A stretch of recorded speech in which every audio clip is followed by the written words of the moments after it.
I want more like this one.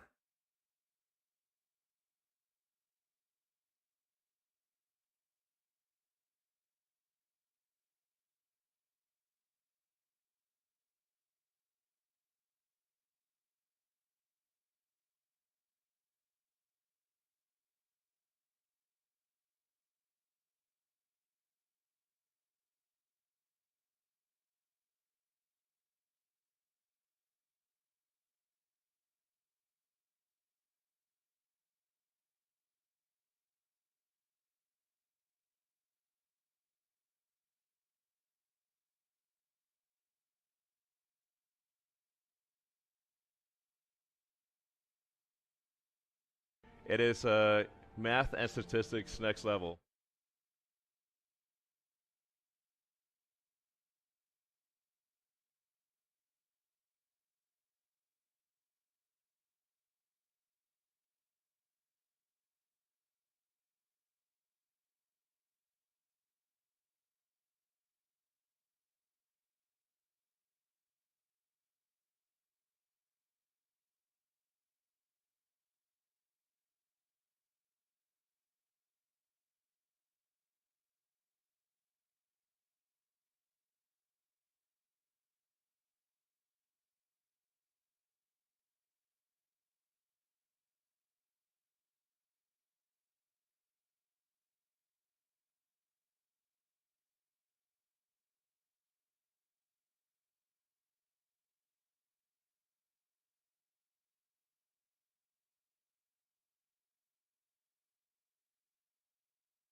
Et yo yo yo yo, salut salut. Très en forme, yo Amrak, yo Kiro, merci, et d'ailleurs merci pour les subs. Merci Marvin pour ton resub, merci Juniper, vous régalez.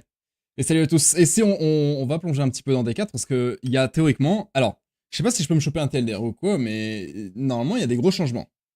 Je veux dire, c'est censé être le patch où ils refont toute l'itemisation, etc. C'est censé être un patch important. Et je me suis rien spoil. Vous avez dû voir, j'ai pas beaucoup mis de messages sur Discord, mais je me suis pas spoilé rien, je voulais pas tomber sur des infos ou quoi. Donc on va voir. Hein. Mais théoriquement, c'est censé être big. Après, si c'est de la merde, it is what it is. Mais j'espère pas. Et ouais, j'ai changé l'APP, et ça change, ça change. Mais j'hésitais à le faire aujourd'hui, mais je pense que c'est pas mal. Je pense que c'est plutôt cool. Et il y a d'autres changements qui arriveront dans les prochains jours. Mais vous verrez ça en temps et en heure. Pour l'instant, ça part de là. Ça part de là. Yo, yo, yo, yo. Alors, salut à tous, yo Majin, yo Npok, yo Razorn, yo le Bark, yo MZ et B. Putain, y'a beaucoup de gens là-bas. C'est tôt encore. Mais salut à tous, yo Redex, yo Anubis, yo Sasuke, yo Kiro, salut, salut, salut. T'avais déjà préparé un truc du genre... One more new Et yo, toy. Angelo, merci beaucoup pour le sub. 15 mois. Il y aura des trucs liés au sub. Allez, vous verrez, vous verrez, vous verrez. Il y aura des trucs. J'ai hâte de vous montrer en vrai, j'espère que ça va vous plaire. J'espère vraiment. Mais ce sera d'ici le League Start. C'est pas totalement terminé. On verra, on verra, on verra. Alors attends, il y a un TLDR, parce que j'avoue que leur stream, moi, à chaque fois, c'est la mort, quoi. Et si c'est le même délire, j'ai vraiment la giga flemme. S'ils parlent encore pendant 1h30 avec zéro rythme ni rien, à faire des blagues à la con ou quoi, j'ai vraiment la flemme de tout regarder. Hein. Est-ce que t'as parfait pour préparer le League Start? Parfait. Bah, je veux dire, avec un peu de chance, t'as une semaine pour te débuff. Si t'es en fin de Covid, t'es bien après. T'es bien. Woody Joe a fait une vidéo de 30 minutes. Le jeu crash en pleine démo? Sans déconner, quoi. Ah ouais, c'est des choses qui arrivent, mais ouais, c'est un peu craignos. Hein. Y'a pas un TLDR écrit ou un truc de genre genre ils ont... J'ai regardé leur site, y'a aucun post officiel. Hein. Dans leurs news, etc. Donc ah, c'était là ça? Peut-être là-dedans, c'est quoi ça? Blessing à Plant libre, là. Oh non. Oh mon dieu. Oh putain, ça me brise. Oh putain, les events d'XP. Oh, les week-ends double XP sur les ARPG. Hein. Je vais rien dire, hein, mais j'en pense pas moins. Hein. Oh mon dieu, quoi. Bref. Ah, mais j'avoue que moi aussi j'ai la flemme de regarder leur truc. Hein. Alors que regarder un bon petit TLDR. Je veux dire, sur le Reddit, il doit bien avoir un TLDR quand même. Yozangatsu. Il y a bien un truc. Diablo. Il y a bien un TLDR. Quand même. In Season 4, the camera can zoom out further. Ok. Ça veut dire que personne n'a fait de TLDR. Mais leur stream. Hein. Mais le truc, c'est que vous imaginez qu'ils font encore plus long que les streams de PoE. Déjà qu'il y a plein de gens qui s'endorment pendant la Q&A de Ziggy. C'est encore pire. Hein. Nouveau Reddit, yikes. Bah, c'est pas aussi simple de repasser sur l'ancien. Après, j'ai pas cherché non plus, hein, mais bon. J'avoue que ça me casse les couilles aussi d'avoir le nouveau. Et je trouve pas comme avant pour Swap. Hein. Depuis qu'ils ont fait les modifications là il y a quelques jours. Yo, laisse. Alors, on peut regarder, hein. Écoute, en vrai, go regarder. Si c'est vraiment Pain Champ. Adam Ou alors je regarde en 1.5. Hein. Non. Si c'est chiant, on est regardé Willy Joe. Ils sont tout contents, regarde. Ouais, ils sont tout contents, regarde comment ils sourient à gauche. Fira, il est trop heureux. Hello.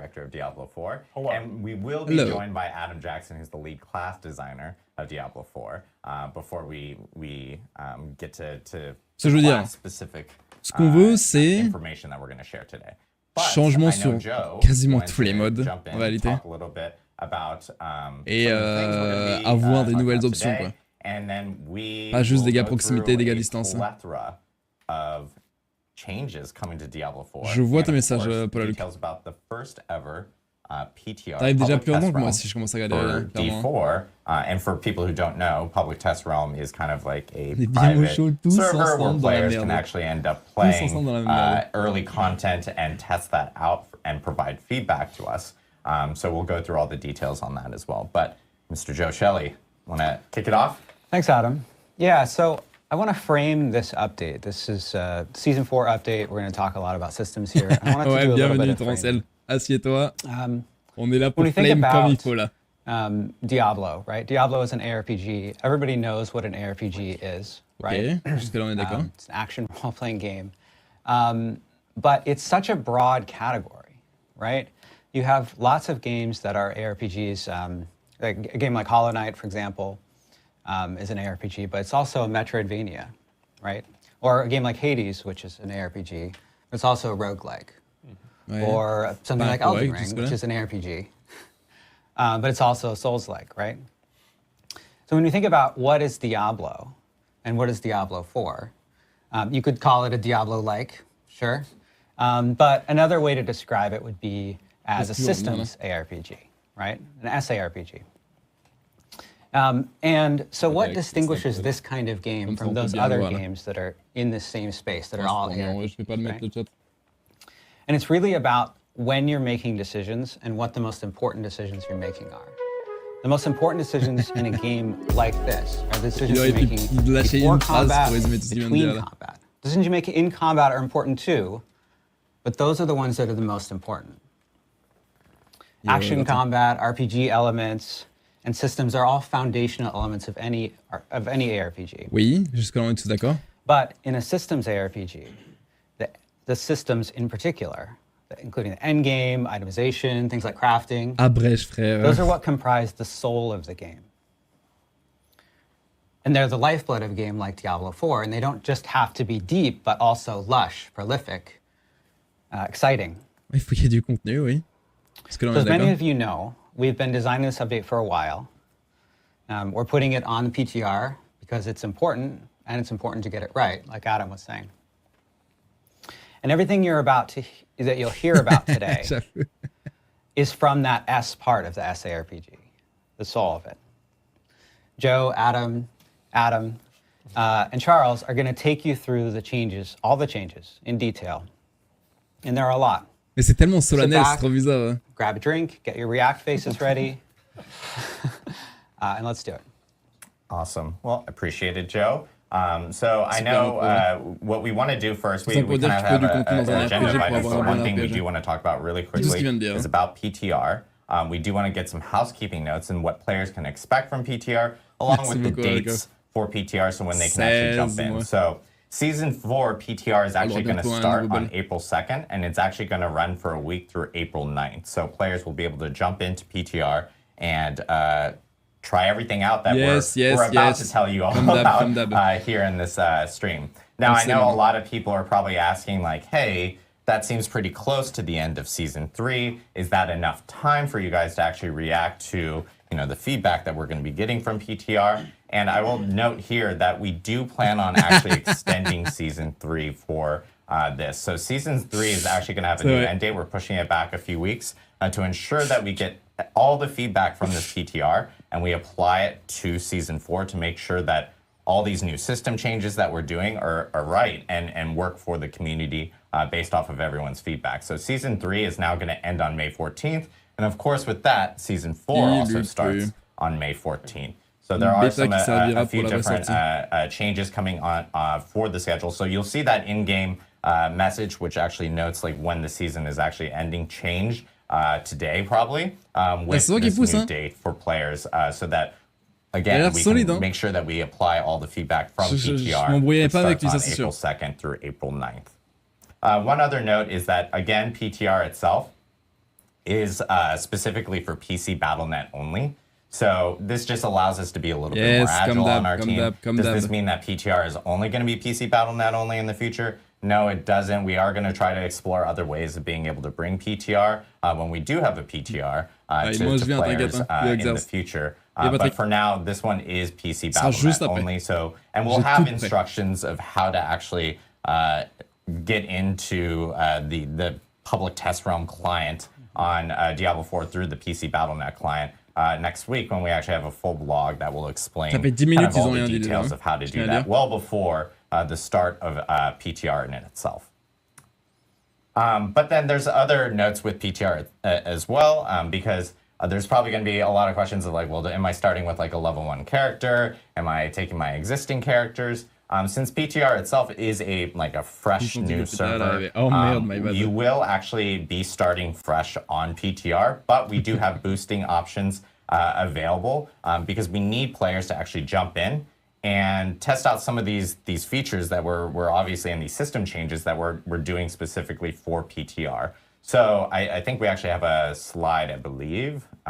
Speaking of which, I know I'm actually bringing the camera back to me, Lucas. Sorry. Ils font un duty free sur les bêtas. I've seen a lot of feedback about, hey, you guys have a lot of slides. Sometimes the slides have a lot of information specifically in them that we need to actually showcase because there might be a lot of details in there. I will say we will have slides today because there's a lot to share, but we also have a live build. So we will actually be going to the live build to showcase some of the changes, just because we know that a lot of players want to see more gameplay or see them in game. So we do have that here today. Okay.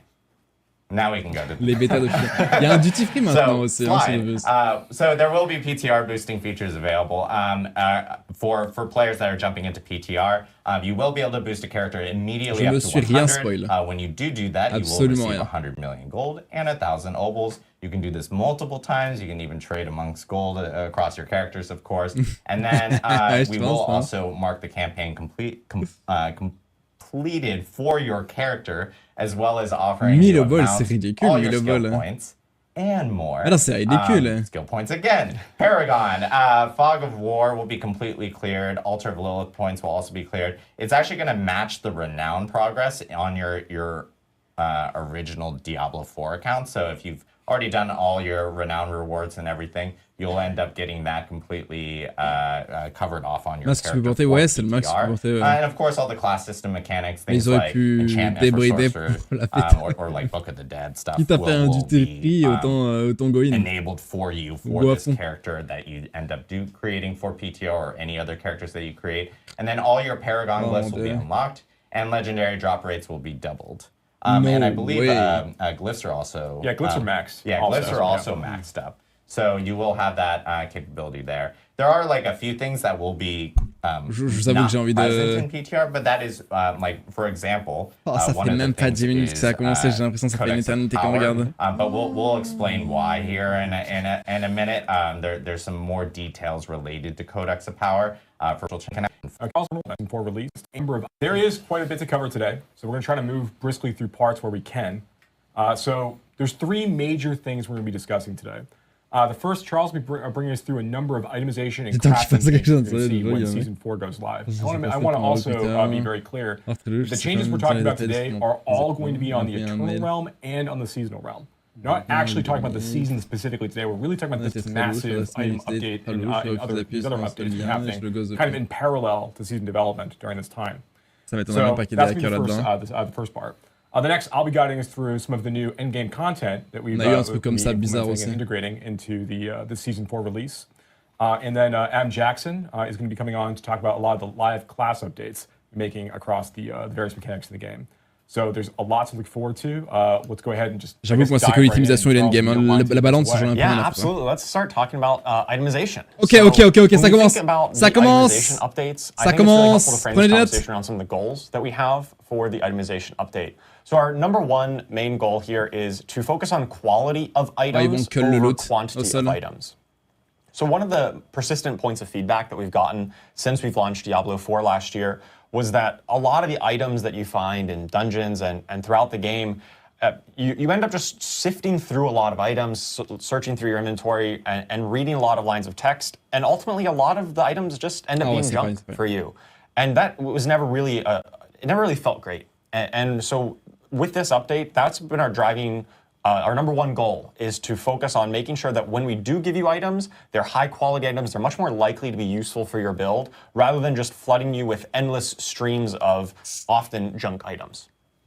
The second goal we have here is that the best items in the game, the really pinnacle ones that you get at the end game, they have a journey associated with them.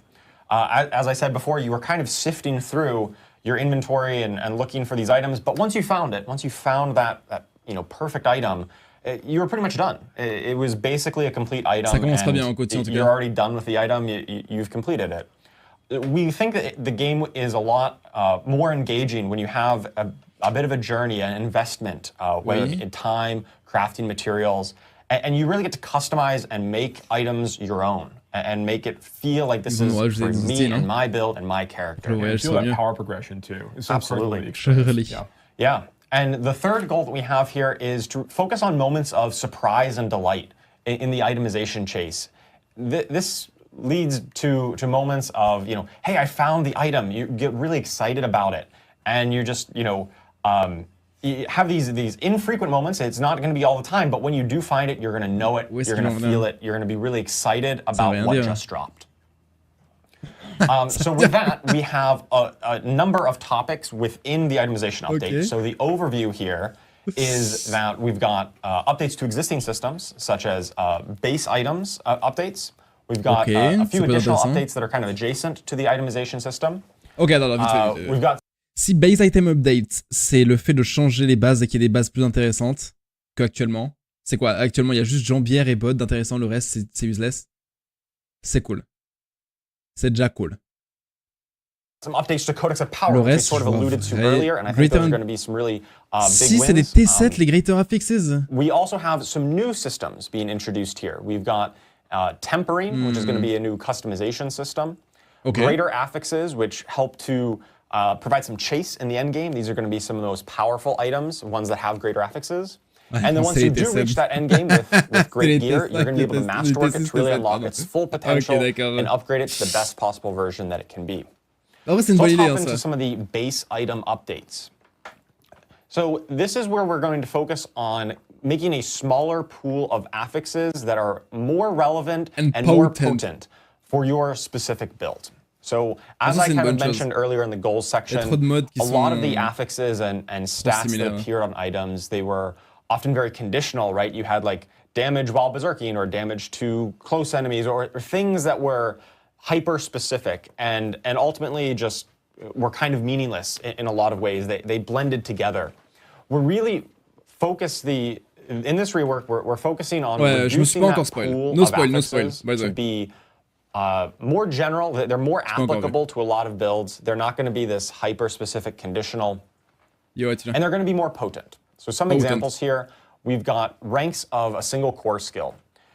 Sometimes on gear, you would find items that have, ranks of upheaval, ranks of whirlwind, and ranks of double swing, all on the same item. And almost no build wants all three of those things at once. So we've made it so that, hey, only one of these can appear. That makes just the subset of items that you find much more likely to be and for you. And in terms of being more potent, we're looking at things like in World Tier 3, only sacred items are going to appear. And then once you get into World Tier 4, only ancestral, only those most powerful versions of items will appear. This means you're just getting less junk, right? Sometimes you'd get sacred items in World Tier 4, and that never felt great because, hey, I'm in World Tier 4, I should be getting the best items now. J'imagine. We also did a pass on the affix values to make sure they're a bit punchier, that, you can feel it when you really equip an item. This often was just some numerical tuning.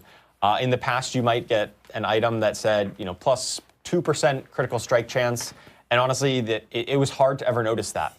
Or like plus 5% damage or something like that. And those really small values were just hard to ever notice when you're swapping it, and it never felt like you got to upgrade your gear.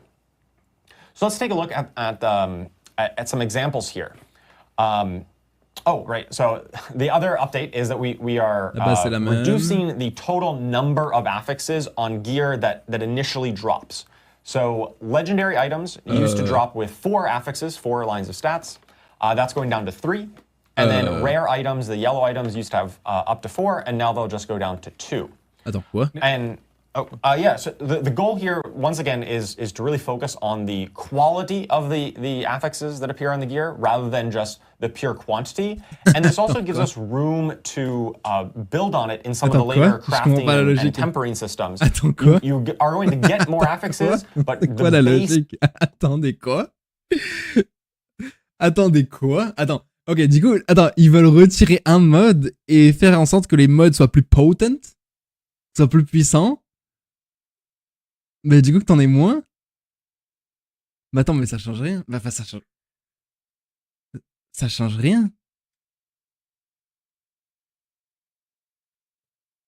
This item is going to start with a little bit less, just so we have room to grow. One of the changes that we're making in response to this also, like we know that right now, après, je veux voir c'est quoi tempering. Are the items that players are using to trade in situations where you find like a really, really powerful template item. Mais il y a encore moins. Helmet with CDR and such, right? Like these are still really important for players. Il y a encore moins de choix. So as part of this change, we are going to open up training to allow legendary items and unique items to also be tradable in the starting. Parce que du coup, ils ont dit qu'ils ont retiré une tonne de modes. For us. Now, one distinction here to keep people on, to let people keep this in mind, is that crafting on either of these items, whether you're going to be temporary or master or anything else later on down the road, these things like enchanting does today, these make these items account bound. So you can't trade them once you get them after you've done some crafting on them. So we think this does a great job of making sure that the trade economy is still interesting, and that when you're looking for a specific item or an item is dropped for you that a friend can use, it's going to be a lot easier for you to go and hand those things around now. Yeah, absolutely, and that's. By the way, I'm gonna know. Adam Jackson. Oh, yeah, Adam Jackson snuck in here. Yes. Trading is a big deal. Very important. I'm okay with taking that. Literally appeared for trading. Appeared for trading. The trading fairy. Okay. Yeah, absolutely. That's a very important note, and I know a lot of people, might have saw this and thought, oh, rare items are now. How can I trade? But now you can still be trading these legendary items that you find if they're useful for you, or you think they might be useful for a friend. Oh, and also, I should say uber unique items are not going to be tradable in Season 4. Everything that isn't an uber. Yeah, everything is not an uber unique. Uber unique, yeah. Those powerful items, and if you want those, you're going to have to go and find them yourself. That's right. Those are the most powerful items in the game there. All right, so let's take a look at closer example here. So we've got, kind of on the left, before. This is a Boned Wand of Serration. This was before our update. This is what you could currently get on live. And you can see how it's got, plus intelligence, vulnerable damage, damage to shadow damage over time affected enemies. That is a mouthful. Same with the lucky hit, chance to execute injured non-elites. These are the really hyper-specific affixes that we're talking about that really bloat items. It takes a while to parse this. Like, you just can't at a glance tell, hey, is this even good for me? Yeah, reading through a number of conditional additive damage modifiers is like when you're like item to item, it's just very, it is taxing. Especially when you really fill up your inventory with 30 plus of these items, trying to sort through them all at once when you just really want to get back into the action, right? You want to get back into fighting demons. So after this itemization update in the after section here, we've got a similar item. It has intelligence. It has plus damage. That just applies to all of your damage. It's not hyper specific. Damage. You give you a larger bonus if you're hitting vulnerable enemies with this. And if you get an item now that gives you like int, dex, and strength on it. No, in fact, because this wand just has intelligence on it, it is just the main stat for your class. So if you are a sorcerer, you're only going to find intelligence on items. If you're a bard, you're only going to find strength, and so on. I can still find all stat, right? Yes, you still have all stat, but no more are you going to find, oh, I got intellect on my barbarian. That's just basically a completely dead stat for you. Got it. All right, so let's talk about some of the other additional updates that are kind of adjacent to the main itemization updates. Legendary item drops for monsters that are level 95 or higher are always going to be at item power 925. That is the highest item power in the game. And once you're really facing the toughest monsters in the game, we want to make sure that you're constantly getting the best possible items. This really comes back to our idea of quality over quantity. Once you're at this point of the game, you don't really care about anything that isn't 925, so why are we dropping that for you, right? You're going to be kind of graduating out of caring about item power because you just know that everything I'm getting is the maximum item power. Next, we've done a pass to update our gems. They are a little bit simpler. Some of the gems used to have, once again, those very conditional things like critical strike damage to vulnerable enemies was like one stat on one gem. So we've kind of simplified it, so now we just have bonus critical strike damage or bonus vulnerable damage. We've also added some updates to have core stats on them. So some of the gems will have strength, some will have dex, and so on. And they'll have a little bit of a longer crafting tail. They're a bit more powerful at the top end, but they do require a bit more investment to really unlock that highest power level. And once you have all the gems that you want, excess gems will now sell for quite a bit more gold. So that way, you're not really going to waste once you have kind of found those best gems. Additionally, we've done a pass on the salvage, crafting, and rewards have all been retuned for this new world where we're dropping less items than before. once again, we're focusing on you have less time sorting through your inventory and more time getting back in the action, more time slaying enemies to find those items. Yeah, there's much less cruft in this version of the feature, right? Yeah. Like you're not walking out of a nightmare dungeon with 25 items. You have to go and deal with it back at the blacksmith. But the ones that you do have are much more likely to be relevant and useful to you when you do find them. Additionally, we item rerolling, the enchanting system at the occultist. We know this has been, it has like a scaling gold cost currently. Attends. Pourquoi tu vas dans l'Overworld maintenant? Parce qu'ils maintenant ils ont mis les Forgotten Souls même sur les rares et sur les Whispers. Enfin surtout sur les rares. Pourquoi tu vas dans l'Overworld maintenant? Ça sert plus à rien. Parce que tu y allais quand même dans les Helltide. Oh my god. Just keeps on ramping up. If you want to keep fishing for that perfect affix, it could cost millions upon millions upon millions of gold. We put a cap on that. We don't think it's really healthy to have that actually scale infinitely. It'll still get a little high, but it's not going to go to infinity. We've taken a pass on the materials, the crafting materials, things like ore and herbs, and some of the other crafting materials in the game. And a lot of the ones, we had some variety of like common herbs. So that were found in different zones, and there was some nice flavor there, but ultimately they didn't really provide much compelling gameplay. So we've consolidated all of like the common crafting materials into just a single type, just basically common herbs. And then there are still some rare ones to find to craft the most powerful elixirs and so on. But we've simplified that system so your collection is a little bit easier and more streamlined. Yeah, we also removed things like there's like a lot of monster parts like Pale Tongue and things like that have been removed as part of this experience. It's going to make it a lot easier to craft elixirs in this new world. Absolutely. And you don't have to scroll through that tab so long to see exactly what material you want to craft with. Yeah. Especially when they ultimately just fed towards that same goal. And then the final update we've got is updates to the Forgotten Souls, right? So the late game crafting material that you use for a lot of the enchanting or other crafting systems. We're making them a little bit more accessible. They'll come from Whispers of the Dead caches, and they can also rarely drop globally from any elite in the game. And this is a really cool moment. Une chance sur 10, ça veut dire une chance sur 2. This jackpot moment. It's pretty rare when you kill elites, but there's a moment where you just get like this explosion of loot, and it spits out a ton of Forgotten Souls. Or other loot, or other crafting materials, and that's a really exciting moment when you encounter it in game. It's pretty rare, but you kind of hit the jackpot when that does happen. And for Forgotten Souls, that can happen outside of Helltide, right? Oh yeah, that can happen on literally any elite in the game. Unique can drop in World Tier 1 and 2, or Unique can drop in World Tier 3. Also, we're looking at updating our uniques. So unique items are these really build-defining, flashy, unique items, right? They are very powerful. Currently, they're locked behind just World Tier 3 and onward. They're really late game items. And we thought that to really get you into the fun faster, to get your build online, we've made it so that many of our uniques in the game can now start dropping in World Tiers 1 and 2. So you can start getting them earlier on in the experience and really get your build going much quicker. And then once you do get into World Tier 3, then all of the uniques in the game have the potential to start dropping, including Uber uniques, which are typically those very late game chase items.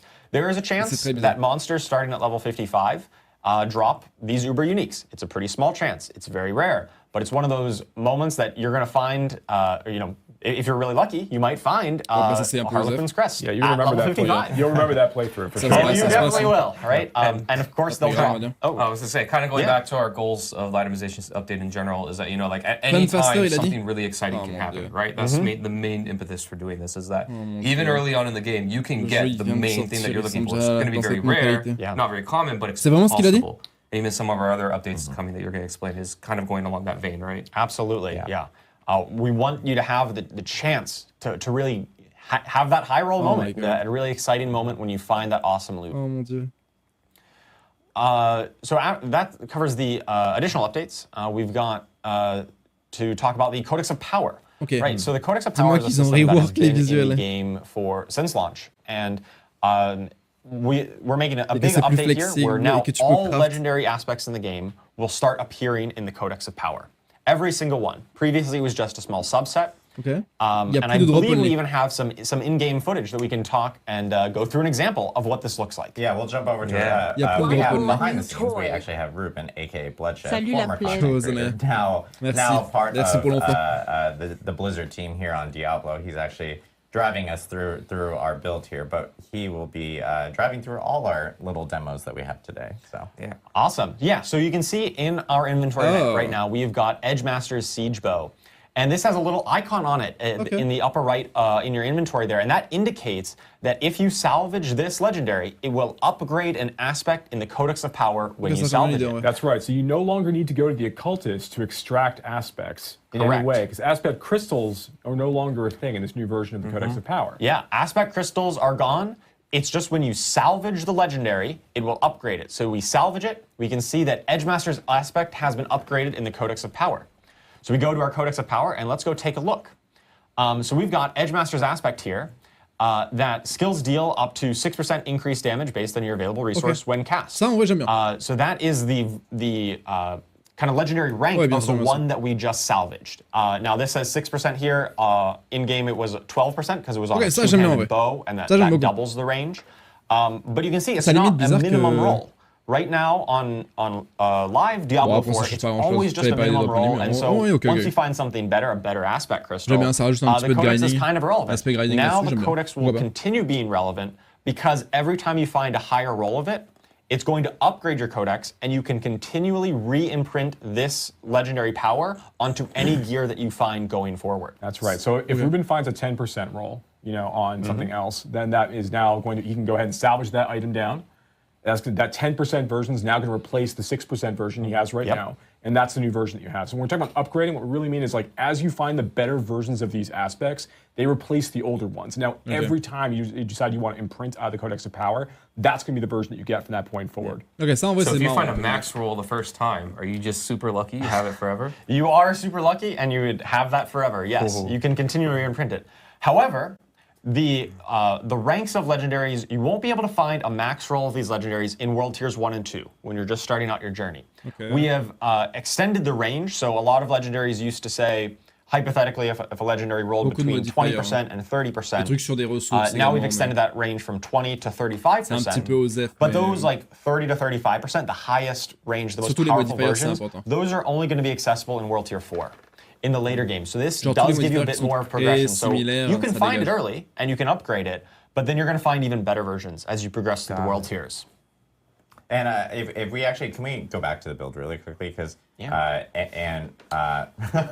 if you can pull up the Codex of Power really quickly. To show the UI a little bit here. Because one big thing is like I know we glazed over this really quickly, but there are filters, ways of searching through everything, which is really nice. And then, of course, on the icons as well, I think people are probably seeing these numbers associated. I know it's something that is changed, obviously, with this new Codex of Power, where it's showcasing, like, hey, there's a golden version of Aspect of Quickening Fog right there, which is already showcasing, hey, you have it completely maxed at 16 out of 16. And, of course, there's different ranks as you're kind of, like, leveling up throughout the Codex Power and finding different aspects of it.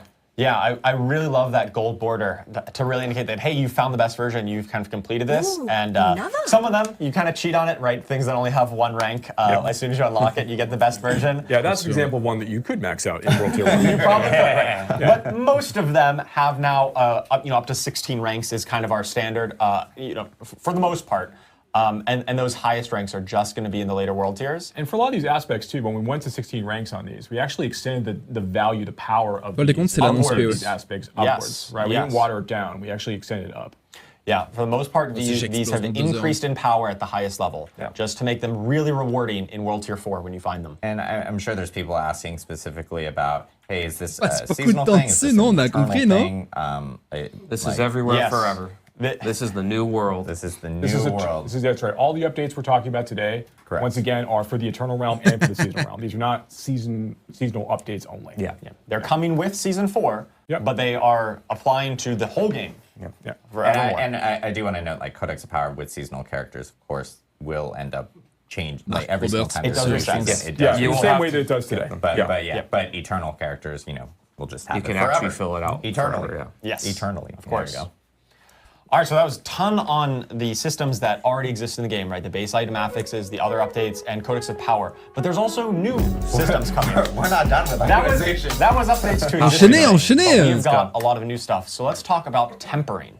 Tempering is a new crafting system that will allow you to add really cool new affixes to your items. And so I really just want to highlight that this is not just taking those old really conditional nitty-gritty aspects or affixes. This also includes a lot of really new exciting affixes as well that we'll showcase a bit later. Things like chance to cast bonus projectiles, increased effect size of your skills, et enfin, mon Dieu, ils ont mis du temps. Ok, ça c'est bien. A lot of this lives in tempering. And so this way you can really customize your character, specifically to your build and the skills that you're using and the way you want to play. So you might be asking, well, how do we temper? We've got tempering manuals. So these are manuals that are going to drop from most content in the game. This isn't something you need to go target farm. C'est du forging potential. And these manuals are going to be a list of possible affixes that are kind of themed to individual builds. So if you are a bone necro, for instance, the manual for bone necro might have things specifically to bone spear and bone splinters and bone spirit. C'est pas une mauvaise idée. When you do the tempering, which is done at the blacksmith, it will attach a random one of the affixes from that manual onto the item that you're tempering. And if you don't get the exact one that you want, or you don't get the roll that you want, you can re-roll these affixes up to the item's tempering durability. Now, this is a lot without an example, so I think we've got an example where we can just let's show walk people through, what it looks right? like. So here's some screenshot examples of the actual recipes that appear. So on the left, we've got the Manual of Natural Motion. This is a generic recipe that really applies to any class. It's got a variety of movement speed options on it. So you've got, you might just attach movement speed to your gear. Maybe you get a higher value of movement speed, but only after you kill an elite. We have the option to reduce your evade cooldown or give you mobility skill cooldown reduction. We've tagged a lot of skills in the game with mobility tag when things like teleport or charge. Putain. Je trouve ça trop chiant que c'est pourcentage de chance d'avoir un truc, tu vois. C'est trop chiant. Je veux dire, au final, ça change quasiment rien à ton gameplay. À moins que tu puisses le stacker ou qu'il y ait plusieurs tiers, etc. Ils vont y venir, j'imagine. Mais, and then on the right, we've got one that is more specific to necromancers, because this is the bone necro one that I mentioned before.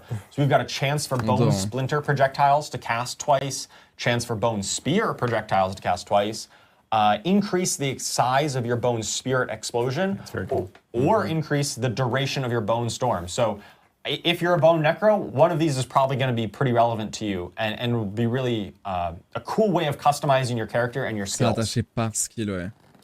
Je suis d'accord, c'est chiant. So here's an example of the UI. So on the left, we've got this Choker of Ancestral Charge, one of my favorite legendaries, currently on Season 3.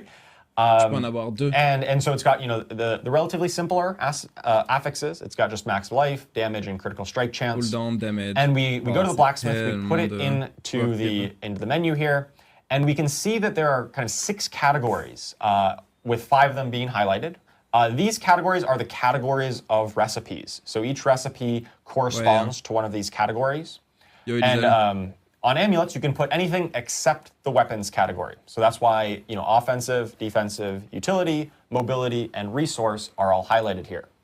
And once we go through this, we can do this twice because most items can only be tempered once. You can get just one affix on them. But ancestral items, these really late game World Tier 4 items can be tempered twice from 2 separate categories. So you can't put, say, 2 defensive ones on there. You're going to diversify. And in this case, we've got charge cooldown reduction added on the right. And we've also got some bonus damage while preserving. So we've got an offensive one here, and then we've got a utility one that gives us the cooldown reduction.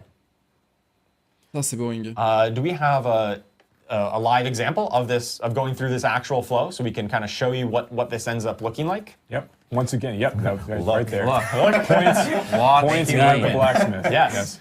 So in here we've got our bow of branching volleys. We can put it in here because this is a weapon. We can attach ones from the offensive category, and so here's all the examples. We've got 5 different recipes that we've unlocked here, depending on how we want to build our character. So if we want to do, say, marksman skills, to put on there. We can do marksman finesse, and this will give us either bonus marksman damage. Why don't we just temper it and see what it looks like? So we get this flashy animation that comes in, and we get to see, hey, we added 29% marksman damage. Right? Actually worked out quite nicely, yeah. Oh, c'est déjà mieux que ce qu'il y avait awesome. avant. So, not scripted, by the way. Definitely not scripted. So yeah, Actually, it wasn't. But It actually was. you were actually plugging, but You're in the grips of RNG. Yeah. One thing I want to call out also while we're looking at this is that like, so we are in the season 4 update, or this PTR update that we're talking about right now. This is our first PTR update. There's a lot of changes we have going in, and there's some things that are going to be are kind of in the middle of being polished now, or kind of getting wrapped up for some things in dev. There's going to be some things that players will see on the PTR. They're going to feel like, oh, this is like not quite like what I expect, or there's like they might find bugs and things. Yep. That's kind of the nature of the PTR experience. Yeah. We want you to report those, like Adam called out a little bit earlier. bad. That's your feedback on the À experience. l'idée, ok, Yeah, je pense. Tu vas faire le that's PTR, actually non. a really good reminder, because I think a lot of people haven't experienced PTR, especially if you're like kind of new to Diablo and you do jump in. PTRs will have bugs. It is an early look at the build.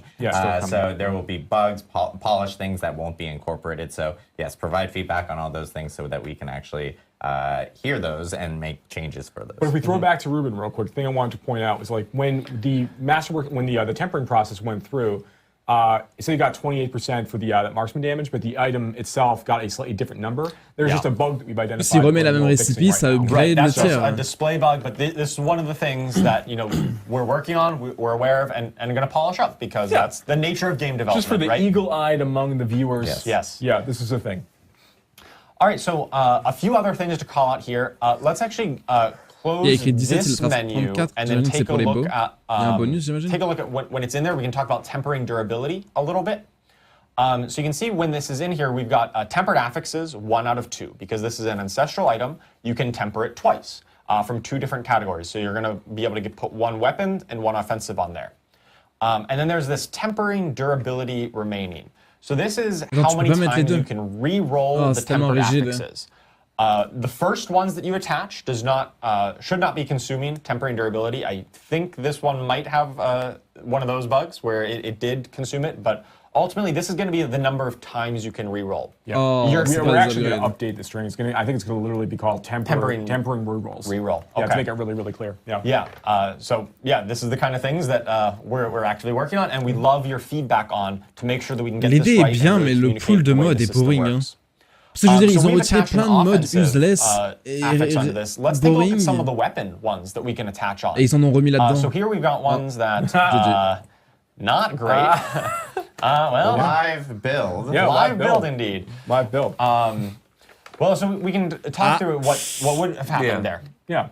Right. So when you would attach the weapon category, those are often the ones that are the more I would say more interesting, right? The bonus projectiles, the bonus effect size. Yeah, that was the weapon category that had a chance to create different, like multiple bone splinters, or twice rather. Yeah, that's in the weapon category. So there we would attach one of those. Maybe we get a chance for rapid fire projectiles to fire next to time. And then when we do that, maybe we actually want to play a penetrating shot build, right? Maybe rapid fire is not that great. We could consume one of the tempering durabilities to re-roll that and try to get that bonus rapid fire projectile ones that we want. At least people now believe it's live. Do people still think we weren't doing it live? But yeah, I know we're getting the build back up here and everything. But there's a lot of really cool new affixes in general inside the tempering system. Like I know that, like I've been playing a lot of Season 4, like on our dev build. And I'm playing a Barbarian right now, and I've been playing a lot with Dust Devils, which I know we'll talk maybe a little bit more about later. Mais ils sont pires que moi, ils n'arrivent pas à abréger des phrases. One Dust Devil, you'll spawn multiple Dust Devils, there's Dust Devil size, there's a lot of really, and duration, like there's a lot of really neat new things to play with to build upon other like playstyles, which I think is really fun. Yeah, that's really the goal of tempering is customization and really cool new ways of building. Mais c'est pas de la customisation. Je veux dire, si tu joues un build Whirlwind, tu vas pas chercher... Enfin, c'est pas de la customisation. Si tu joues Whirlwind, tu vas prendre buff, mais Whirlwind, c'est tout. Enfin, de la customisation, ce serait des modes généraux et tu choisis entre les modes généraux, tu vois. C'est pas de la customisation, là. Si je joue Dagger, je vais pas prendre des trucs Marksman, ça n'a aucun sens. Oui, c'est stupide. In your character. That's not just plus damage. J'aime bien l'idée en soi. Bonus damage as you still need to in order to actually do damage. But there's a lot of ways you can customize your skills and make it really your own. Now, right now, you can temper legendary items. Correct. And rare items, but you can't temper unique items. Correct. Unique items, what you see is what you get. Right? They drop still with the 4 affixes for the most part. Those are going to be unchanged. You won't be able to temper onto them. With tempering, yeah. With tempering, right. And then we show the tempering durability, as part or tempering rerolls in this case. So the idea here is that like when the player has you're not happy with all the affixes you've got, you've kind of rerolled through all of your options. At the end of that process, you simply can't temper any longer on that item. There's not a way to reset that item back down. One of the goals that we have for ourselves in terms of like trying to have higher quality drops in general is to make it so it's a little bit easier, and also ensuring like it's easier for you to reach those 925 capped items when you start to really deeply engage with features like this. Sera plus simple d'avoir des bons systèmes. A little bit easier for you to go find some of those really good baseline tempting items for you to start building on top of, as opposed to having it be like I need to find like 70 helmets in the hopes I find a max roll cooldown reduction on it, right? Like we're in a different place now in terms of how we're thinking about that. In addition to the crafting, the trading changes that we've made as well.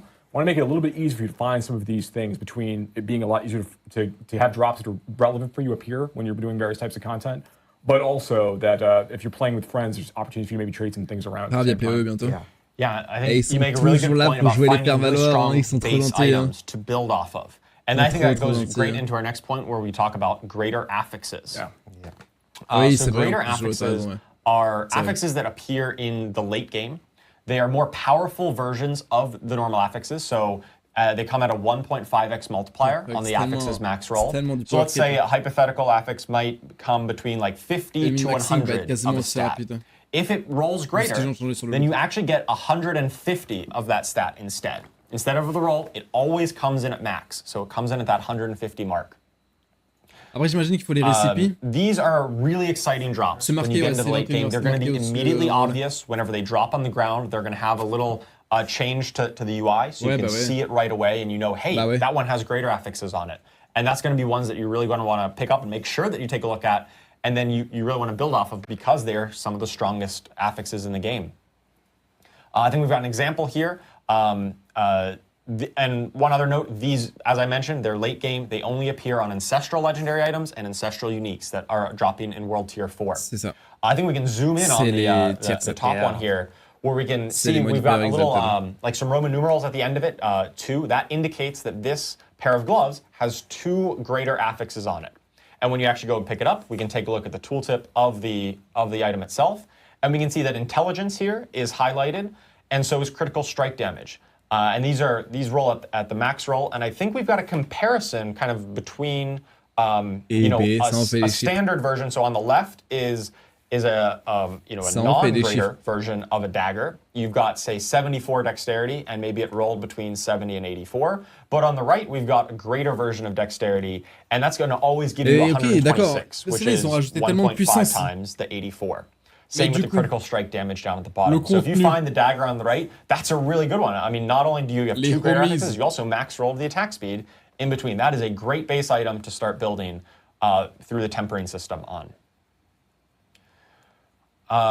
Thing we've got, the next topic to talk about is masterworking. Masterworking is a late game crafting system that we're going to use to upgrade the items. So once you kind of find a really good base item, maybe it has some greater affixes on it, and then you've tempered on the affixes that you want. You know, hey, you've found the exact affixes that are specific to your build that you've attached onto it. Now you're really pushing into the late game content. It's time to start masterworking. And masterworking has 12 ranks where you can upgrade the current affixes on your gear. So this isn't going to change any of the affixes like enchanting or like tempering does. This is just going to take the current ones and then upgrade them through 12 ranks. This is kind of like the old gear upgrade, right? Similar, yes. However, both masterworking and tempering are replacing the old gear upgrade system. the previous system, you just kind of upgraded the item power and the values went up by a bit. C'est quoi la différence? These two systems replace that, and now you're going to be able to customize them and then masterwork them instead. Significantly more powerful on the back end of this as well after these things are done. Compared to item upgrade. C'est encore un outil de power Absolutely. Mais ils ont rien compris au design. Of masterworking, as opposed to the 5 of the old system, most of the ranks are going to increase all of your affixes on the gear by a small amount. Rien compris à but then every 4 ranks, so rank 4, 8, and 12, are going to upgrade a single affix by a large amount.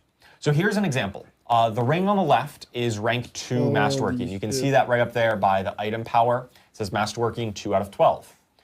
Let's focus in on like the maximum life affix there. So on the left at rank 2, you see we've got 880 bonus maximum life. And so we take it, we masterwork it up to rank 3, and then that will upgrade that to 920 maximum life. So a little bit of an improvement. But then once we hit rank 4, we actually get a much larger increase in maximum life. It goes from 920 all the way up to 1,120. While the other affixes on the gear stay static because they didn't roll randomly because we're only hitting 1. To Joe's point earlier about we still have some in development. This is in development content. It's not final, as the watermark says. The tempered affixes at the bottom, the Golem active cooldown reduction and the Bone critical strike damage, those also would be being upgraded and are eligible to have this larger bonus. But in this particular screenshot example, those numbers didn't change, but they will change in the final, and there's a chance also get affected. Yeah, they will be included just like all of the rest of them. But yeah, so as you go through, you're going to get heureusement, il y a PoE après, hein. These effects at rank Heureusement 4, qu'après il y a le buff 12, Archmage, hein. and they can all go Parce que là c'est chaud là. Hein. Really lucky, and you really needed a lot of maximum life. You know, you might get Mais je comprends pas comment c'est possible. Every time that increases, or it could be on one of your tempered affixes. You could get tons of Golem cooldown reduction if that's the kind of build that you're looking for. Mais comment ils ont pu prendre une bonne idée et avoir mis autant de merde dedans, c'est pas possible. Parce que c'est une bonne idée à la base. You are able to reset it and try it again, but non, on fait ça ensemble après. But you can try that again. It doesn't completely lock you out of it. Right. So once you've got like a really great pair of gloves or whatever that you've tempered at this point, you've enchanted to get exactly the affix you wanted off it. Maybe you got some greater affixes on it in the first place when you started. Then you take that item into, assuming you got through all that process, you can take it into the masterworking feature. And then you can kind of keep Mais c'est quoi la réflexion derrière? Ils se sont dit, ah ouais, on va faire comme d'autres, on va ajouter plein de couches, plein d'outils d'augmentation, mais c'est tout le temps le même outil. And then you hit all 3 times on it, super upgraded. That's going to be like one of the best items in the game that probably no one else has one exactly like that because you really plus de chiffres, plus de chiffres, plus de chiffres, plus de chiffres, plus de chiffres, plus de chiffres. That's going to be a really powerful item that is going to be very memorable when you get all that coming together. I think we've got an example here to really highlight all of these systems taken together. So on before, this was that boned one restoration that we talked about right at the beginning when we talked about paring down the affix list to just more simple intelligence damage and vulnerable damage. And on the right, we can see it after it has been tempered. So we've got bone spirit damage. We've got chance for a bone splinter projectiles to cast twice. And then we can see intelligence has been highlighted in blue. That means it's had 1 of the upgrades from masterworking, and the damage stat on here has been upgraded twice. That's why it's in yellow when we got up to masterworking 12. And you can see how we've taken this progression, this item progression, so here once you got it all the way up to masterworking 12, this is really kind of the pinnacle of what items can be in our new itemization world. So one thing I want to highlight here is that the total depth of what an item can do and the complexity, you can still make an item do a lot of different things, but on that before side, when you're looking for items that are dropping, that's all you're going to parse through. Like 3 affixes, I get the ones I want, and you can do that very quickly and parse through a lot of items that way. But il a tout bien calculé, non pas du tout, il a juste cliqué sur upgrade. Complexity over time to your items as you upgrade and masterwork them. So you're going to be building the items that you really want to be using.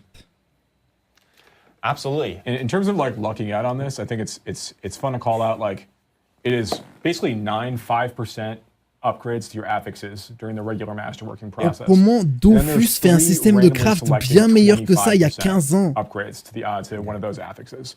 So if you're very, very fortunate and you manage to triple up on a particular stat, you can do the math. It's a tremendous upgrade for that affix. Mais qu'est-ce qu'il raconte? Vous pouvez faire les maths, c'est un upgrade. Merci, fils de pute. C'est des plus gros chiffres. You go really hard on CDR in this world, right? Qu'est-ce qu'il raconte? Yeah, absolutely. You can go hard into CDR, yes. Or really hard on bonus projectiles, Or because those are cool and flashy. Or bonus projectiles, that's actually true, yeah. It's going to be really sweet. Yep. Bone spears everywhere. Absolutely. But of course, you might be asking, okay, C'est new pas items are great. possible. Well, what am I going to do with all of these new items? Before we even bridge to me, okay, this is a really good bridge. Ok, ils vont annoncer des Uber de fou. Ils vont annoncer un nouveau endgame de malade mental. Regardez bien.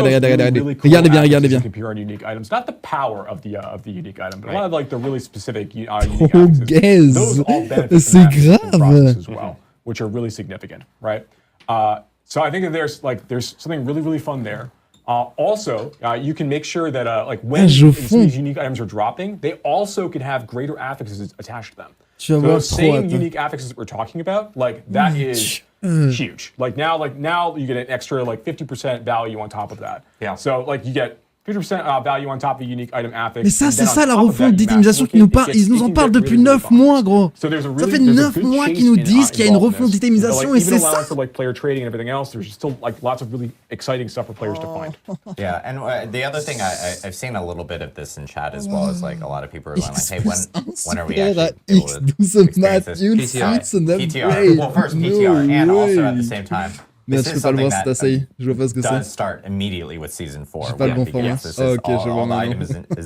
All the itemization changes will start with the start of season 4. Because I know a lot of people were questioning because they're going well, we had heard Gauntlet in the past, and then Gauntlet actually started mid-season. The itemization changes, and all the changes you're hearing today will start at right at the beginning of season 4, which is on May 14th. PTR being on April 2nd. So. There's a couple other things I also want to say. It doesn't fit I neatly. got one too. Oh, do you? Oh, no, you go first. All right, I want to clarify something because I know it's going to be a lot of questions that people have on greater affixes. Yes. So greater affixes, the way that you get them is you can only get them from things that drop. So you're actually looking for that moment when you kill the mob, kill the enemy, the loot drops. That's the exciting moment that we're targeting. Enchanting is still going to exist. You can still enchant your affixes like normal on those 3 ones that drop.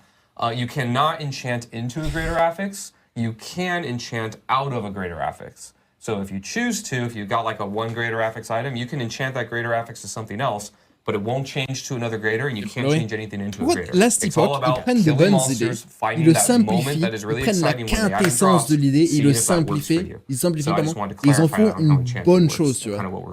Une bonne nouvelle feature, genre la forge. La forge, ils ont pris plein de trucs, les annuls, les machins, les fractures, machin. Ils ont fait des glyphes, etc., des trucs super simples à utiliser. Eux, ils ont pris la forge de Last époque. Ils ont supprimé tout ce qui fait que c'est intéressant et ils ont juste gardé le upgrade. Ils ont juste gardé le bouton upgrade. C'est tout. Fury per second. Super le craft. Appear on items, which is very, very exciting and very interesting for my barbarian friends. Yeah, it's very transformative. There's a number of other ones like life per hit. Is now something that players can find as you're going through the experience. Are there any that you thought of that are kind of cool, or? And also ones that are cool and powerful that appear on different slots. So previously, weapons always have bonus damage of some sort. We've extended that, so a lot of weapons can now have resource cost reduction. They can have bonus attack speed and other things that increase your output through not just saying damage to a certain way, but more interesting ways of increasing your output. Yeah, very cool. To me, bonus projectiles, that's just the most popular. I'm terrified of it. It's so cool, though. Yeah, it's going to be really cool. Having bonus projectiles drop and then have that potentially be a greater affix when it goes, and then you masterwork bonus projectiles, and it gets silly. Yeah. It gets silly. I know we want to talk about some silly, stuff that's coming to the game. It gets silly. Maybe we leave that for the end of the stream itself, right before we go into Q&A. Is there I'm going to ask production here. I'm going to pivot them. Is there a way that we can jump to class changes coming to me next? Yeah, you next. I'm pivoting. You got kind of a shrug. So I think so. Yeah. We'll go through the end game stuff here because we do have a lot of c'est un genre artistique, il n'y a pas de règles qui définissent un bon ou un mauvais jeu, il y a juste un genre apprécié des jeux vous pas le prix, après on normalise le fait de la qualité dans l'appréciation. Perso, j'ai appris à enregistrer pendant mes heures d'études. Mes études d'art, pardon. Take us away, Adam. All right, so are we ready to go? Yeah? Okay. So we've got kind of 3 big goals for class updates. Est-ce que je dois regarder ça? I'm gonna try and breeze Parce que les trucs de balance, j'ai vraiment la flemme. Hein. J'ai vraiment la giga flemme de regarder les balances. Je peux regarder juste les changements meaningful class update. Moving the needle instead of only damage, health going up and down, updating systems and design. Mais ils se foutent de notre gueule. Ils se foutent de notre gueule. Bah, c'est littéralement ce qu'ils sont en train de faire. Oh mon dieu. Example, sorcerer skill tag, mastery skills, hardcore skills. Frozen Orb getting a lot of love. No longer goes set distance, goes to where the player directed, pardon. New unique, they consider minion being more powerful and exciting. Minion will inherit 100% of player stats. Mais ils se moquent, ils se jouent de nous là. C'est littéralement l'opposé de ce qu'ils viennent d'écrire dans la slide d'avant. Some things that you can expect. Général, Thibaut. Will's damage is being reduced. Ouais, je connais plus les noms. Hein. Bug fix. Blablabla. Barbarian. Before. Crit damage. Blablabla. Du coup, tu peux plus roll plusieurs modes, plus machin. Skills, time, and not just things like Dust Devils, but all those types of extra Conjurations attack. They have a chance to throw Frozen Orbs at it when it drops, not after you. The XP modifier. Sorry, everybody. You know, a lot of these changes are coming from your feedback, like flat damage scale change. It's funny, it's the game. Lance Naran, c'est plus intéressant. More fun to, back to Helltide. And I'll be actually, I think it might be even easier if we could just throw to Ruben potentially, who I think might actually be able to be in Helltide right now. Yeah. Fantastic. Looks like that's the case. PH. So we want to take some of these ideas back to Helltide. Hello. Yes, you're going to get destroyed. We want to take some of these ideas back to Helltide and make sure that our overworld, exciting, demonic invasion experience that players get to go through here is just more fun ça peut être bien, ouais, ça peut être bien. Was that just a giant hellworm belching a bunch of enemies at? That was a giant hellworm belching a bunch of enemies up. So a bunch of things. S'ils en ont pas fait un seul banger, je vois pas l'intérêt. So one of the things that we did is we add this new idea of a threat system. Now you'll see the eagle-eyed among you can look to the left of the minimap. Thank you, Ruben. Can look to the left of the minimap, and you'll see a horizontal bar segmented in 3 pieces. Next to that kind of like half-completed pentagram there. As the players are killing demons in Helltide areas, they are slowly growing their threat over the course of the experience. And as they do that, they're going to find like more ambushes. They're going to find more creatures coming and trying to kill them as they. T'es 5 étoiles sur Diablo, jure. They're gaining recherché par la police. Anything. If they're opening tortured gifts, c'est GTA. If they are killing like regular monsters and elites, you know, they're always earning more threat for the things that they do. The armies of hell are paying more attention. So as the player is going to go through this process, they are going to start feeling like more pressure as they go through the experience. Now, once the player has gotten towards the end of this, like they actually have, you know, when the armies of hell have been fully alerted, you know, you'll hear a tone, which I think that I think we might actually hear soon. En vrai, c'est littéralement ça. Plus tu fais de dégâts, plus t'es recherché, plus tu te fais attaquer. The armies of hell are basically coming for your blood, right? They're coming for you at this time. And what they, in that case, you're going to see that there's going to be a new creature type going to appear, which we'll be able to get to in just a second. C'est trop cool. Some of the other big changes that are happening in Helltide alongside this, wait for some of the stuff to happen, is we have reduced the level requirement or the world tier requirement for Helltides. You'll start to see them in lower world tiers now, so they're in a great way for you to level up. Okay, it looks like the forces of hell have been alerted. So now there's going to be like it's going to be almost a little more of a holdout. More invasions and ambushes are going to start to occur at this time, you know, and it's going to get a kind of cap-off event towards the end. We'll talk about as it arrives. Meilleur jeu online de 2023 while this event is occurring. So you've kind of like reached that maximum threshold. You know, the minions of hell are coming for you. You're going to be you know, kind of fighting pretty hard for this stuff. But it's a great way to get like access to a lot of elites. You know, once this bar is drained once again, you can start building it up by going out, doing more things inside the Helltide experience. You're going to get more opportunities for more senders and more of these ambushes again as the as je veux bien qu'il y ait vraiment plus de rares, etc. Mais now. en vrai, j'imagine que c'est cool.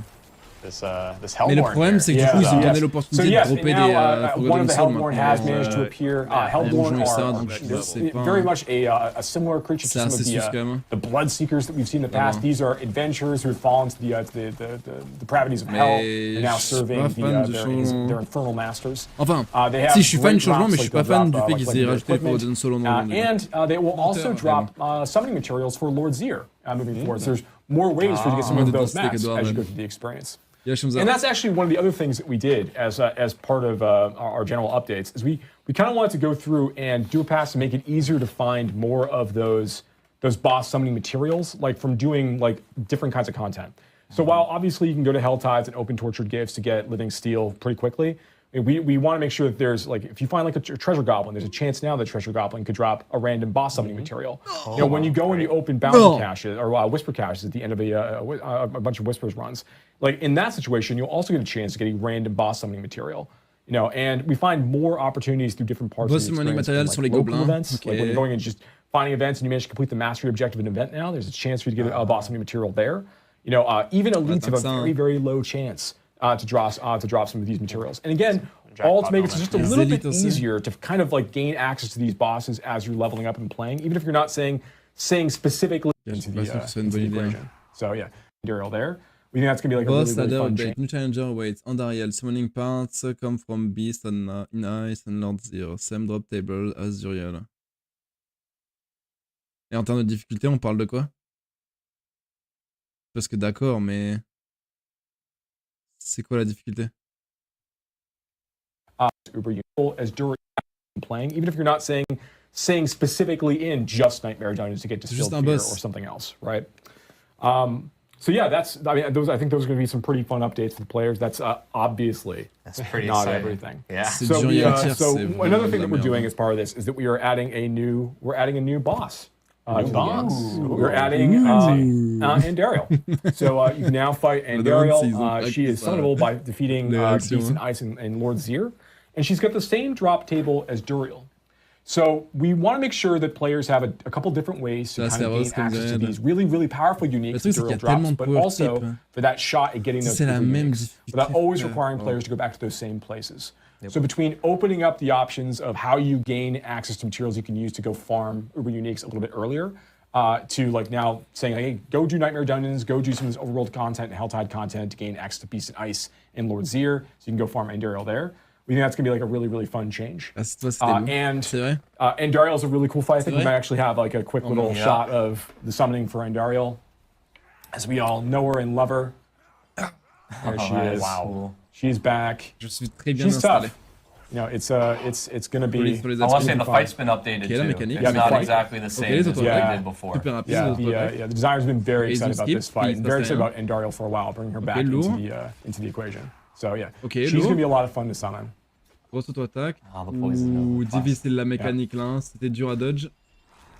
Okay, enough Andariel. Enough Andariel. All right, yeah. People will see that.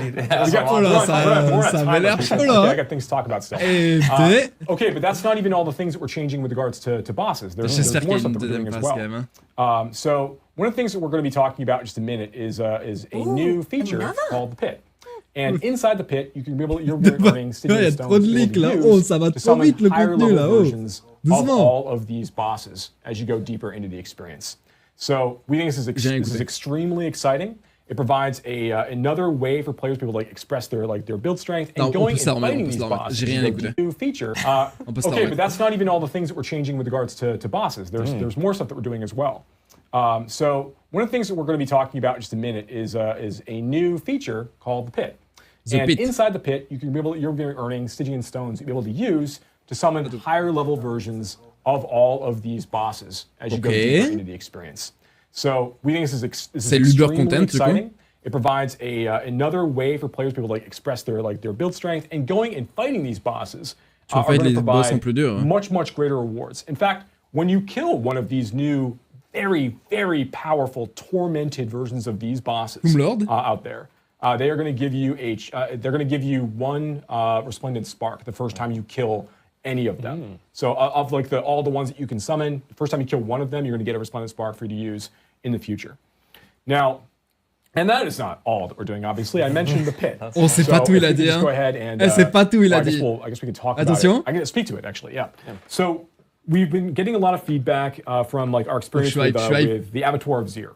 You know, so towards the end of season 2, we had this like really difficult like dungeon dive. We were going against again forces of Lord Zir inside this experience and fighting Bloodseekers and kind of racing the clock. And that was a pretty fun experience. We got a lot of really good information and feedback about how that really played out. We made a number of adjustments in the form of this new content type that we're calling the Artificer's Pit. Okay. And what it effectively is a way for players to go and like once players have managed to complete a tier 45 nightmare dungeon, which is filled with like level 100 monsters, they're going to gain access to a quest that's going to like send them around the world looking for rune shards. And rune shards are just this new material that players will collect to open up Artificer's Rifts. And they drop they drop all over the place. Like it's pretty easy to find, you know, the materials you'll need. C'est comme ça qu'ils redonnent de l'intérêt à l'open world. And when you have a number of them, you can bring them back to this obelisk in Karagar and kind of use that to like form your first pit run effectively. And there's hundreds of levels of this, and the monsters that you will begin fighting immediately are all like right at level 100. Do we have we got a video of it? Yeah. Let's see what we got. So we have Ruben like kind of there. Perfect. Yeah. We have the live play. With that Tiens, ça me paraît familier tout ça. PTR, look forward, and we're looking at talking dev stuff right now. This is what it looks like sometimes. Ça me paraît un peu trop familier ce truc. Ruben's coming here. He's already done the rift before. He's going to go ahead and just open up a tier 1 Artificer's Rift. And we'll see how this goes. So he's going to spend 1 rune shard to do this. That's going to open up right here in Karagar. And we're going to go. There's a little bit of a stacking issue there. Yeah, we're going to have that fixed too. Again, sends that feedback, everybody. And you're going to dive into your first pit run. Now, each pit experience it's a randomized layout filled with random monsters. You know, there's no nightmare affixes like what we have in, or like afflictions like we have in Nightmare Dungeons. Instead, the players really like just pushing themselves up as against this timer as fast as they can, trying to complete it. So as you're going through this, you'll see it's very similar to a lot of the things that we did in the Abattoir of Zir. We want to make sure this is a quick, punchy experience as you're playing and you're killing monsters. You're not going to be getting any loot from the drops. Like there's like that stuff's not here to slow you down. You know, it's just about like pushing as hard as you can. Now, a couple of the major differences between what we've done in the Artificer's Pit relative to what we did in the Abattoir of Zir is first, in the Abattoir of Zir, when a player died while going through the experience, they were immediately ejected from the Abattoir of Zir. Like their run was over in the case of death. Here, we want to allow for a little bit more, a few more problems to occur, a few more errors, you know, from the player as they're kind of going through. So that every time you die, what actually ends up happening is you add 30 seconds to your timer. So you're less and less likely to beat the timer. Mais non! And that's important. Nouvelle règle. Timer, you're not ejected from the pit if you don't actually manage to keep time with the timer. You just don't get the mastery objective completion. And the mastery is tied to masterworking materials that you'll be using to go through the masterworking process for your items. In fact, the pit, as Charles referenced earlier, is the place you need to go in order to obtain the bulk majority of those masterworking materials. So while you can get to the end of the experience, you will get rewards for having defeated the boss by the end of a pit run if you don't manage to finish with the timer in mind. You won't get access to those materials. So why is this? So one of the things we recognize that we think is very unique to Diablo and to SARPGs in general is that a lot of times players are making like efficiency bets about how they choose to engage with content. They're deciding, okay, I can kill monsters of this level fairly easily and without much risk. How much further beyond this level can I push in order to maximize the rewards I'm getting from the runs that I'm doing, and while also like maintaining good cadence and like managing my risk? And that's kind of like that fun sweet spot that we think works really well. You know, AOZ was meant to like tap into a little bit of this but it was also AOZ was designed to be an extraordinarily challenging piece of content from the get-go. Here, the pit starts in a somewhat more reasonable place. We understand that, like, you know, tier 45 dungeons are not, you know, the most challenging content in the entirety of the game. It goes up much higher than that. And the pit does as well, as the pit can go, like, well past tier 100. So you can be fighting level 200 monsters, level 250 monsters as you go deeper and deeper into the experience. So, okay, it looks like si on me l'avait dit, j'aurais pas good time going through this.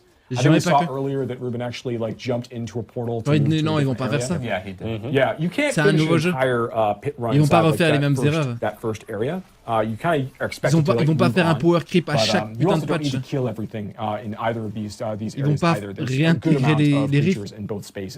C'est pas possible. Ils vont faire des vrais boss. He's making pretty good time here though. Okay. So the idea is to try and find that level in the pit where you can go pretty efficiently and quickly, but where you're pushing hard so you can get better rewards. Right. Okay. So you did a great job. La jauge est remplie un boss.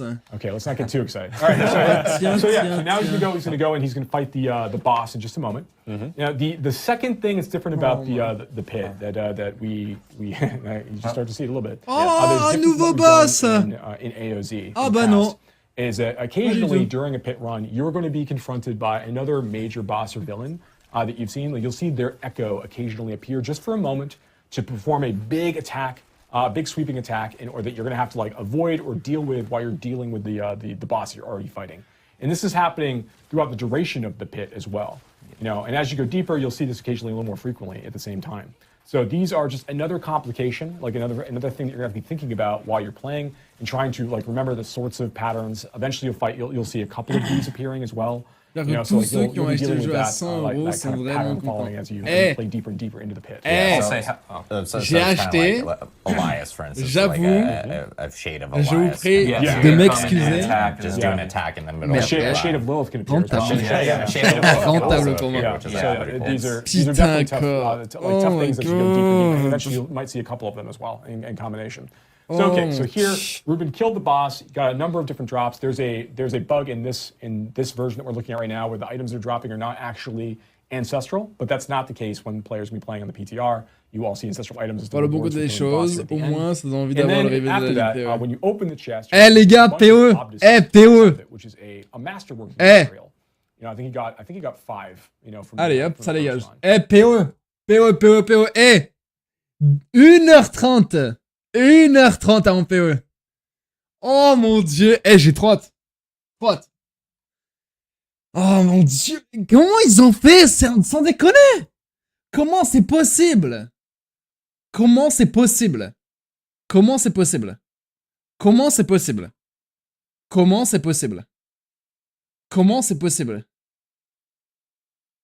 Vraiment, je n'ai pas les mots. Oh mon dieu, gros. Je n'ai pas les mots. Vraiment, je n'ai pas les mots. Leur rework de l'itémisation, c'est ajouter une fange avec juste un bouton upgrade. C'est la rework de l'itémisation. Oh les gars, rework de l'itémisation, tous les modes nuls, on les enlève. On crée aucune alternative. Et les modes bien, on les buff.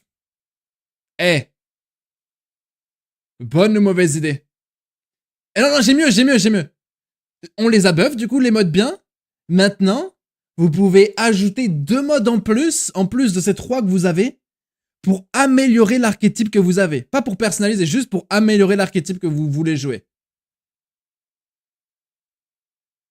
Mais ça change rien. C'est juste des buffs numériques. Avis? Ok, non, mieux! Parce que là, on vous a donné beaucoup de puissance. Et il faut qu'on vous donne un contenu pour pouvoir utiliser cette puissance. On remet les rifts de Diablo 3. Contenu qui scale à l'infini. Pas de problème de game design. GG à tous.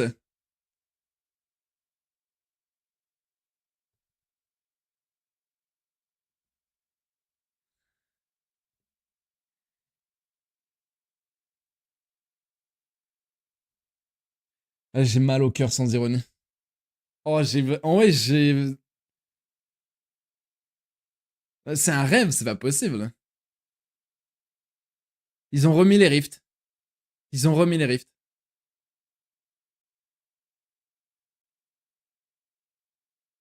Ça reste mieux que les ligues précédentes, je suis même pas sûr.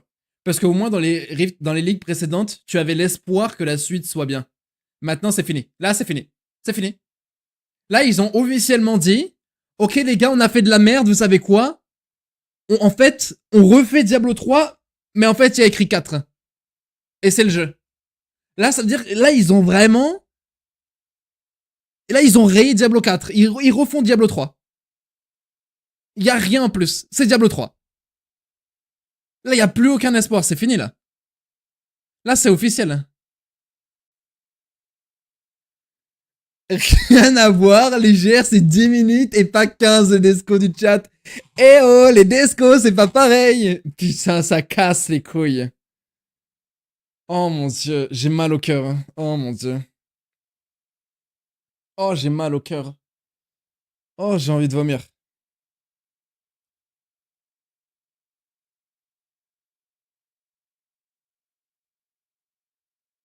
Bah, j'aurais jamais cru. Moi, vivant, j'aurais jamais cru. J'avais espoir. À chaque fois. À chaque fois, j'avais espoir. Ça veut dire que tu ne veux pas avoir de mécanique de PO1 dans PO2. Non, rien à voir, monsieur. Vous faites un Strawman. Si une mécanique est mauvaise, je veux pas l'avoir sur PO2, évidemment. Si une mécanique est bonne, bien sûr. C'est pour ça que tout à l'heure, j'ai dit, c'est une bonne chose qu'ils aient... C'est une très bonne idée, leur système de craft avec les forges, là. Sauf qu'ils ont pris les pires modifiers possibles pour les intégrer. Me faites pas dire ce que j'ai pas dit. Au contraire. Au contraire, je suis le premier à dire, si c'est des bonnes mécaniques, go for it, transférez, c'est une bonne chose. Mais là, c'est pas des bonnes mécaniques. C'est pas des bonnes mécaniques. C'est pas des bonnes mécaniques. C'est du scaling infini, brain dead, avec que des mobs qu'on connaît, que des layouts qu'on connaît, que des boss qu'on connaît. C'est nul. C'est nul. C'est nul. C'est nul. C'est nul. C'est nul. C'est de la merde. C'est de la merde. Je suis désolé. C'est nul. Bref. PoE, les gars. PoE. Let's go. PoE. Ok, j'ai préparé le bingo. Fuck des 4. Oh, plus jamais. Je m'engage plus jamais de ma vie. De moi vivant, plus jamais je dis, les gars, la prochaine saison de Diablo, peut-être ce sera bien. Plus jamais. Ok, je vais me... Oh, mon dieu, plus jamais de ma vie. Oh, c'est le pire retour en arrière possible. Oh mon dieu, comment? Peut-être l'extension, peut-être. Oh. Oh. Ah. Ok, bingo. Bingo time. 16-5. Oh mon dieu, comment? Comment c'est possible? Oh mon dieu. Oh mon dieu. Oh mon dieu. Oh. Je regrette mes 100 balles, j'ai la même réaction. Jamais. Oh mon dieu. Vraiment, je n'ai pas les mots. Je n'ai pas les mots. Je n'ai pas les mots. Ça fait 9 mois. Rendez-vous compte. Rendez... 9 mois qu'ils ont dit... Non, je lis rien, là. Non, rien, c'est ok. Oh, heureusement que je sais pas sur ce PC qu'on commence à bosser. Hein. J'ai cru que j'avais leak un truc. Oh, j'ai eu peur. Ok, oui, c'est fine. Ouf. Eh ben... Sunshine a une plutôt bonne impression.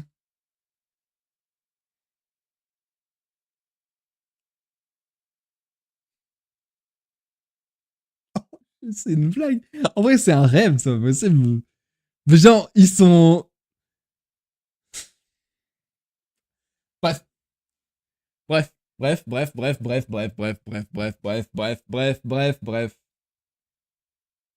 Ah, vraiment, ça me met hors de moi. Ça me met hors de moi. Ça me met... Oh...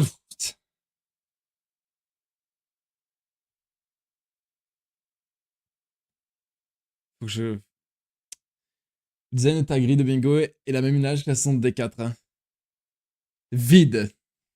Vide. Réel. Aïe, aïe, aïe, aïe, aïe, aïe, aïe. Écoute, c'est pas grave, c'est le contenu intéressant. Les gars, le visuel, c'est pas grave. Mon bingo est nul, mais c'est pas grave. Ok. Il est temps d'écrire des idées. Alors, j'ai envie de chialer, moi, putain. J'ai envie de chialer. Oh. Buff mêlé. Ok, il faut faire une liste. Bingo time. Aïe, aïe, aïe, aïe, aïe. Oh mon dieu. Bingo. Alors. POE, ajoute les GR. Non, par pitié. Par pitié. Non. Oh. Ok, au travail. Sur ce, assez de conneries. Au travail. Et vous savez qu'en plus, je me suis dit... Vous savez, d'habitude, je m'habille mal pour Diablo, et ensuite, il y a POE, et du coup, je m'habille bien. Je me suis dit... Là, c'est la refonte de l'utilisation, vas-y. Je mets une petite chemise. Ah, tu vois? On va enjoy, on va savourer le renouveau, tu vois. Quelle ne fut pas ma stupéfaction. Mais bref. Alors, attendez. Alors, il est temps. Alors, on est tous d'accord. Buff mêlée. Buff mana. Nerf. Comment ça s'appelle? Ah, mais il y a des trucs qu'on pourra pas savoir avant le jour J, c'est un peu chiant. Mais le SAPEX, c'est pas mieux que les GR, je trouve, mais bon.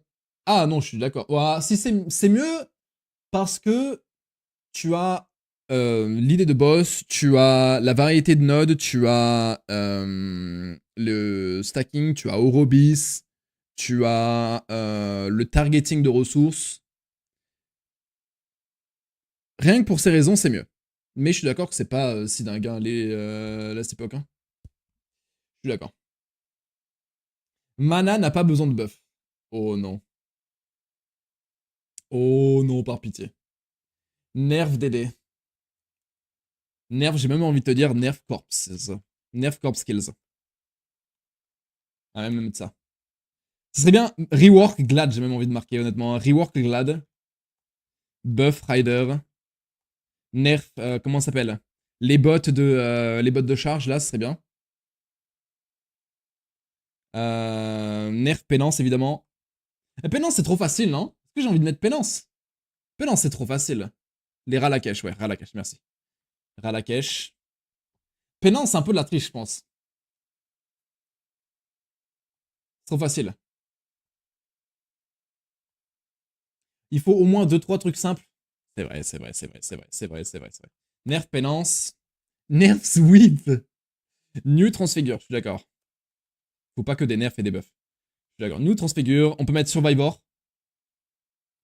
On va mettre Mecha, League, Survivor. Ce serait banger. Hein. Un Survivor, ce serait incroyable. Oh là là. Ce serait incroyable. Défaillance T0. Le truc, c'est que ça, on pourra pas vérifier avec le patch note, quoi.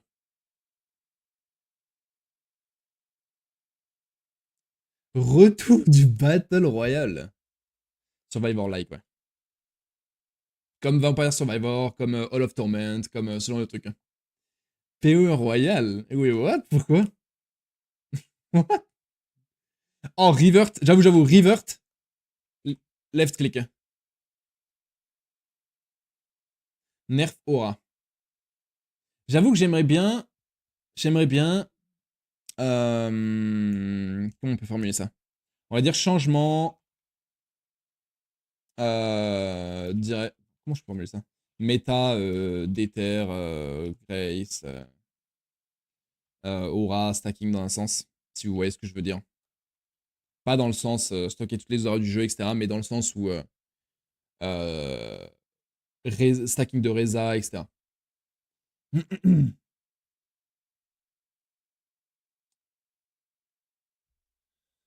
On va mettre méta défensive alors, ouais.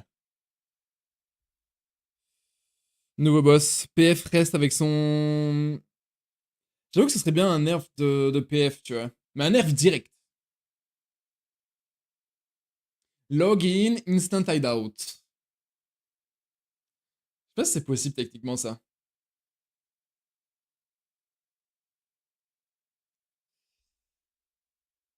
Ouais, j'avoue, je vais juste mettre changement RMR plutôt. C'est plus de sens. ZQSD, tu penses? En vrai, je veux dire, ça a du sens, tu vois. Auction House pour les échanges de currency. C'est improbable. Improbable. Je fais pas trop gaze avec le nerf flacon, non. Le nerf flacon. Il y a d'autres techs qui s'ouvrent. Même si tu changes le less de Mage Taken, il y a d'autres techs qui s'ouvrent. Ça peut te permettre de faire un melding, tu vois, par exemple. Ça peut te permettre de faire pas mal de choses. MTX Dex Stacking. C'est vrai qu'il y a Strength et Int, il n'y a pas Dex. Mais tu fais quoi, Dex? Mon cerveau, il est pas capable d'imaginer ce que tu fais en Dex. Je ne serait pas dans le jeu avec les animations, sans les animations. Je suis d'accord, ouais. C'est bizarre un peu. Ça a du sens sur PO2 vu que tu peux cast en bougeant, tu vois. Sur PO1, c'est un peu louche quand même. Hein. New Uber, j'avoue que j'aimerais beaucoup. New Uber, j'aimerais beaucoup. New Uber avec ce qu'ils ont montré. Avec Breach et Katarina à la fin, c'est bien. Bizarre tes features chez, mais... c'est ça un peu tes features.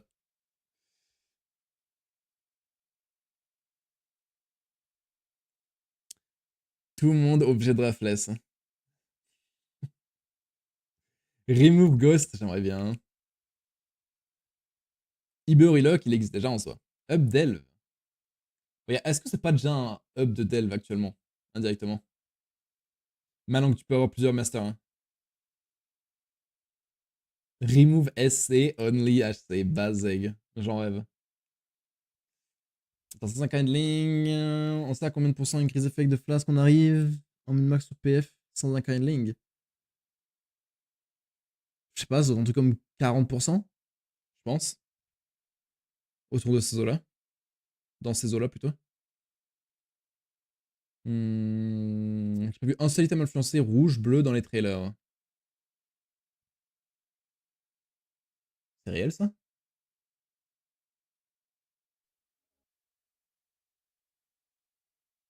Si. Premier monsieur. J'ai le premier cliqué. Ils en place une faction de trade et une faction de farm. Putain, l'idée de fou. Oh, l'idée de fou.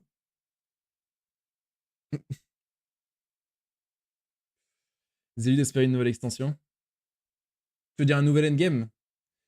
Je pense que ça arrivera pas avant PE2. Hein. Nouveau Scarab, ouais, on peut passer un peu de la triche. Hein. On a déjà l'info. Uber Scarab. C'est que c'était Uber Scarab le truc qu'on a vu? Imagine, c'est juste un rework des Winged.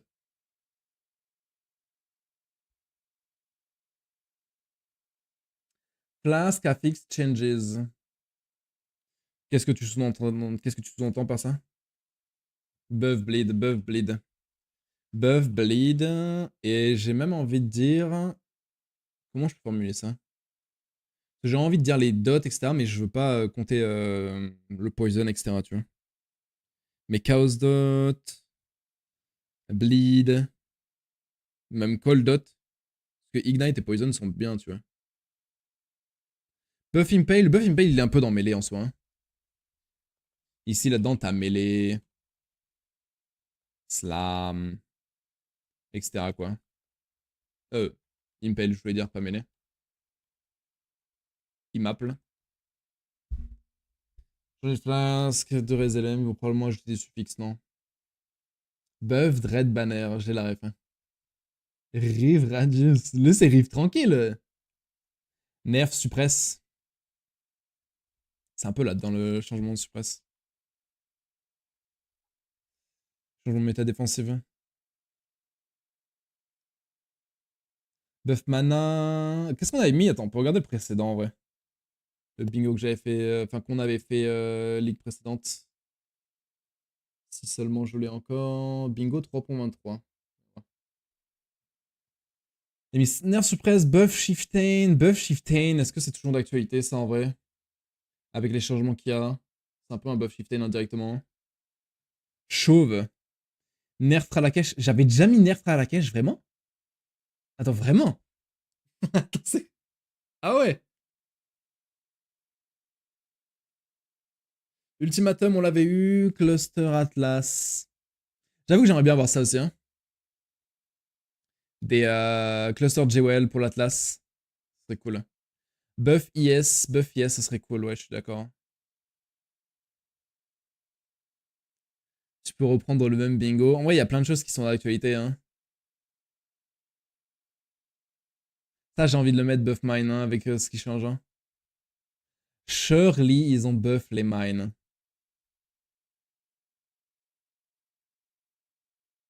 Surely. Avec les changements qui arrivent là. Buff mines. Buff yes, je pense que c'est pas mal. Ça fait beaucoup de buffs quand même, hein. Y a pas assez de divers. Buff mêlé dans chaque bingo depuis 3 ans maintenant. Hein. Ça fait un petit peu mal au cœur. Hein. Nerf méta early game. Il y avait eu les changements sur les skills au final. Nerf wandering path, ça c'était pas passé. Je sais pas si je suis d'accord sur le nerf wandering path. Hein. Dans tous les cas. New bosses. Ça va là-dedans. Il est où New Uber? Slash bosses. Nerf de Rolling Magma. Je sais pas si je voudrais un truc, hein. Je pense qu'ils vont nerf LA, je pense pas, non. Buff Lab. J'avoue, j'espère que, genre, si on est dans un scénario où ils ajoutent des transfigures gemmes, j'espère vraiment qu'ils modifient des trucs sur le lab également. Parce que... J'avoue, modif lab. Changement, craft déterministe. Je reste save en plus pendant 30 heures, bah ouais, t'imagines. Hein. Si tu dilues encore le pool, c'est chaud. Hein. Je pense qu'il rework une mécanique. J'aimerais bien qu'il rework les ghosts. Hein.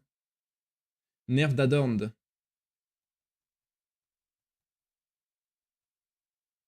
Ça ferait chier que ce soit nerf Adorned quand même. C'est quand même stylé comme item. Hein. Même si c'est fort. Hein. C'est pas un truc qui est simple à choper, tu vois. Tout, tu peux pas le divine. Hein. La mage, c'est dans 8 jours. Le 29. Ils vont rework Betrayal. Je pense pas. Hein. Ils vont rework Sanctum, Abyss, Betrayal. C'est cool. À Sanctum, c'est nouveau. Ils viennent de faire des modifications. Abyss, il y a eu un rework il y a pas assez longtemps. Betrayal, je pense pas que ce soit modifié. Hein.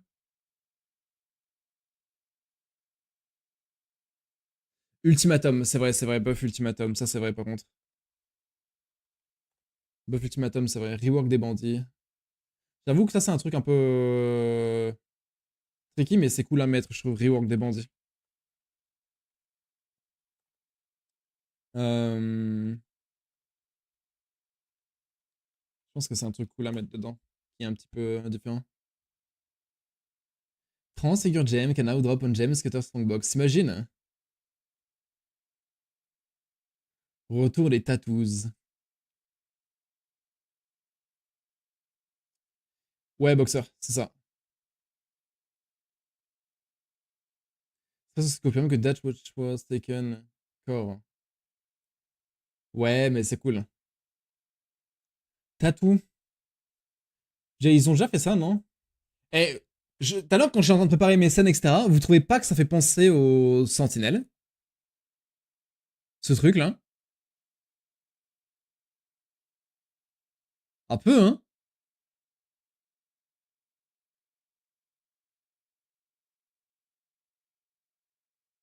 Les recombes reviennent. C'est juste une lampe. Après, j'avoue, la couleur un peu grisâtre, ça fait peut-être un peu penser, ça fait penser à Dofus. Hein? Il y a peut-être un air d'expédition aussi, peut-être. Retour des recombes, ce serait incroyable, hein? Le maître Corbac. Pas d'œuf, malheureusement. Ça, j'avoue. Oh putain, le maître Corbac, là. Putain, avant qu'il se transforme. Au nouveau système, le pit. Oh putain, j'ai hâte. Yo, Adgan. Et Attendant aussi. Moi, je pense qu'il n'y a pas de bonne ou de mauvaise situation. Je pense quand même que des quatre, ils sont dans une sacrée mauvaise situation, monsieur Scribe. Et merci beaucoup pour le sub.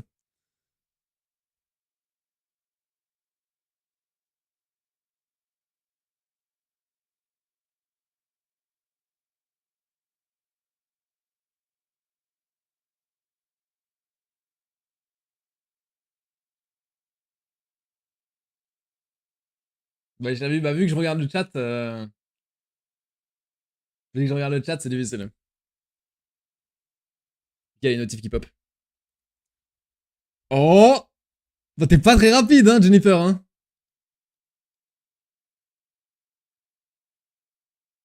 Oh, la gueule!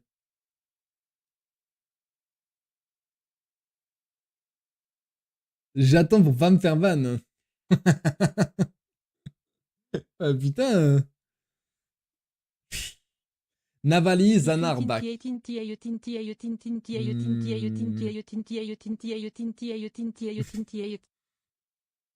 pense que tu te fais ban, je suis pas sûr que tu te fasses ban, hein.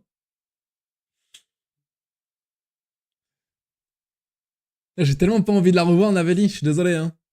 On l'a déjà revu pendant Tota, c'est suffisant, hein. Non? Zana, par contre, j'avoue que j'aimerais bien qu'on la revoie un jour quand même, Zana. Oh! GG! GG! GG!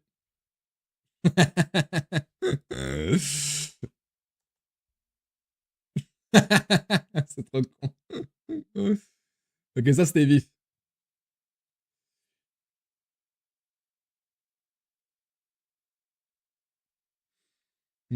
Ah, il nous en manque 4. Parce qu'après le 25, c'est censé être un gratuit. Zana? Zana. Tu étais à LA? Ouais, c'est pour ça que j'ai pas stream, ouais. Pas du tout. Malheureusement, non. Une ascendance PE2. Est-ce qu'on met des trucs... Après, c'est... Est-ce qu'on met des trucs PE2 dedans? Après, PE2, ça ouvre beaucoup de choses, non? Je sais pas si j'ai envie de mettre PE2 là-dedans. Tu vas cosplay? Peut-être, qui sait. Pas aujourd'hui, en tout cas. Les omens. Une race. Retour des recombes. J'avoue que retour des recombes, bah après on peut dépasser de toute façon et on élimine après. Retour des recombes, ça peut être cool. La date de PO2. J'avoue au moins la date. Date bêta PO2. Ça peut être cool ça déjà, j'avoue. Oh. J'avoue. D'ailleurs, monsieur Vavans,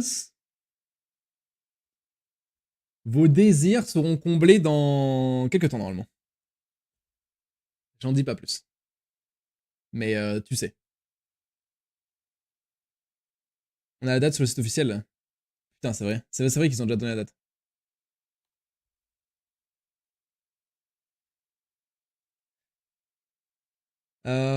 Ça sera fermé et ça va s'ouvrir petit à petit, ouais.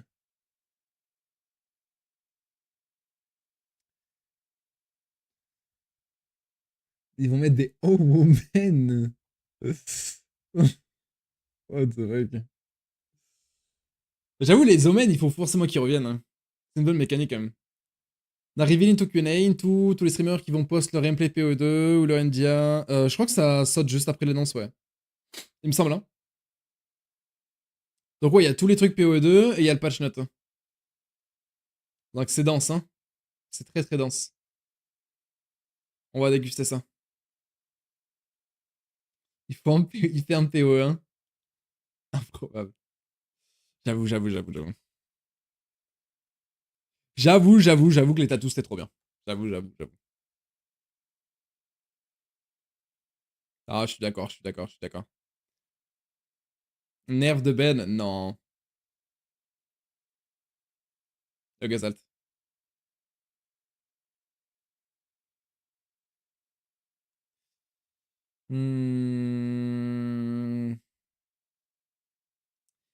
rework de l'itémisation. Oh putain, j'ai trop hâte. Qu'il fasse un petit rework là. Qui retire, au lieu de 6 modes, on passe à 3 là. Oh là là. Woody Joe, supérieur à Ben, supérieur à Michael Jordan. Based. Réel. Ooh, another.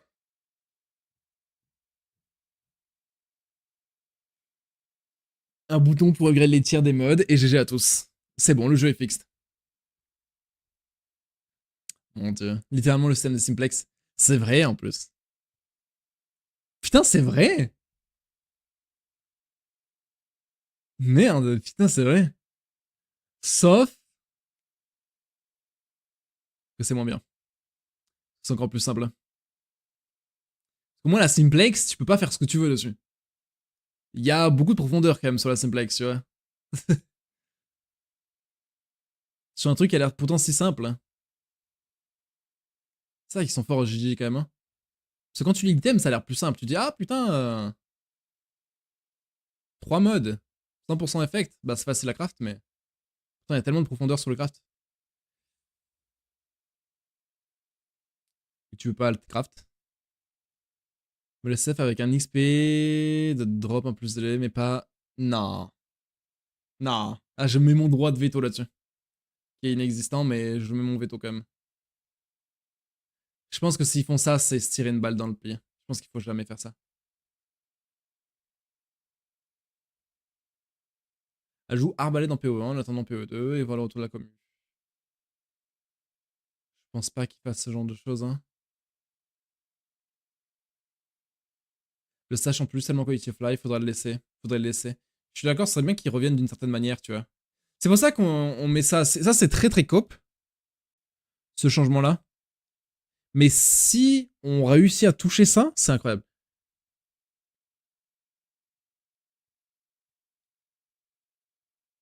En vrai, ça serait incroyable, hein. Parce que bon, Alira, etc. C'est tellement boring comme mécanique. Une nouvelle vague de buffs, je suis d'accord, ouais. Ce serait cool. C'est cool ce qu'ils avaient fait la dernière fois. Il y a plein d'uniques qui sont sortis, tu vois. Genre Clock of Flame, par exemple. C'est bien qu'ils refassent une passe. Sésame pour skip le leveling. Stop. Stop, stop, stop, stop. Tout phare.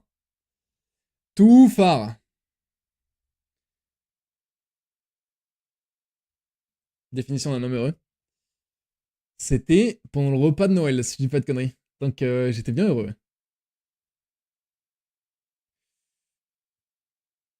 Un patch anémique.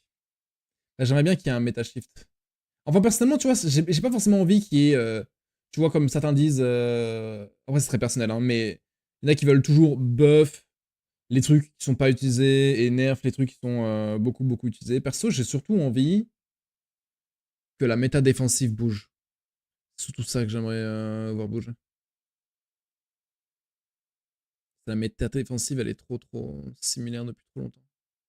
Après, en même temps, les défenses, j'imagine que c'est un peu moins intéressant que l'offense. Barkskin, on peut mettre ça aussi, ouais, j'avoue. Ah, je joue Barkskin, ouais. In. Garfskin. Il nous en manque au moins un. Et on aura fini. J'étais à deux doigts de faire une erreur, ouais. Pas avant PO2, ils ne vont pas prendre le risque. Ouais, bah ouais, ça a du sens. Ça a du sens. Après, en même temps, tu vois... Enfin, on va pas refaire le même débat que tout à l'heure, Nexus, mais... Tu vois ce que je veux dire. Il y a certains outils qui sont buffables.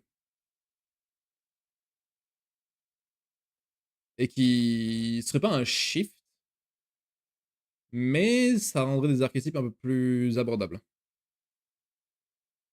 C'est déjà cool. Je veux dire, si tu me rebuffes les notes de regen de mana comme avant,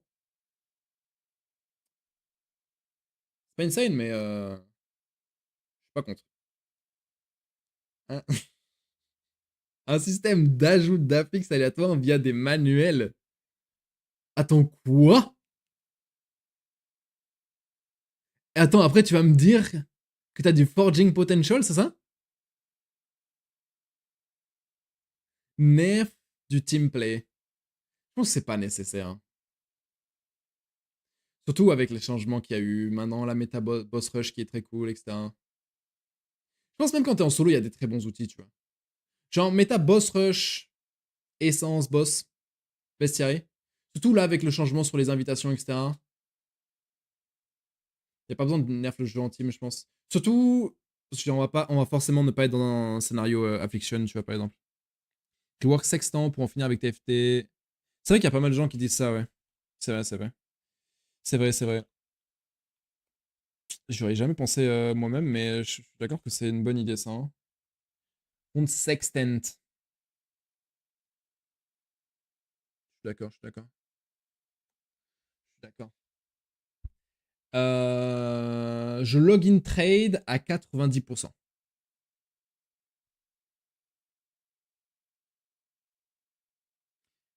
Tu fais autant de currency, tu t'investis autant et tu as assez de knowledge. Ouais, je pense. Trouve des trucs de fou intime avec Affliction, ouais. Ça doit pas mal jouer. S'il les délète, c'est considéré comme une refonte.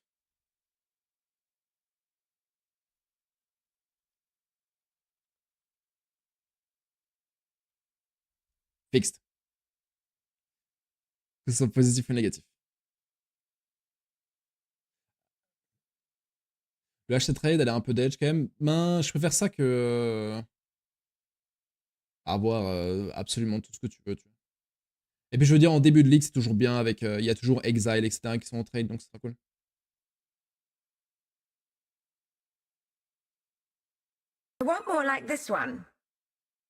J'ai entendu je login trade à 90% kappa. C'est bien ce que j'ai dit. Merci beaucoup, Gatorol. Mais c'est bien ce que j'ai dit. Je pense à un nerf sur Splitting Steel. C'est possible. Splitting Steel, c'est fort, hein, c'est clair. Hein. Est-ce qu'il nerferait pas plutôt juste la mécanique de Return Proj et juste, du coup, le Nemesis en réalité.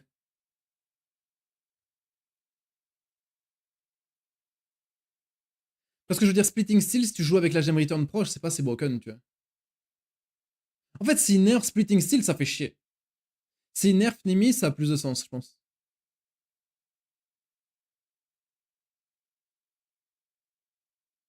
Nemesis, tu peux pas le nerf pour moi.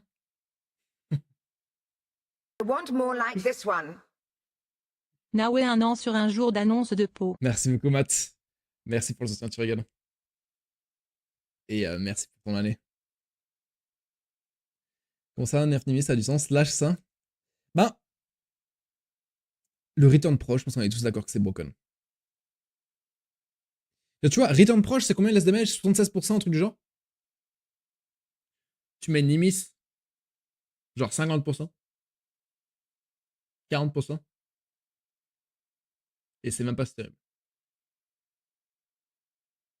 Storm, Brand, of Indecision, même tarif que Pénance. Non, non, je suis pas d'accord.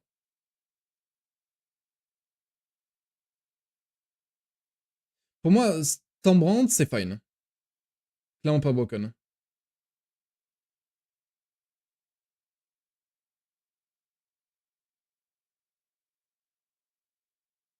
Spark a pris son AF, Nimi sur la... Le truc, c'est que Nimi Splitting, pardon. Splitting, franchement.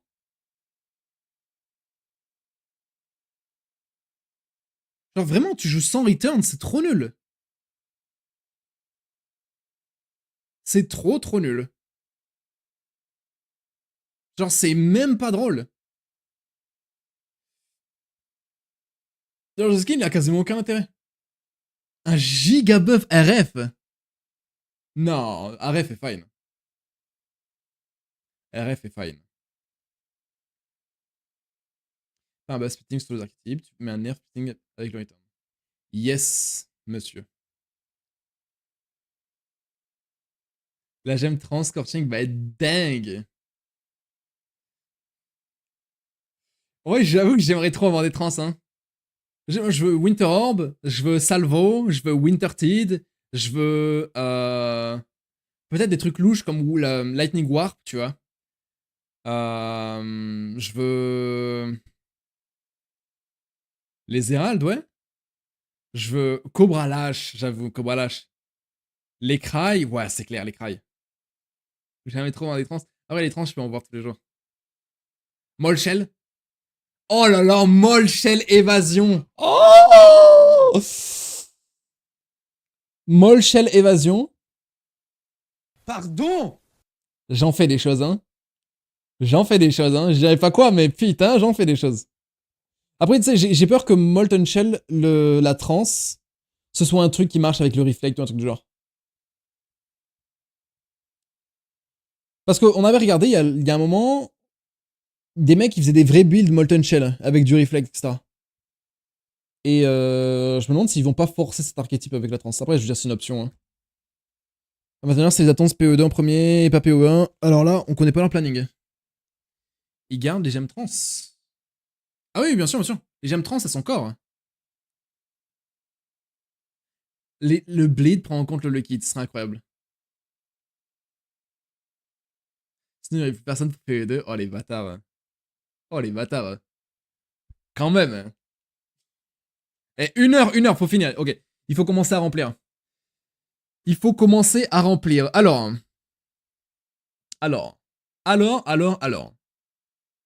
Déjà, le premier. Bon, la case centrale, c'est la case bonus. C'est toujours, il faut un truc facile. Donc, ce sera genre I. Mark Roberts, j'imagine. On va mettre D for bad en vrai. Hein. D for bad. C'est la case bonus un peu. Ensuite, on a buff melee. Les cases les plus importantes, c'est les cases dans les angles. Donc, si on veut se donner plus de chance, il faut mettre des trucs un peu plus faciles. Hein. Buff, quoi, le Detonate Mine, je le sens. Dire s'ils remettent l'ancienne alternate sur Detonate Mine, tout de suite, je râle un peu moins. Honnêtement. Nerf Penance, ouais. Je suis d'accord. Nerf Penance, c'est un facile celui-là. Nerf Penance. Nerf Corpses. Ah, Corpse. Comment je peux écrire ça? Sans que ce soit trop long. En 3 lignes, c'est fine en vrai. 3 lignes, c'est ok. Nerf Corp Skills.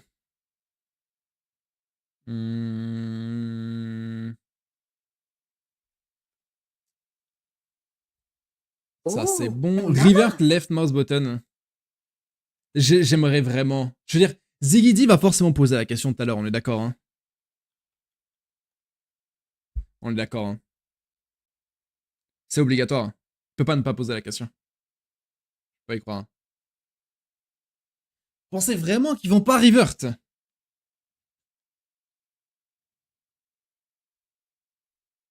Ah merde. Oups. Oups.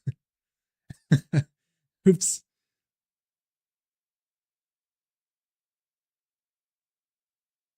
Ils vont jamais revert. Ils ont fait chier à faire une gemme, jamais le revert. Oh, mais je veux dire, c'est pas incompatible. La gemme, tu peux l'utiliser dans plein de choses. Même s'ils remettent le left mouse button. Hein. Tu peux quand même l'utiliser pour plein de choses, la gemme.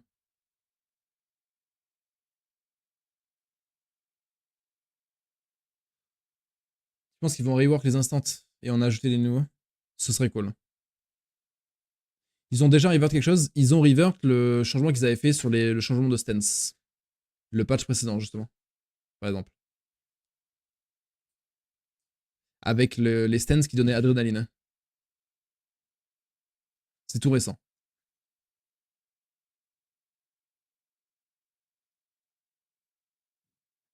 Ils ont revert Arc Nemesis. C'est vrai aussi. C'est vrai aussi.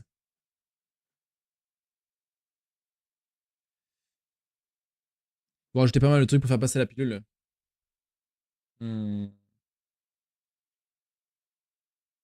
Ça fait chier un peu quand même, hein. Un buff sur les modes de flasque. Je peux l'ajouter, hein, ouais. Peut-être que j'enlèverai le revert alors.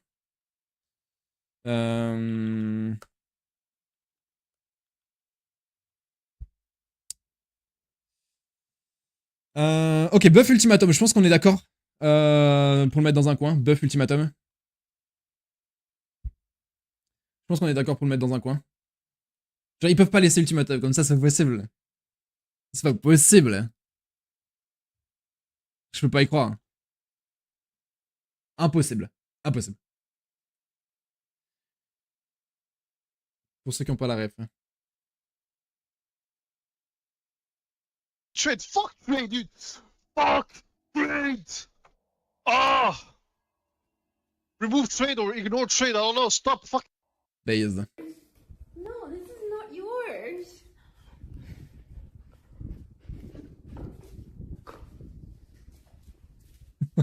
Ok, bref. Ok, bref. Alors, la suite.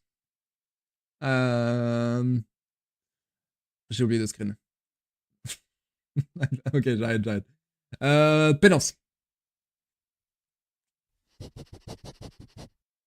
Alors, très beau chien, très beau chien. Pas mal le patch. Ok, bref. Survivor-like. Survivor-like, ce serait incroyable. Ouais, j'en rêve.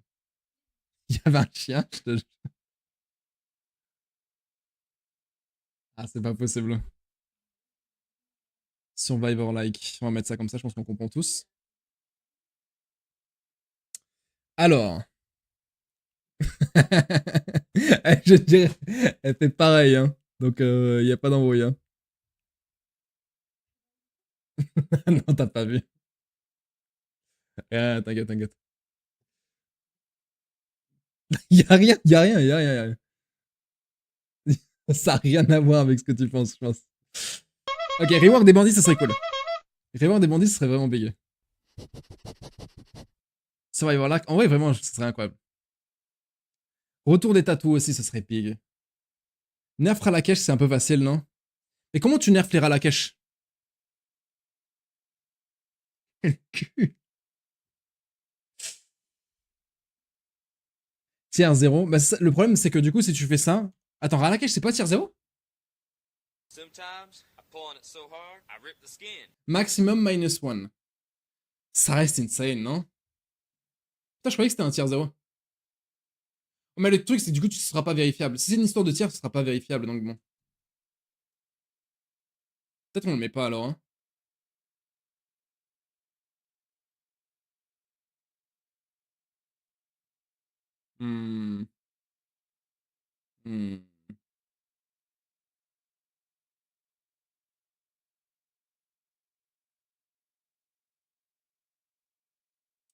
C'est le combo. Ah bah... Ouais. Ouais.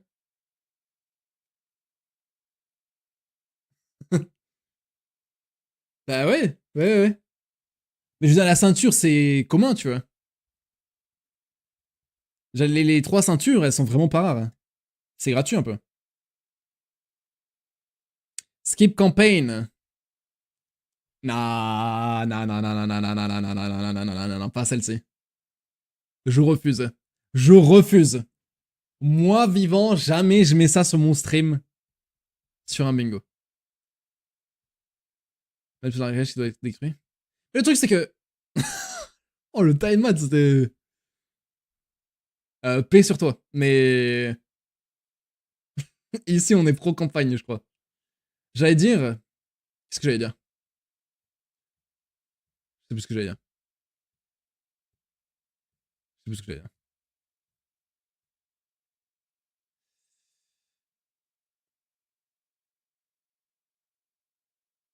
Modiflab, je n'y crois pas, avec ce qu'il vient de faire. Alors attends, parce que les modiflab, c'est... Il n'y a pas de contexte. Mais ce qu'on veut dire, quand j'ai marqué modiflab, c'est... imaginons, tu rajoutes des transgemmes, ce serait bien qu'il y ait, par exemple, le craft pour target les gemmes qui soit moins rare, tu vois, par exemple. C'est ce genre de choses. Ou faire même que sur Uberlab, il est toujours là, tu vois, par exemple. Ce craft déterministe. Ce genre de choses. Ce que je veux dire, le pool de gemmes va être dilué de plus en plus, tu vois. Donc bon. Patch autre flèche supérieur au patch normal, hein. J'y crois pas une seconde. Je n'y crois pas une seconde.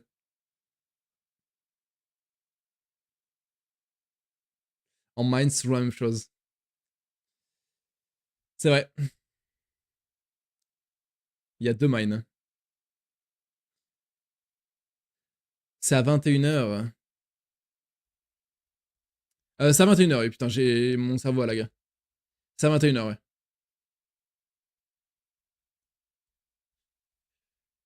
Donc dans 50 minutes.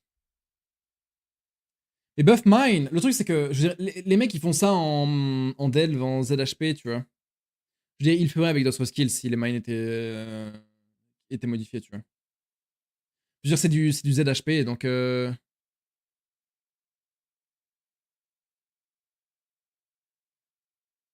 Ils s'adapteraient. Quand je parle de buff mine, c'est modification par exemple sur le saboteur. Parce que le saboteur, c'est de la merde. Qu'on se le dise, saboteur, tu regardes les notes de mine sur le saboteur, c'est trop nul.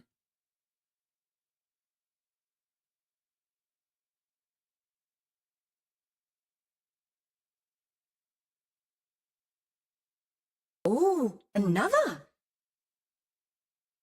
Genre, c'est quoi ça? C'est quoi ça? Bon, bref. Je vais pas refaire une thèse sur le saboteur, mais bon. Merci à tous les nouveaux en tout cas. Quand j'aime de mine qui sont tabassés aussi, ça casse les couilles. Oui, ça casse les couilles. Ça casse les couilles. Et avec les changements sur le left mouse button, ça en fout. J'ai envie de le mettre. Buff mine. Buff mines. Et ce bloc, c'est pour faire un bingo. Pour essayer de pré-shot un petit peu les changements, etc. Pour ajouter un petit peu d'ange aux annonces. Buff bleed, obligé. Buff bleed aussi, hein. Buff bleed. Mettre en face. Buff bleed, surely. Buff bleed. Nerf Didi, il est ici, le nerf Didi au final. Faut savoir, quand je dis buff mana, je parle de régène de mana, je parle d'archetype Archmage, je parle de outils de régène sur l'outil, je parle de changements sur les masteries qui sont useless, je parle de changements sur les affixes, ce genre de choses. Qu'on me dise pas, ouais, avec le chest unique, le stacking de mana insane. Qu'on parle pas de Indigen, ça compte pas. Invalide. Invalide. C'est surtout Archmage. C'est pas grave. Surtout Archmage. Parce que Indigen et le chest... Pourquoi? Oh, ma mémoire, c'est grave, hein. Je sais plus comment il s'appelle, mais vous voyez le chest blanc, là. Infâme. C'est tellement chiant à mettre en place, c'est juste pas viable, quoi, actuellement. Ivory Tower, exactement. Ivory Tower, ouais. Exactement.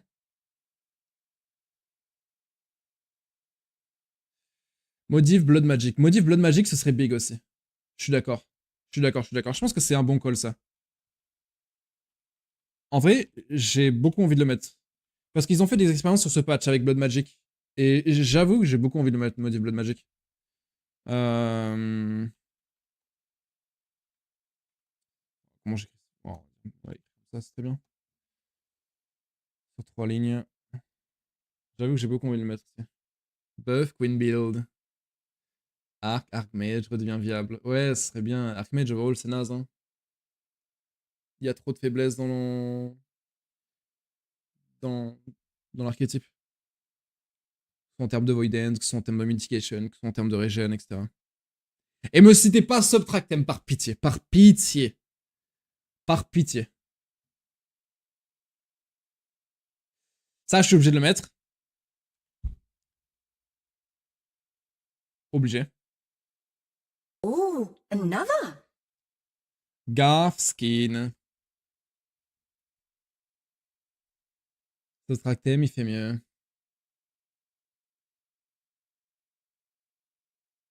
Heureusement qu'il a pas des trucs ultra conditionnels qui sont jamais up en vraie situation, hein, dans son POB, sinon ce serait terrible, quoi. Le S, il a dit c'est fort, hein.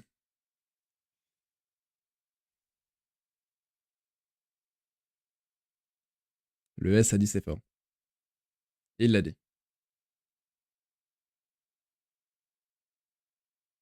Garf Skin, ouais.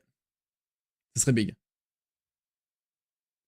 Mécalib Survivor, je l'ai mis. Neutrangem. Neutrangem, je pense que c'est un truc facile à colle. Mais il n'y a pas assez de prise de risque dans ce truc-là. Il n'y a pas assez de prise de risque. C'est trop facile. Ah si, en vrai, le Revert, c'est pas mal risqué quand même. Le Revert, c'est assez risqué.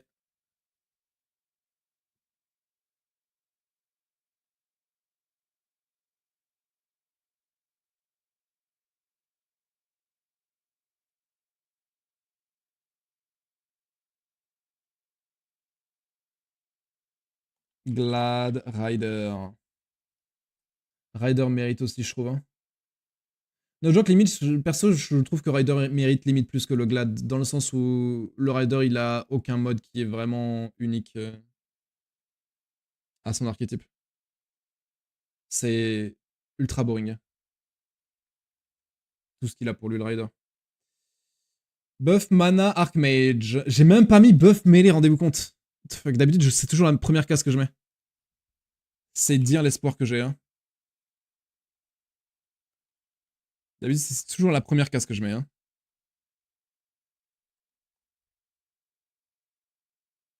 Boum. Retour du bleed, ça serait bien. Hein. J'en rêve. C'est passé quoi avec le clic gauche? Tu peux plus avoir de skill instantané sur clic gauche. Possible, malheureusement. La vidéo sur la prochaine ligne. Je voulais jouer un X-Blast Mine. Tu penses que c'est toujours jouable? On verra ce soir avec le patch note tonneau breton. Pour l'instant, c'est trop difficile de dire. Ce soir, il y aura le patch note. Tu pourras avoir une réponse correcte d'ici demain. Impossible d'avoir une vraie réponse actuellement. Peuvent sur Melee Splash serait un bon début. C'est-à-dire... Tu veux dire sur l'AOE du Splash? Sur les damages du Splash?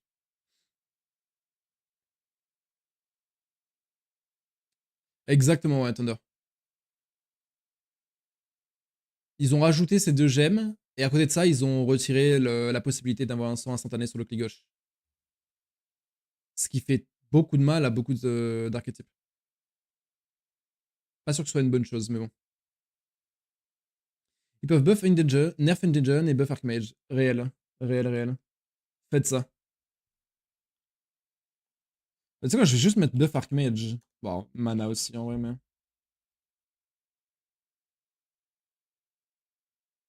Parce que je veux dire, actuellement, mana, c'est Ivory Tower, Endanger.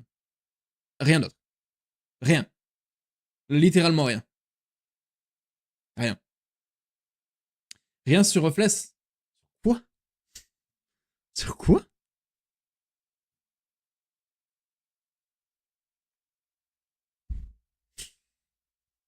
En vrai,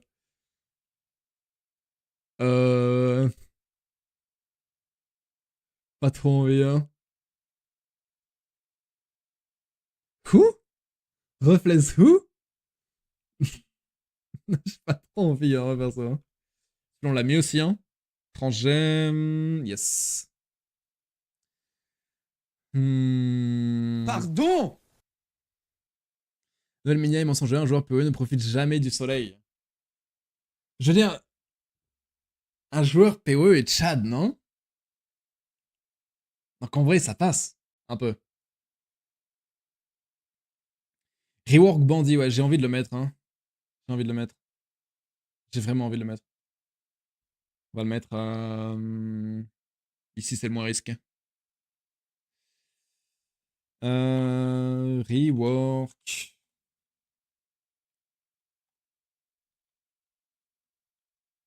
Je sais pas écrire.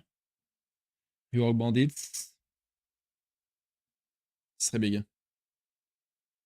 Ajout d'un filter in-game. Je pense que ça se produira jamais, ça. Il y a trop de bons outils extérieurs, ils feront jamais aussi bien, non?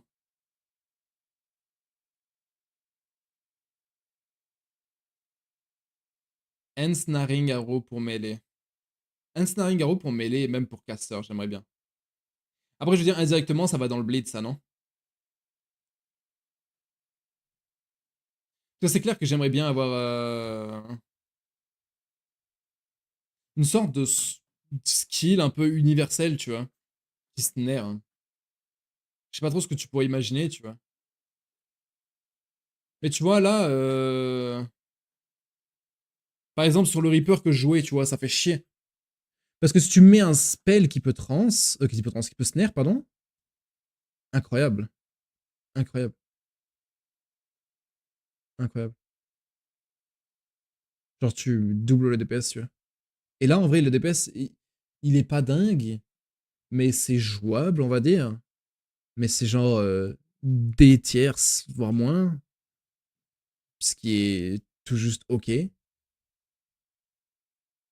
Tu mets un spell qui peut snare, ça, tu sautes au moins deux tiers, là. C'est tellement mieux. Genre, imagine, par exemple, un Warcry qui snare, par exemple, tu vois. Imagine, un Warcry qui snare avec le changement... avec la nouvelle gemme, là. Le Call to Arms. Nerf, mêlée, totem, no more buff. Je veux dire, s'il y a ça, directement, c'est presque un buff mêlée s'ils font des trucs à côté, non? Je ferais jamais ça sans ajouter un buff mêlée, non? Ouais, en Warcry, ça aurait du sens, tu vois. Intimidating, tu vois, bon, oh, ils sont snare, tu vois. Surely, il ferait jamais ça, non. Pitié. Changeons les totems ce soir. Tu penses?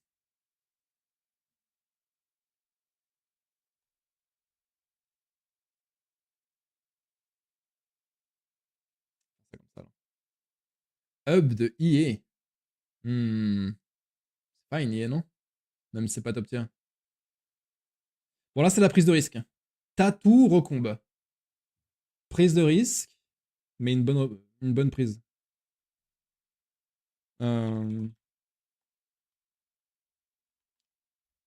Retour au combe.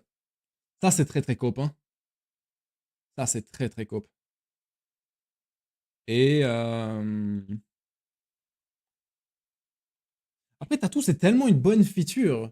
Ils sont obligés de les réintégrer à un moment donné. À la limite, les recombinateurs, je peux comprendre qu'ils les réintègrent pas, mais les tatous, c'est tellement une bonne feature. Ça fait chier qu'ils le remettent pas, quoi. Hein. Buff rituel. Je pense pas que c'est besoin d'être buff rituel, non? Des stagiaires D4. Oh, ça va pas, non? Vu tuer le jeu. Changement sextant, je pense, c'est ça qui a call ça en premier, mais je pense que c'est une bonne idée. Hein. C'est smart, hein. Ashling T3 qui fait un recombe. Oh, imagine! Imagine! Ce serait ultime! Après, le truc, c'est que tu peux pas faire ça parce que tu retombes sur la problématique qu'ils veulent éviter. Donc bon. Enfin, à moins que ce soit un item directement. Ah oui, oui, c'est un item directement. Genre, Ashling tier 4, tu as un recombe. Les tatous, c'était vraiment lourd. Hein. Il y avait des dingueries qui seraient sûrement jamais réintégrées. Mais en tout cas, en termes de flexibilité sur le gear, c'était trop cool. Tu pouvais aller chercher ton suppress manquant là-dessus, tu pouvais aller chercher ton immunité au stun, ce genre de choses. Juste des stats, de la duration, de l'effect, d'aura, plein de choses. C'est incroyable. Betrayal des soirées, non, non, c'est la meilleure mécanique de la ligue. Arrêtez. C'est la meilleure mécanique.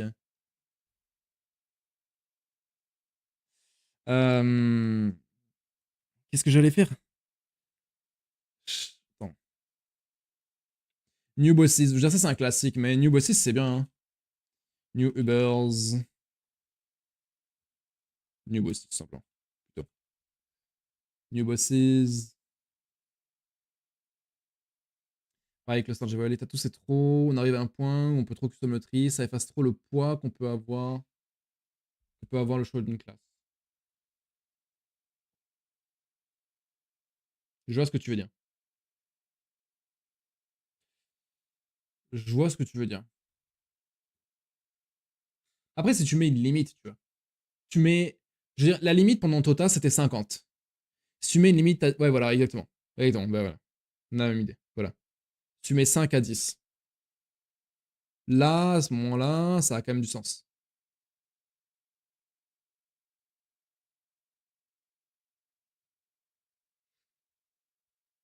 Master T3 pour convertir une gemme précise en trance. Dans un sens, ce serait cool, hein. Mais bon. Lake of Calandra, comeback. Ça tout marche que sur les petites notes d'ascendance. Tu pourras en avoir que 4 du coup. Ah là, c'est un sacré sacrifice. S'ils font ça, tu vois, en vrai, c'est un sacré poids. C'est pas totalement con en soi. Hein. Parce que je veux dire, il y en a certains, tu veux pas le perdre. Hein. Genre la traveling note du champion 10 dans Effect, c'est chaud. Hein. Pas le Dex in Strength. Ouais, mais justement, tu changes le fonctionnement. Justement.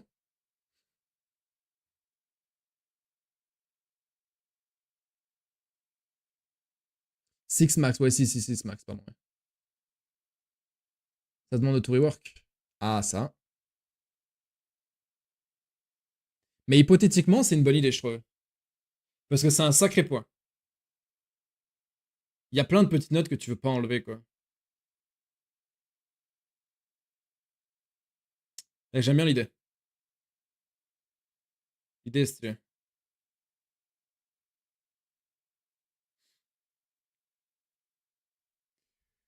C'est surtout que ça... Pour 4 max 13. Ouais, mais 4 max 13, ça existe pas. Mais ouais. Ah, après, ouais. Ah, all res, ouais. Ok, ok. Ouais, forcément. Mais je pense pas que t'aurais des plus 1 comme ça, ouais. Surtout ultime qui te permet de reroll un majeur ascendance par un autre d'une autre ascendance liée à la classe. Ça serait tellement broken. Ce serait tellement broken. Oh, ce serait tellement broken. Mais alors, oh mon dieu. Oh, ce serait tellement broken. Non.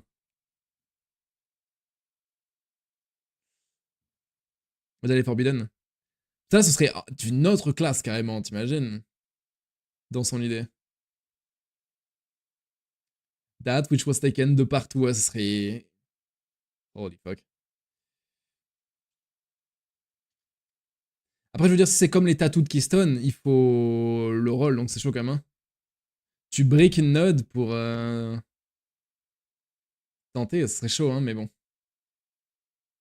Putain, Clown OST.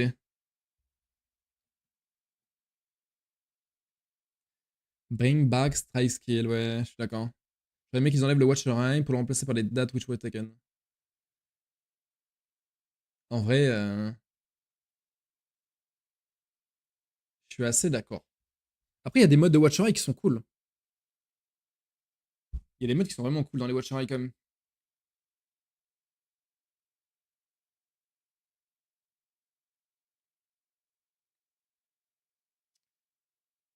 Ouais, je suis assez d'accord là-dessus. Ouais. D'accord. Ok, la suite. La suite. Il faut remplir encore 7.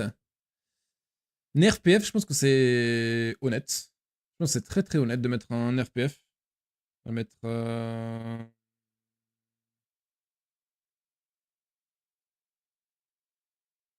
J'ai plus de 3. Nerf PF, je pense que c'est très honnête. Et mérité. Ça fait trop longtemps que ça dure son règne là. Je pense que c'est honnête. New bosses, yes. Buffy, yes. Ce serait big. Modif Lab, j'aimerais bien que ça arrive aussi. Hein. Pas plus loin que les nerfs des flasques. Le truc, c'est que c'est pas forcément des nerfs. Genre, le changement qu'il y a sur les flasques, c'est pas forcément des nerfs pour le PF. C'est ça le problème. Parce que dans un scénario où le PF joue avec Transcendance, c'est pas forcément un nerf, tu vois.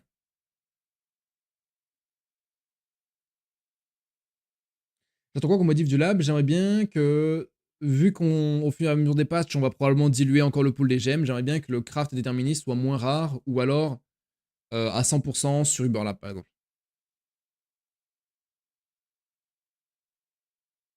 Faire l'abri d'un nerf, comme sur les flasques sur jaune. C'est-à-dire... Hein. Je veux dire, c'était juste du cooldown sur le jeune. Non? Je vais commencer PoE, mais j'ai vu que le 2 sort soon. Est-ce que je me lance ou pas? Ou c'est les jeux n'ont rien à voir. Donc login. Les jeux n'ont rien à voir. Enfin, si.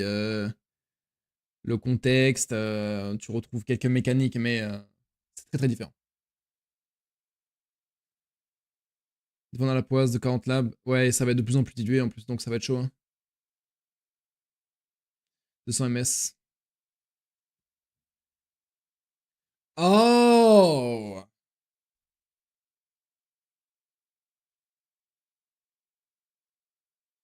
Tu penses qu'il nerfait comme ça? Non, c'est chaud.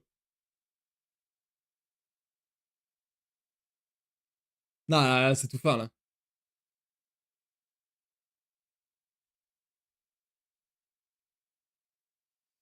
Amuse-toi bien. Amuse-toi bien. Ok, tout fort, Choumi. Commence pas à nous maudire. Je vais mettre modif lab. On va faire un truc comme ça. On va mettre accès. Modif lab.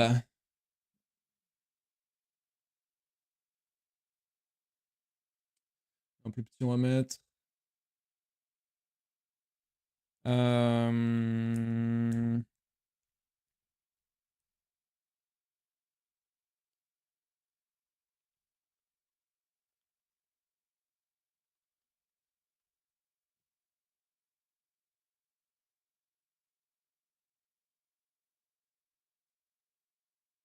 Boum. Un peu trop long.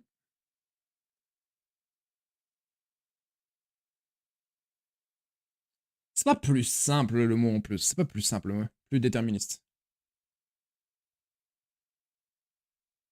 C'est plutôt ça le mot. Pas plus simple. La V1, ouais, ça fait un petit moment maintenant, ouais. Attends, il reste combien de temps? Il reste 30 minutes, j'ai pas mangé ni rien. Ok, il faut speedrun. Il faut speedrun. Merde. Ça passe trop vite là.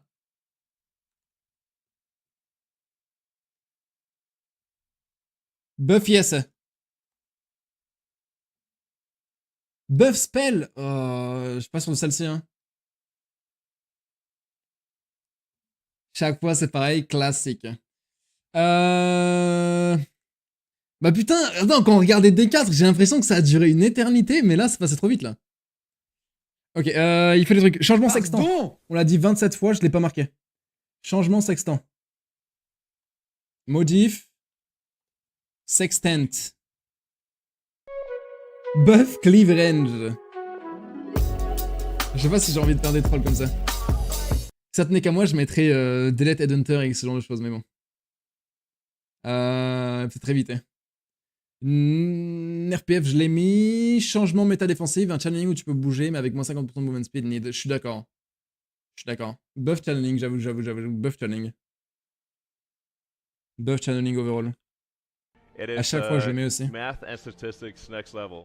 Ouais, comme ça, challenge. On comprend. On trop de place sinon. Il manque.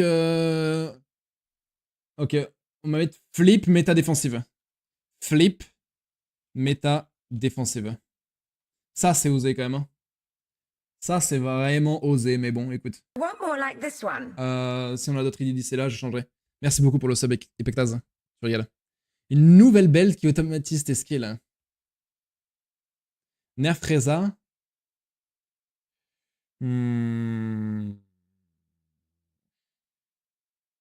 Retour de Scourge. Il y a déjà Scourge dans un sens. C'est devenu Beyond Scourge. En soi. Vous pensez Nerf Reza?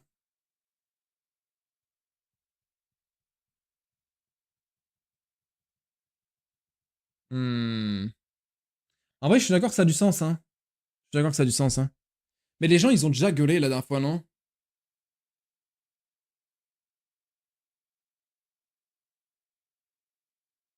J'avais mis rework DD. Non. De toute façon, il a été annoncé hier, donc... Les gens gueulent tout le temps, c'est vrai. C'est pas correct. Buff this. J'y pense. J'aimerais bien. Déterre, Grace, suppresse. Ça dégage. J'aimerais bien, hein, mais je pense pas que ça passe. Ils vont pas faire un autre nerf mécanique, ce serait... Je pense que c'est la révolution.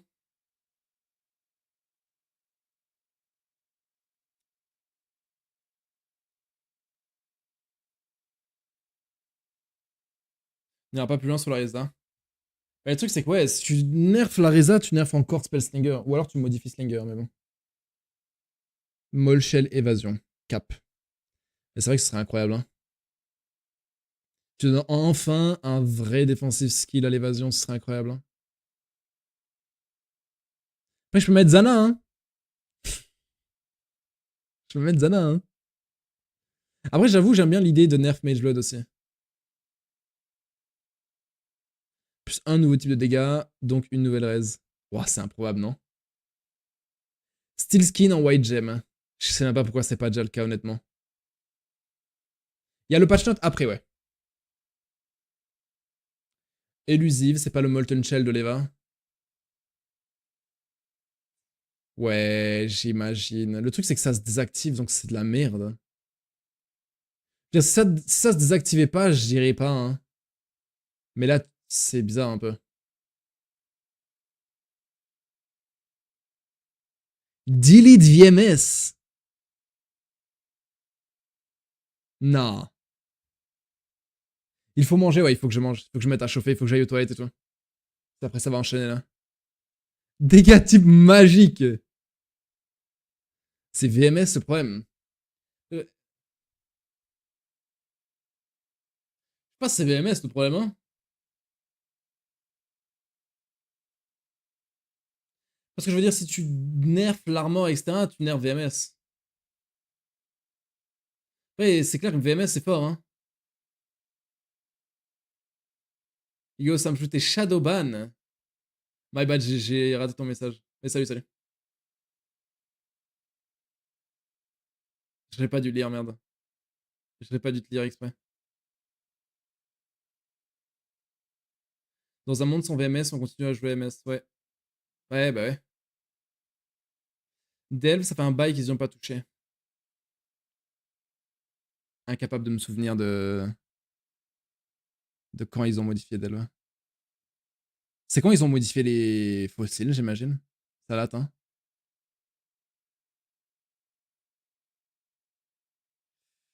Ouh.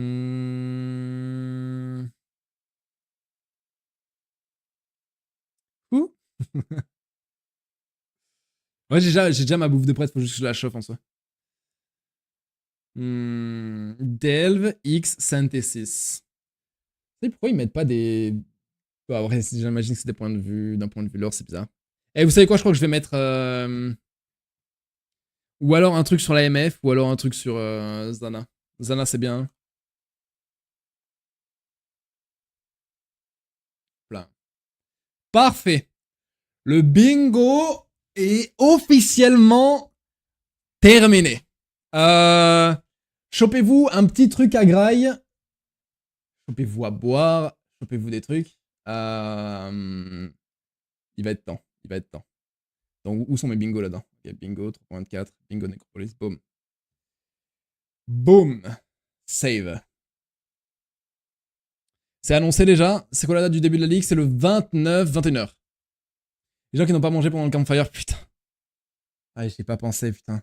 Putain, je voulais regarder des trucs et tout. Oh là là, putain, on n'aura pas le temps. Je vais me choper un truc à manger. Je me chope à boire. Préparez-vous. Ça va pas tarder à commencer. Hop. Je reviens, j'ai AFK 30 secondes. À tout.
Ah, oh mon dieu. Wait, what? Qu'est-ce qui se passe? Attends, qu'est-ce qui se passe? Wait, what? Qu'est-ce qui se passe? Wait, what? Attendez, qu'est-ce que c'est que ça? What? Mais qu'est-ce que c'est que ça? Attendez, qu'est-ce qui vient de se passer? Mais pourquoi ça fait ça? Mais mon compte est hack. Attendez, mais qu'est-ce que c'est que ça?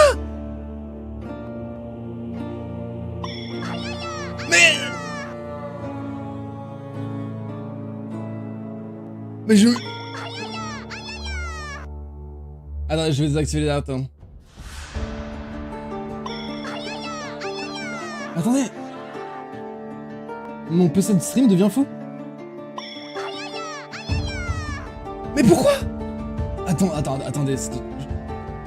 Il se passe un truc trop bizarre. Attendez, par pitié, arrêtez de spammer. Par pitié.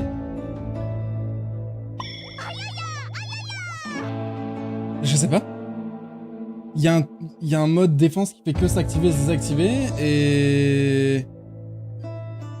Qu'est-ce qui se passe? Attends, mais je suis... Sans la moindre ironie en train de me faire hack.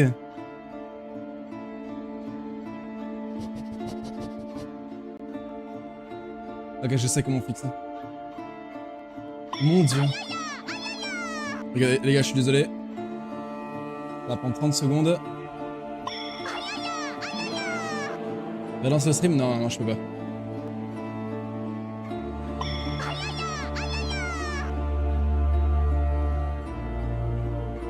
Oui, ça spam.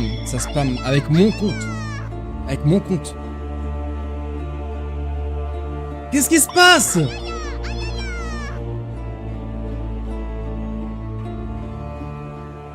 Mais attends, mais c'est ouf! Désactive ailleurs. Et le truc, c'est que ça va spam quand même. Le truc, c'est que... Oh mon dieu. Mais qu'est-ce que c'est que cette merde? Parce que ce n'est pas lié à ça. Oh mon dieu, gros. Mais c'est un sketch! Mais pourquoi ça fait ça? Look Discord. Oh, qu'est-ce qui se passe? T'as fait le con? Mais comment ça j'ai fait le con? Mais c'est pas censé faire ça. Wait, what? Mais pourquoi ça fait ça? Wait, what? Mais ça n'a aucun sens! Bon, c'est bon, normalement c'est fixe. Mais pourquoi?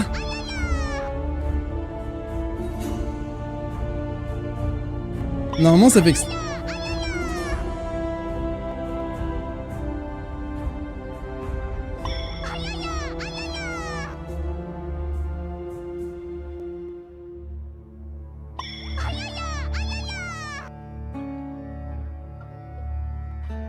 Je ne peux pas!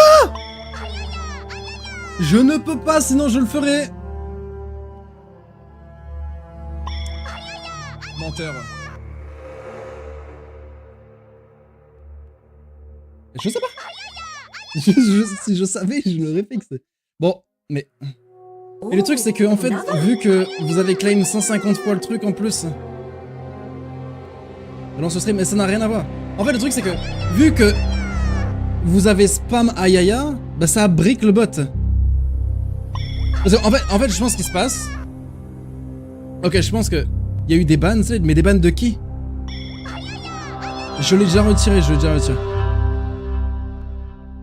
En fait, ok, je pense que ce qui se passe, c'est que normalement, quand tu cliques sur Ayaya, ça le fait une fois. Sauf que du coup, vu que ça a été spam,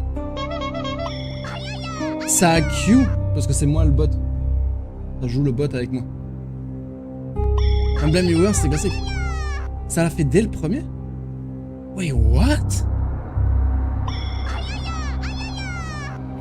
Mais ça n'a aucun sens. Ah, c'est insupportable. Tu sais que je sais même plus comment j'ai fait ça. Non, ça n'a rien à voir. Ça n'a rien à voir.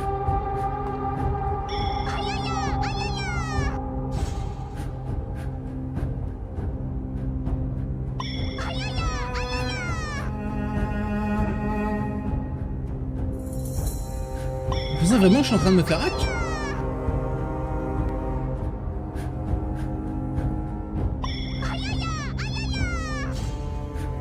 Non, mais c'est pas possible. Non, pour moi, c'est juste le bot. Je pense que c'est juste le bot qui est full bug. Mais le truc, c'est que j'ai aucune putain d'idée de comment désactiver.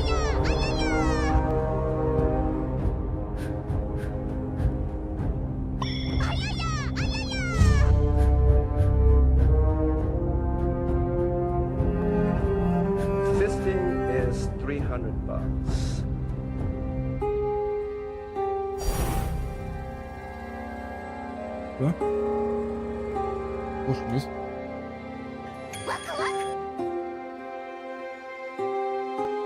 Oh mon dieu.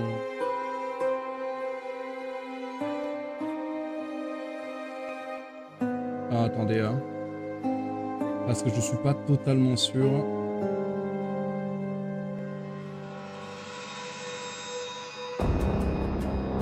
De où est-ce que c'est?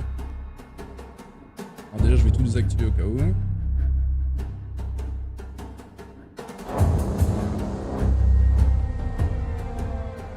T'inquiète là, oh, ça n'a rien à voir normalement avec mon compte. Je pense que je sais d'où ça vient. Mais il faut que je me souvienne.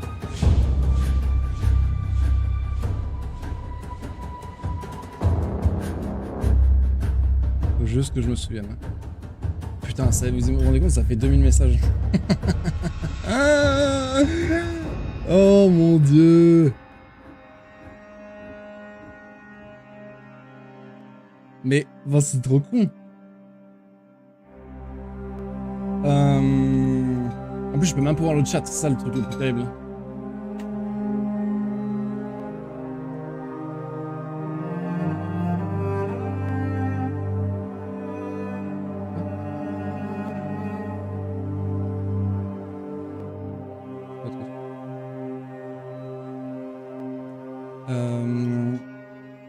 Alors, attendez. Oh. Alors ça, pour le coup, c'est cocasse. C'est très cocasse. Ah, attendez, hein, parce que... Il faut que je... Ça le fait encore? Ça le fait encore. Oh, Jésus. Jésus.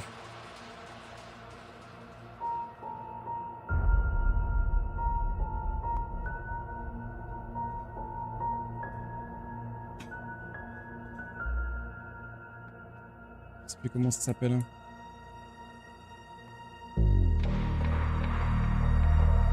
Est-ce que quelqu'un, s'il vous plaît, connaît le site où tu peux avoir beaucoup d'outils de streaming? C'est genre une fusée bleue. Est-ce que quelqu'un a le nom?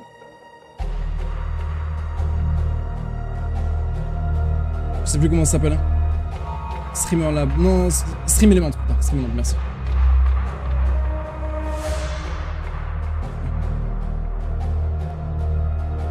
Je crois que c'est là. C'est une fusée bleue, une fusée sur fond bleu, pardon, rien à voir. Oh, oui, c'est bizarre que ça fasse ça, mais... Pas de commande...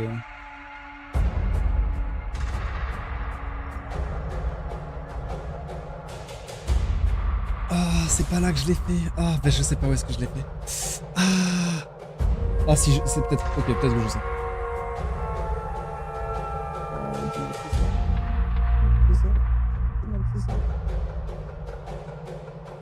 Oh, je l'ai. Oh, je l'ai. Oh. Non, c'est bon. Non, c'est bon. Ok. Normalement. Pause. Pause.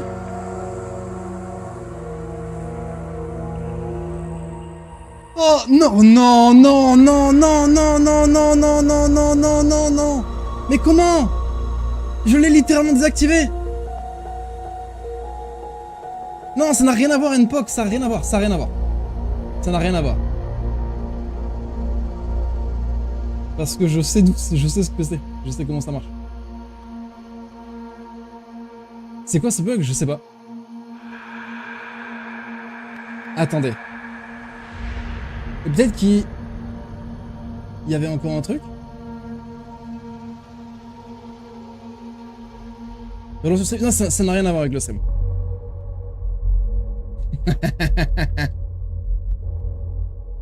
Ça a à voir avec un bot. Ok. Normalement...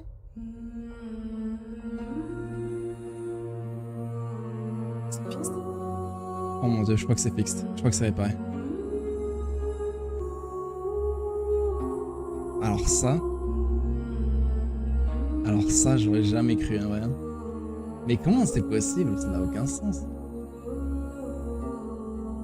Putain, j'ai oublié de peut-être la commande du coup.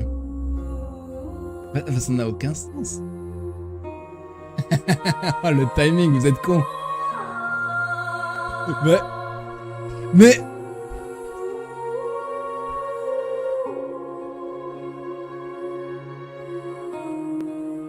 Ok, alors attendez. Alors. Plus jamais j'utilise ça. Plus jamais j'utilise ça. You're gonna share your script or what? I mean, it's something to do with streamer bot, but why?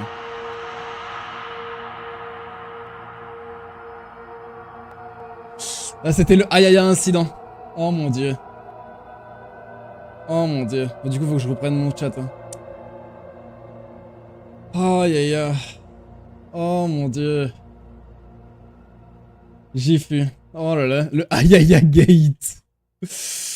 Oh putain, j'ai pas mangé avec ces conneries, mon dieu. Oh bah, tant pis, hein. Oh.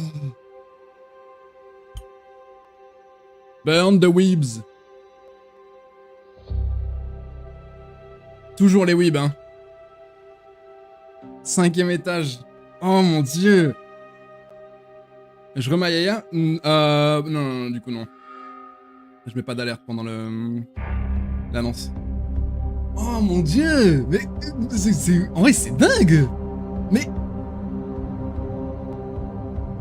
Parce que rien à voir avec l'alerte du coup. Théoriquement. Dans le doute je vais rien toucher. Oh j'ai eu tellement peur. Bah ouais j'ai eu trop peur. Pile au moment crucial. C'est quoi cette merde, sérieux? Oh, I look in it. It's been good. Hope for you too. Mon dieu. Outside of those incidents, je sais. Pourquoi t'as des bannes tout le monde? Ah bah bien. On pourra chercher. Mais c'est bizarre. C'est très bizarre ce qui vient de se passer. Mais il y a eu beaucoup de bans ou pas? Et pourquoi ça ban des gens déjà de base?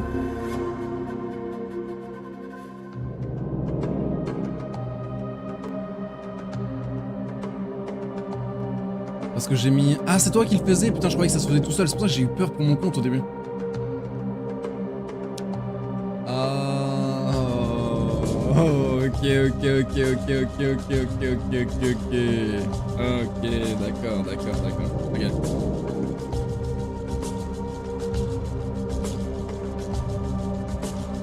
Bon. Ok.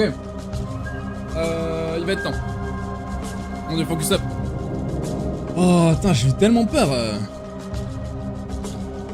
Ok, on va se mettre ça dans une nouvelle fenêtre. Boum. Boum. Oh, quelle histoire, sérieux, quelle histoire. Bon, attends, que je rechoppe vite fait le bingo. Parce que c'est bien gentil tout ça, mais du coup, j'ai totalement perdu le fil. Hein. J'ai tellement perdu le fil. Avec ces conneries. Alors.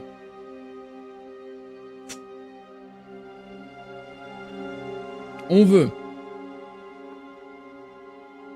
Quelle connerie, sérieux. Boum. Pause play pour être sûr. Normalement, on est tout bon. Ooh, another. Normalement, on est tout bon, ouais. On est tout bon. Ah, par contre, un truc que je veux faire. J'ai peur que ça fasse lag comme la dernière fois. Donc, on va faire ça. Boum. Boum. Comme il dit. Pause play. Attends, pourquoi? Monsieur. Non, mais c'est du foutage de gueule. Mais qu'est-ce qui se passe aujourd'hui? Ok, c'est bon. Oh, tout est cursed. Oh mon dieu. Classique problème technique. Je te jure. On peut enlever... Il va faire. Boum. Et...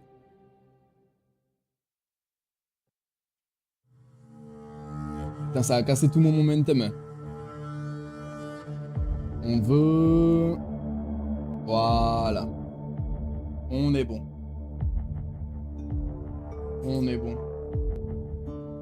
Alors, on veut beaucoup de choses.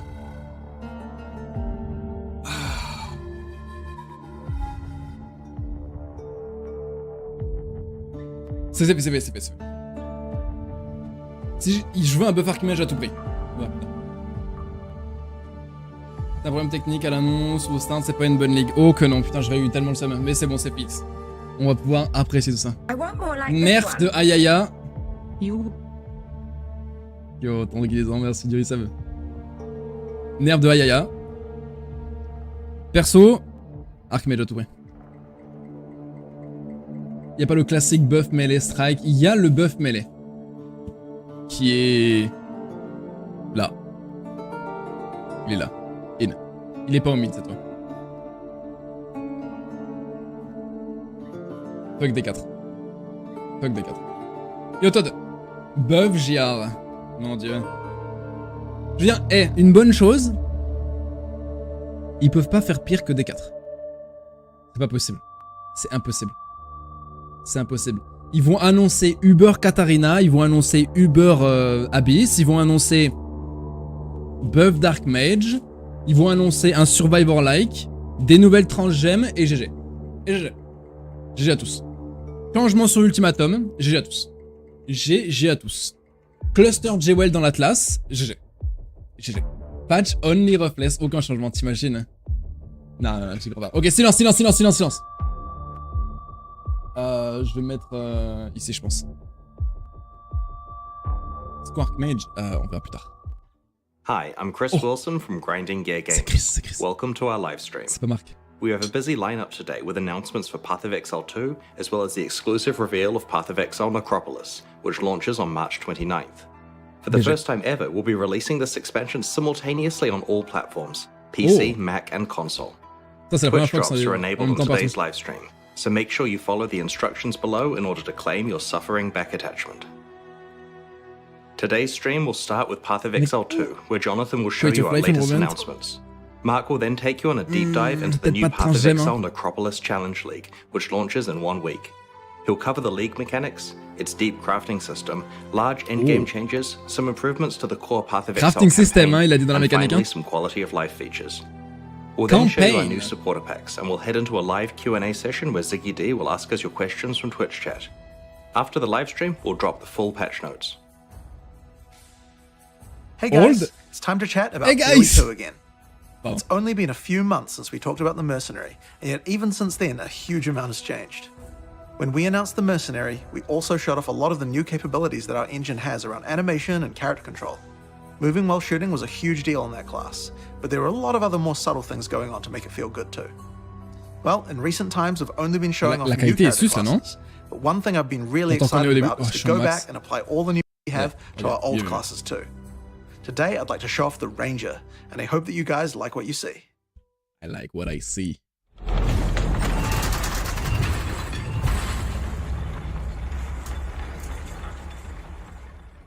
Ooh, another?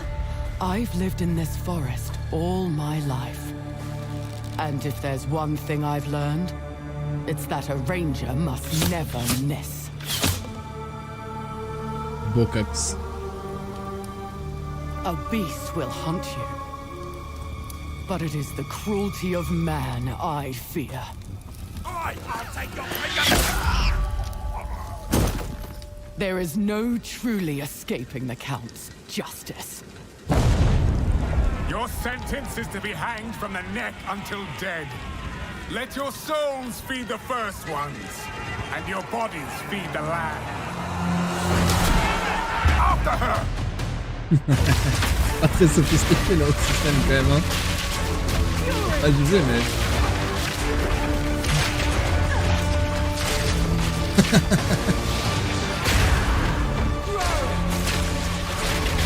On dirait que c'était...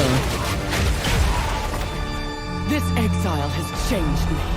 No more running. No more fear. You won't get away this time.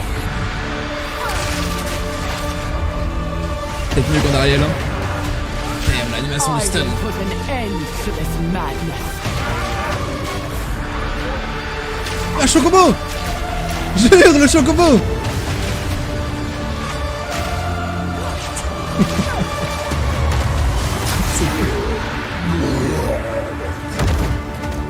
Let this be a warning, Gianor.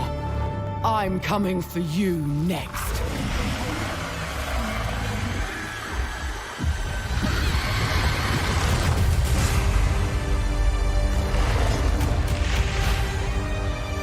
Open world, non, je pense que c'est un skill, non? C'est un skill ou alors peut-être qu'elle peut dompter des mobs, je sais pas trop. Let the hunt begin. Putain, c'est beau, hein. When we started to work on the Ranger, we knew we had to make a class with high agility. The dream of fast bow gameplay is Legolas, so that's what we wanted to deliver. Le mouvement en même temps tiré avec WSD, moving while shooting a bow. Any kind of basic arrow skill can be fired while moving, with a movement penalty. This immediately gives you a lot more freedom on the battlefield. Here, I'm starting each battle with a poison burst arrow to poison groups of enemies, then using a lightning arrow to arc lightning around larger packs. For even more mobility, we also have a variety of skills that involve vaulting around the battlefield too. This is Frost Escape. Using it jumps backwards and shoots a freezing arrow at the ground. Really useful if monsters close on you and you need to get away. Once you've landed, if monsters were frozen, it would be nice to have some way to take advantage of that extra time. This is where Snipe comes in. Snipe is a skill shot that you need to charge up and release at exactly the right time. If you land the right timing, Snipe is guaranteed to produce a critical strike, and does a small AoE as well, so it's a great finisher. Ça me fait penser à Hades, ça.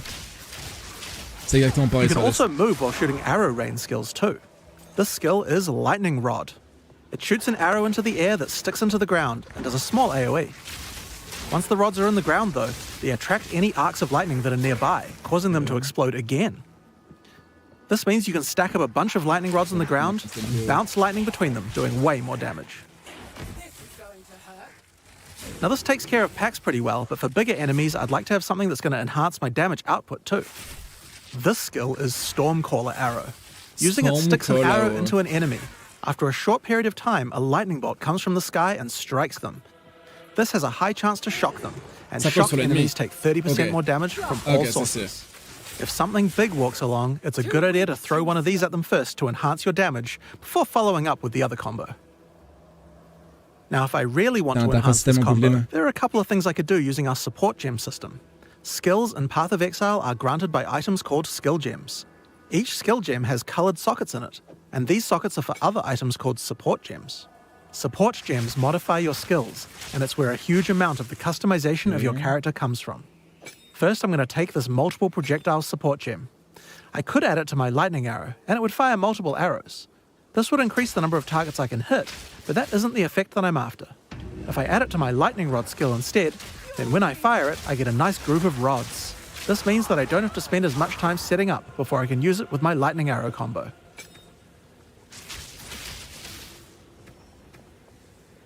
I might also add faster projectiles to make the lightning rods land faster too. Ça te permet de gagner de l'overlap. Now next up I'm going to grab this chain support gem. Chaining causes many effects to repeat on new targets when you hit them.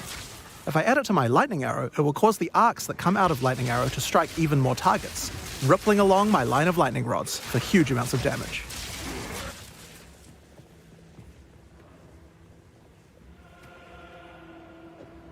Avec le mouvement du personnage comme ça, c'est bizarre un peu. Now I think we can use support gems to improve Stormcaller Arrow as well. Let's start simple. I'm going to chuck less duration on here. Prolife. This will cause the lightning from the sky to strike a bit faster. Next up, we have a support called Shock Proliferation. This support makes it so that any enemies shocked by the skill will also have the shock jump to nearby enemies, meaning they'll take the extra damage as well. Vous avez vu le poison? It's just a chance to proc, so it's not going to proc on every single pack, but when it does, a pack will go down ultra quick. J'ai l'impression qu'il y a des visuels sur le choc qui prolife. Another useful empowering skill is Barrage. Barrage is one of the rare cooldown skills in PoE 2. It enhances whatever your next attack is to fire 3 times. Oh. With what we have here, I think it might be a good idea to use it with Lightning Arrow. It'll generate 3 times as many lightning explosions. Okay, c'est stylé. You could also use it at just the right moment with Snipe, or any number of other skills depending on what effect you need more of right now. It's very versatile and can be used in a range of situations. Now, even as mobile as the Ranger is, it's still very useful to slow monsters down, and a Ranger certainly has quite a few tools to do this. If you're prepared to get up close and personal, we have a skill called Electrocuting Rod.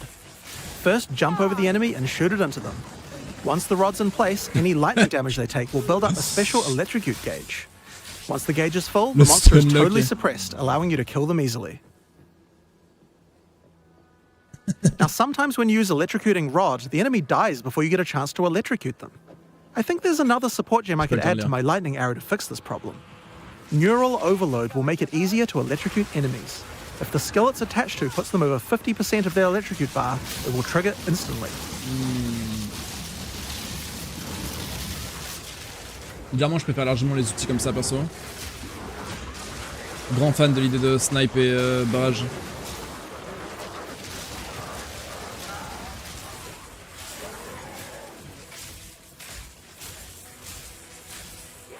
Now this skill works really well for suppressing a single large enemy, but I'd like to improve my crowd control ability for groups as well. I'm going to add a support gem called Frozen Nexus to my Frost Escape. This makes an area of chilled ground around frozen enemies. I'll also add Deep Freeze to it as well, which will make the freezes last a bit longer. Ok. Ça c'est un peu osef, hein. Now when I use my Frost Escape on that front enemy, others nearby are slowed down. It would also be good if I had a way to slow enemies down when they're farther away from me as well. So this would be a great time to start getting into the Ranger's poison and plant-based skill set. To start with, let's have a look at Vine Arrow. This skill fires an arrow into the air that creates a small plant where it lands. The plant sends out tendrils to nearby enemies, slowing them down and poisoning them. But it does have another function too. If the plant gets further poisoned, it transfers that poison to the monsters it's attached to. Normally you would only be able to get 1 stack of poison on a monster at a time, but you can put as much poison as you want on this plant. C'est fini le stacking de poison You could infini. just use the plant to slow monsters C'est une down grosse and info, not ça. worry about the poison part. But if you want to go all in on poison, this is the way to do it. Now, if you do want to focus on poisons more, another useful skill is Poison Bloom Arrow. This skill creates these plant pustules on the ground. If you wait a little while, they'll explode. Just like any other plant skill, these plants respond well to poison. Shoot the poison burst arrow at enemies nearby and watch your plants grow more and more powerful. Poisoning the pustules causes them to do much more damage and makes them explode much faster as well. I can also add the Pierce support to Poison Burst Arrow. Doing this will mean I get multiple poison bursts as it goes through each monster. Ça fait très Scourge Arrow, hein. Sauf qu'il n'y a pas la flag au sol, quoi. Mais visuellement, putain. Les impacts sont tellement bons. Après, comme ils avaient dit, c'est très support. Il n'y a pas de damage multiplier sur les supports. Hein. We also have another skill to make a nice oh, environment cette quality of life là. Gas Cloud Arrow. This skill shoots the ground fait and remove creates toutes les a gemmes en cloud une of fois. gas that continuously poisons cool, things mais... inside it. Throw your plants down, then put a gas cloud on top. The constant poisoning will make them grow. Okay.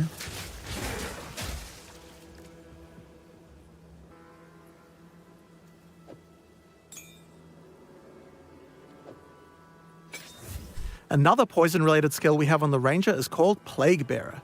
This is a reservation skill, meaning it uses spirit. When I enable it, I get this counter that counts up whenever I apply poison to a monster. Click.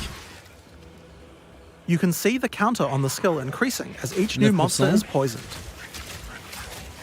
C'est plus Now des I'm going to chiffres. fight these monsters and make sure to poison them as much as I can to build up the counter. Actuellement, t'as écrit 300 000, enfin 200 000 du coup. Pourcentage, c'est un peu plus agréable quand même.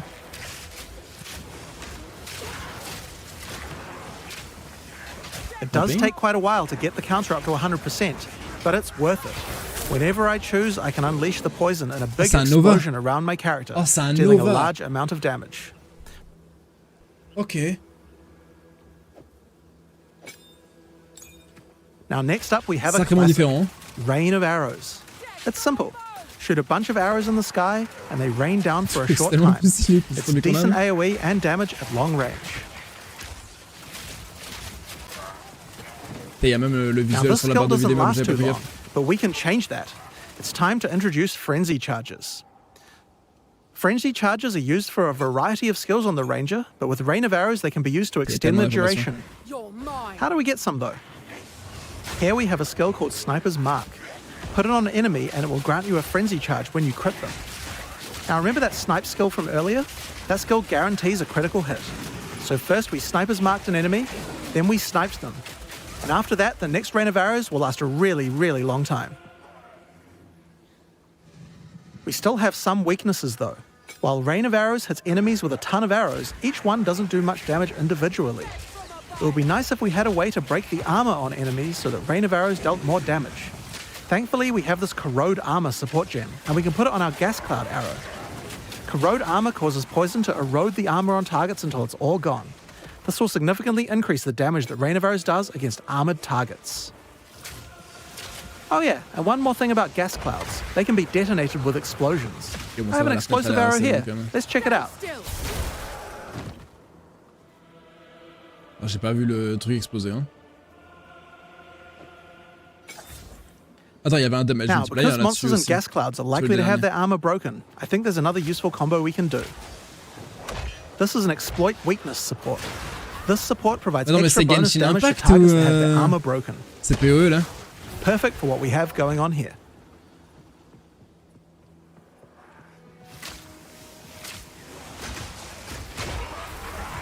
So, those are just some of the skills we have on the Ranger class in Path of Exile 2. Now that we've seen all these skills, let's see how well they do against a much tougher enemy. It's time to fight the boss of the temples, Thanos. Thanos. Le boss fight de fou. Il a raté. On va rien dire. Pas de cercle rouge au sol. Ça commence bien.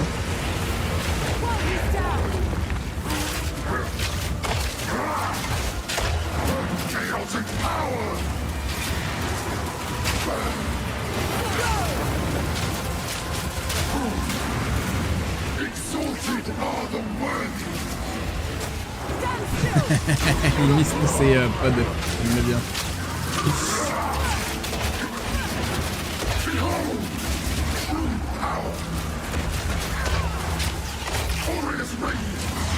Les télégraphes sont bons.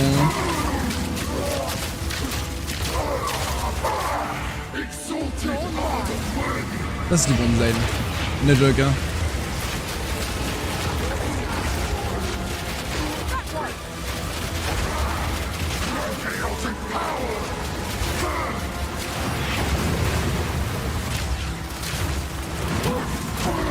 Les gars, ils avaient dit que les boss seraient difficiles. Hein.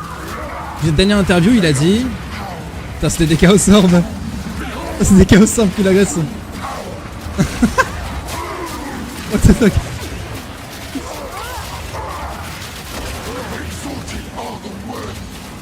Il avait dit il veut que les joueurs meurent 2 fois avant de réussir la 3ème. C'est clair que ça va être chaud, hein. Faut dire ça, hein.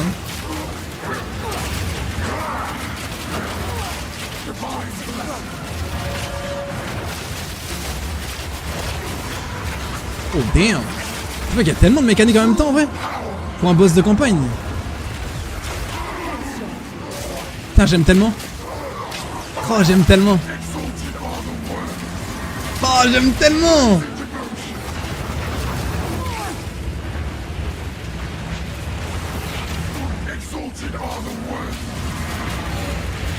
Ouh, par contre, ça fait pas beaucoup de dégâts, j'ai l'impression, mais... Vous cliquez sur les flasques, monsieur? Ok.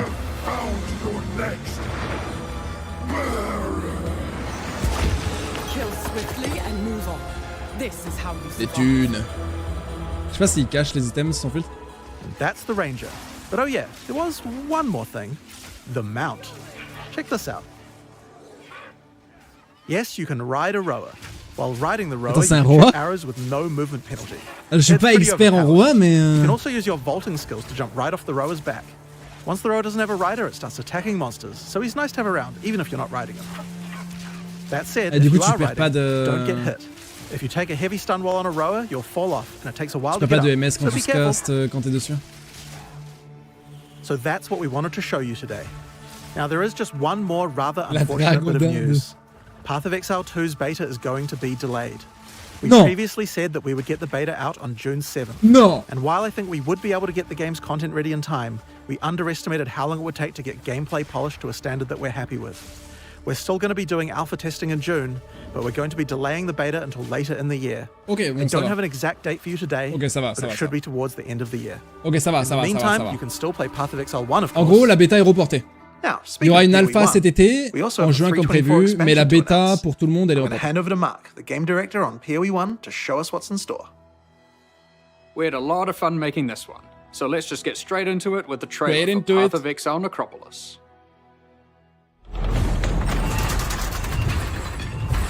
Survivor.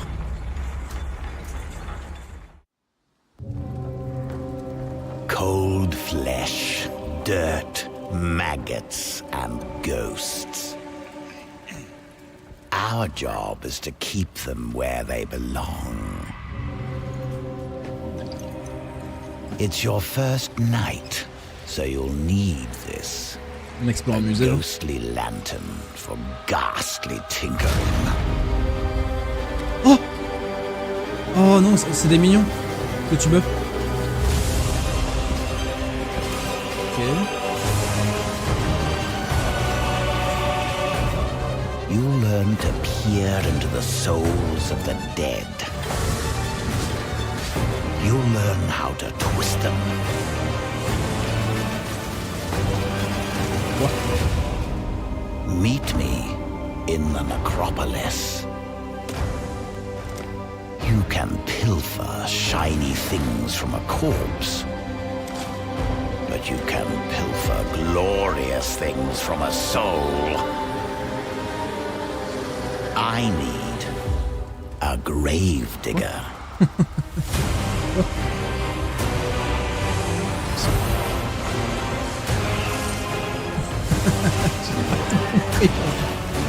Tiens, 17 map. Quoi? Quoi? On peut avoir plusieurs traits. New penultimate bosses. Quoi? Oh, des nouvelles transgemmes. Wait, what? Oh, what the... Oh, Bossing League. Bossing League. Ok, peut-être que je jouais ça en fait. J'ai peut-être joué... Ouais, c'est ça en fait. In the Necropolis League, you will encounter Undertaker Aramor, a man collecting the scattered spirits of the Eternal Empire for a mysterious purpose. These spirits have begun to haunt the monsters of Rayclast, unleashing their ancient fury and sorrow onto the world. Ok, ça possède des The mobs, des Undertaker will zones. provide you with the Lantern of Aramor, a powerful family heirloom which can illuminate the wrathful spirits haunting monsters throughout Rayclast. With it, the Undertaker hopes to employ you to rid Rayclast of this menace, and further his cryptic cause. C'est marrant, c'est le même visuel que le skin qu'il y a eu... The lantern can be used when entering any new area. When peering through it, you can examine the spirits haunting that area. The lantern also allows you to manipulate them, letting you configure which monsters are affected by which mods. Oh! It would be wise to take your time with your decisions here, for the spirits are not forgiving. Vraiment? When peering through the lantern, you can also see extra details about the packs of monsters in the area. Rowers here are considered common, whereas the water elementals are more scarce. If you want things to be easier, you can put the more difficult en gros, tu spirits rentres dans on les the jeunes, tu choisis le elementals, buff. which you'll encounter less often. Que tu mets sur le mob, We've tried tu to les make sure that affrontes. by engaging with the Tu gagnes des lantern, you are ressources. able to intelligently control the difficulty in the Necropolis League. The spirits come in a number of forms which represent the danger they pose. Et t'en fais For quoi? example here, the infested vultures are servant haunted, causing them to deal a small amount of increased damage. But the Vol's Vanguard are noble haunted, causing them to deal a large amount of increased damage. Ok. As Il y a you des reach tiers de higher buff, level quoi. areas in Rayclast, the tier and number of spirits that are haunting monsters will generally increase. C'est bizarre le Your visuel game de knowledge Samurai can help Showdown, you here. If you're aware of the composition of a monster pack, this means certain mods will be easier to manage. For example, the mod that increases a pack's damage for every monster killed has no effect on packs with a single monster, like a Devourer. However, if we found a spirit that makes the strongest monster in a pack deal 100% more damage, well, Mettre des modes I'm going triviales to sur certains avoid the trucs, là. Devourer. You might have noticed that the Lantern of Aramor provides other useful information, such as the types of abilities Stratius monsters use Fire, ouais. or the damage types they deal. So for those who are less familiar with how these monsters work, this can be a great way to learn what you're up against. The spirits are constantly moving throughout Rayclast, so if you are finding a campaign area too difficult, you can just wait a few minutes and peer through the lantern again to see what's changed. Ah, Of course, putain, c'est comme powerful les spirits beget events. powerful rewards. There are two reasons why you might want to face a challenge now and then. Firstly, not all the spirits are malicious. Sometimes the monsters aren't haunted at all, but are instead devoted. These can grant Sont basic dévoués. rewards like increased experience, or bigger rewards like spawning the Nameless Seer, an NPC that will grant you a single unique item after you defeat all of the packs affected by that spirit. Ok. C'est The marrant, more c'est comme haunted le monsters you PNJ defeat in d'Affliction. the previous area before using the lantern, the more likely the devoted monsters will appear in the next area. Monsters haunted by higher tier spirits will increase the chance of the devoted appearing even more, meaning that sometimes it's worth putting the hardest modifier possible on very common monsters, if you're brave enough. Again, we've tried hard here to allow players to customize the danger and rewards as much as they 600 can. XP sur Kitava. Aramor is an Undertaker, Ah non, and you can c'était sur, probably guess what we're taking to Petit him. mob, pardon. The second main reward from the Exile. Necropolis League is monsters with unresolved anguish. Once slain, their corpses need extra care from the Undertaker, and he will offer to take them back to his necropolis and store them in the morgue. Ah, et du coup, ce modifier, tu peux le mettre sur Time des to earn items. your keep.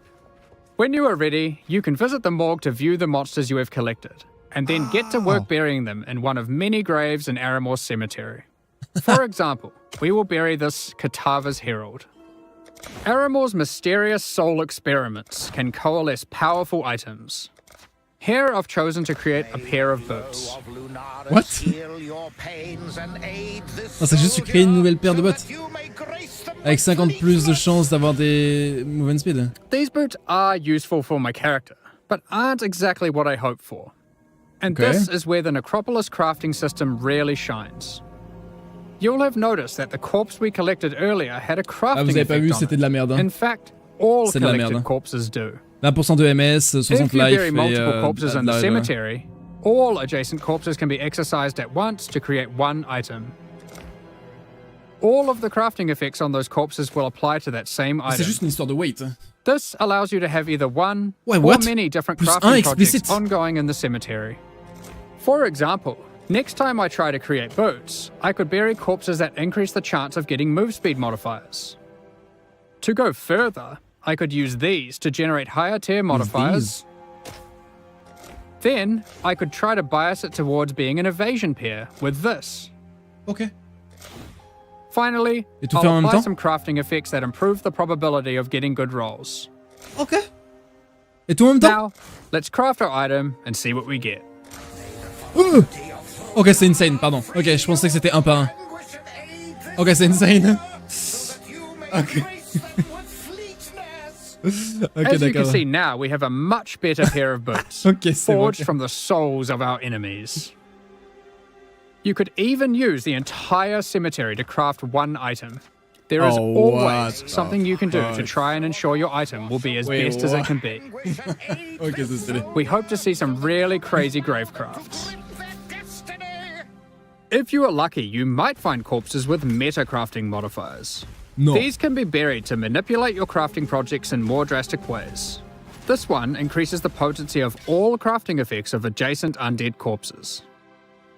Another meta crafting modifier gives a chance to drop an extra item from your craft, with all the same crafting outcomes applied. All you have to do is bury a lot of undead monsters.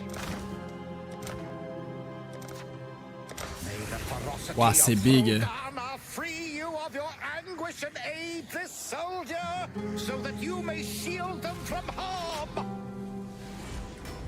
You can Ça also a pas l'air craft très dur à new prendre en unique main, je veux items dire. exclusive to the Necropolis Tu as League des using HP, tu the mets HP, system. quoi. As you explore C'est une Rayclast, histoire de you gestion might de find weight, the non? corpses of famous Eternal Empire families. And when you bury an entire family together and exorcise them, they will thank you with a unique specific to their lineage. Ok. Enterrer des grands morts, là. For example, Dans des the familles Navalius entières, hein. Inheritance Belt. I'll give you a moment to check that out. Reduce effects. Flask applied to you have increased effect per level. You can use other corpses alongside them to grant implicit mods, manipulate the values of explicit mods, and more. In this case, with the Parandus Pact, you can Ok, even change pas the mal. modifiers it generates. Pas mal du tout. Large en plus. This unique is a jewel which adds extra stats to passive skills in a radius when C'est socketed 40% into the parce que t'as passive skill 100% tree. less dessus.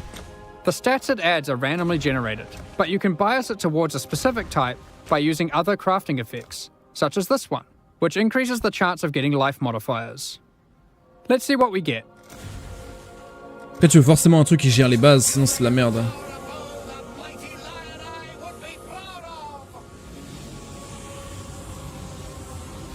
Ça va target un unique? Ah ouais. Damn, we didn't get it this time. I guess we're gonna have to go and collect more corpses. Ok. Of course, Ok. you can trade the Annonce. corpses away to other players. All you need to do is purchase empty coffins from the Undertaker and use them on your corpses in the morgue, which will itemize them. Ok. Tradeable. Another forcément. item in the Necropolis League that you can find are Embers of the All-Flame. These are monster spirits that remain living in the All-Flame, a powerful ancient artifact of Rayclast. And you can set them free by placing them in the Lantern of Aramor and defeating them. These embers drop throughout Rayclast as itemized packs of monsters. Avant de rentrer dans You une are zone, tu peux able les to mettre. use ouais. these packs to replace the packs in areas. For example, we have found this All-Flame Ember Mais comment of tu fais pour les Tarfall. maps? Parce que ça me perturbe là. We can now go to enter the next area and C'est bien replace one gentil, of the mais- monster packs in here. You can see we have also gotten one of the devoted modifiers to appear. We can pair up the Karui ancestors with this modifier, making them even more rewarding. Let's go ahead and replace the tentacle miscreations. Necropolis, Locker. However, when replacing packs, you want to double check their density, as the new pack will inherit the density of the replaced Oh. pack. The Ok, Karui putain, ancestors c'est we have now il y a added to tellement our de area couches can de even drop basic choses à maîtriser. variations of J'aime beaucoup. tattoos. Hein. If you aren't aware, this is an item type from the Trial of the Ancestors League, which can be used on passive skills to change what they do. There are many different types of itemized packs. You can find Breach and Legion monsters that drop splinters, untainted packs that provide insane amounts of experience, and even simple frogs, which can be used to replace difficult monsters to make life easier. And of course, these Ember monsters can be raised as Tattoo is back. Finally, let's discuss how this league works in in-game maps. Each in-game map will allow you to manipulate it using the lantern on the map device UI. However, instead of randomly cycling every few minutes, it is fixed to that map. Mais ça veut dire que t'es Once you baisé. view the map through the lantern, you T'es cannot obligé de remove faire la it from the map mécanique. device.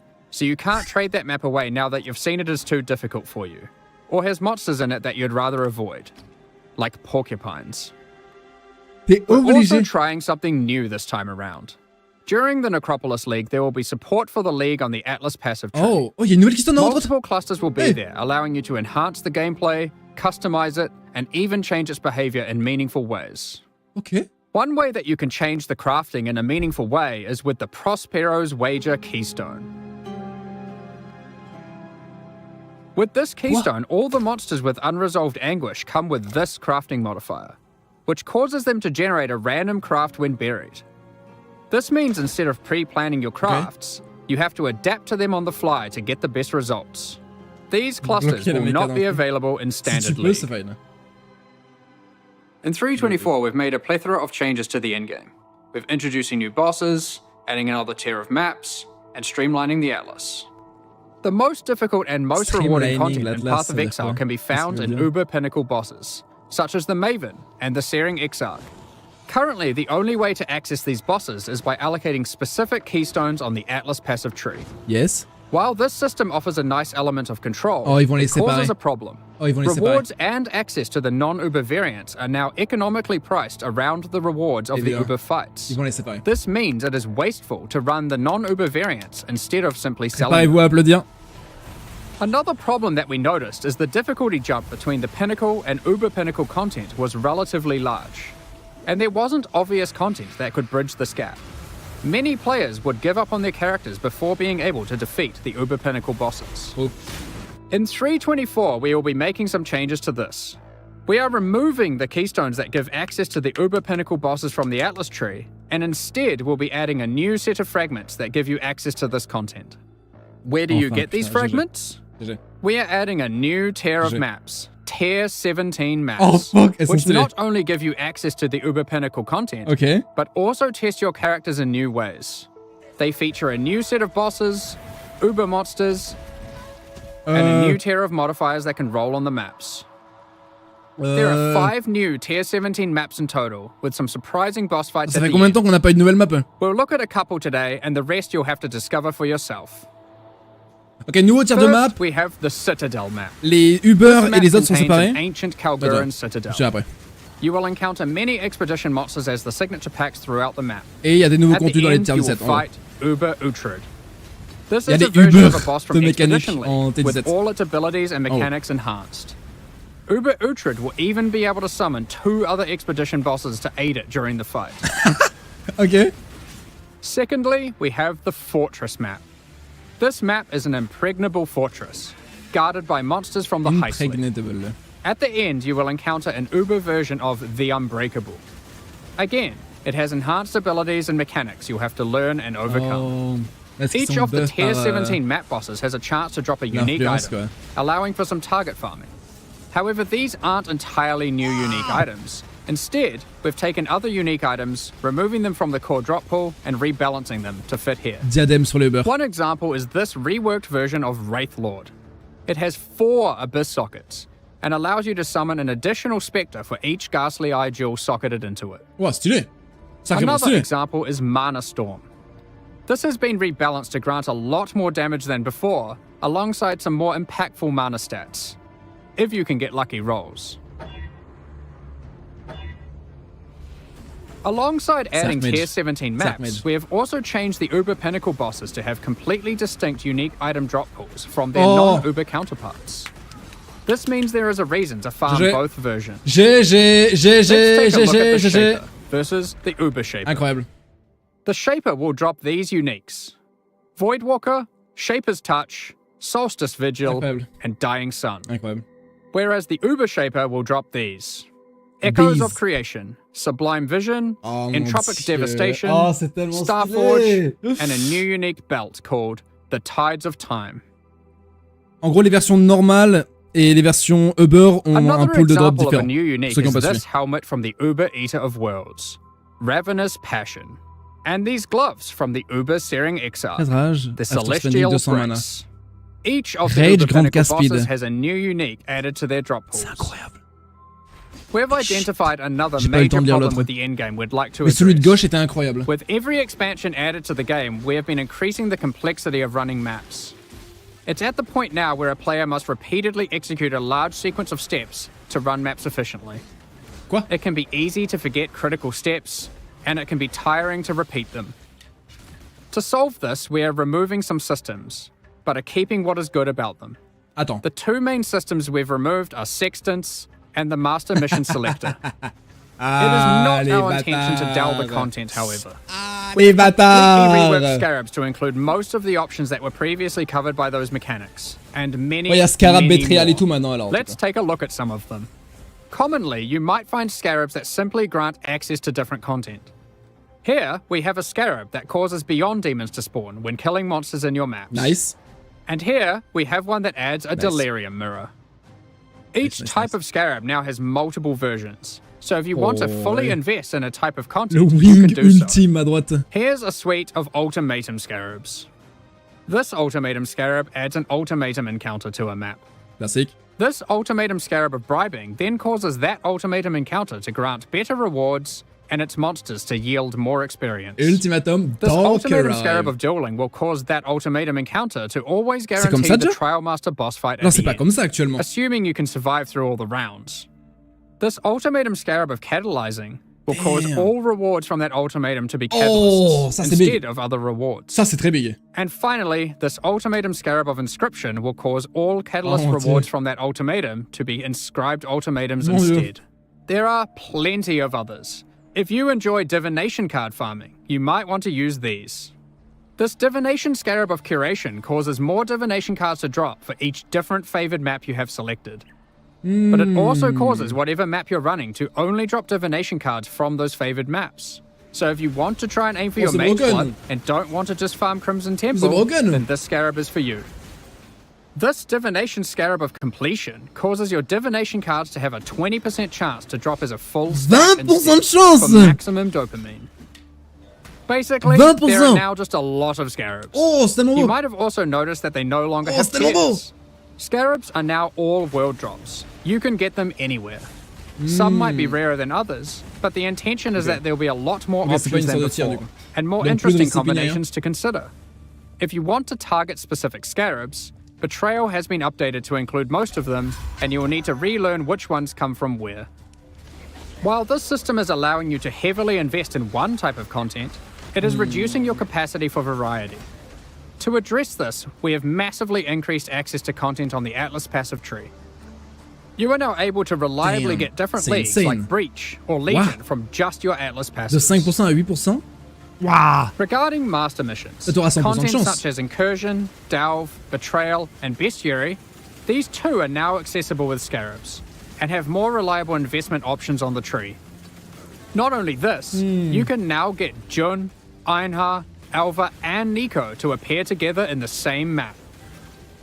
Big. We have also removed some keystones such as Correct, Wandering Zlayge, Path, Grand Design, and Growing Hordes. But I've added some new ones too. Il y a un nouveau For cluster example, de Scarab là. Unwavering Vision, Ah, j'ai pas le Back temps to de lire. Basics, and Thorough Exploration. Quoi? And we have added some new notables such as Remarkable Relics, which allows you to try find better variants of Scarabs. Mounting Modifiers, which increases the values of modifiers on your maps by 2% for each explicit modifier.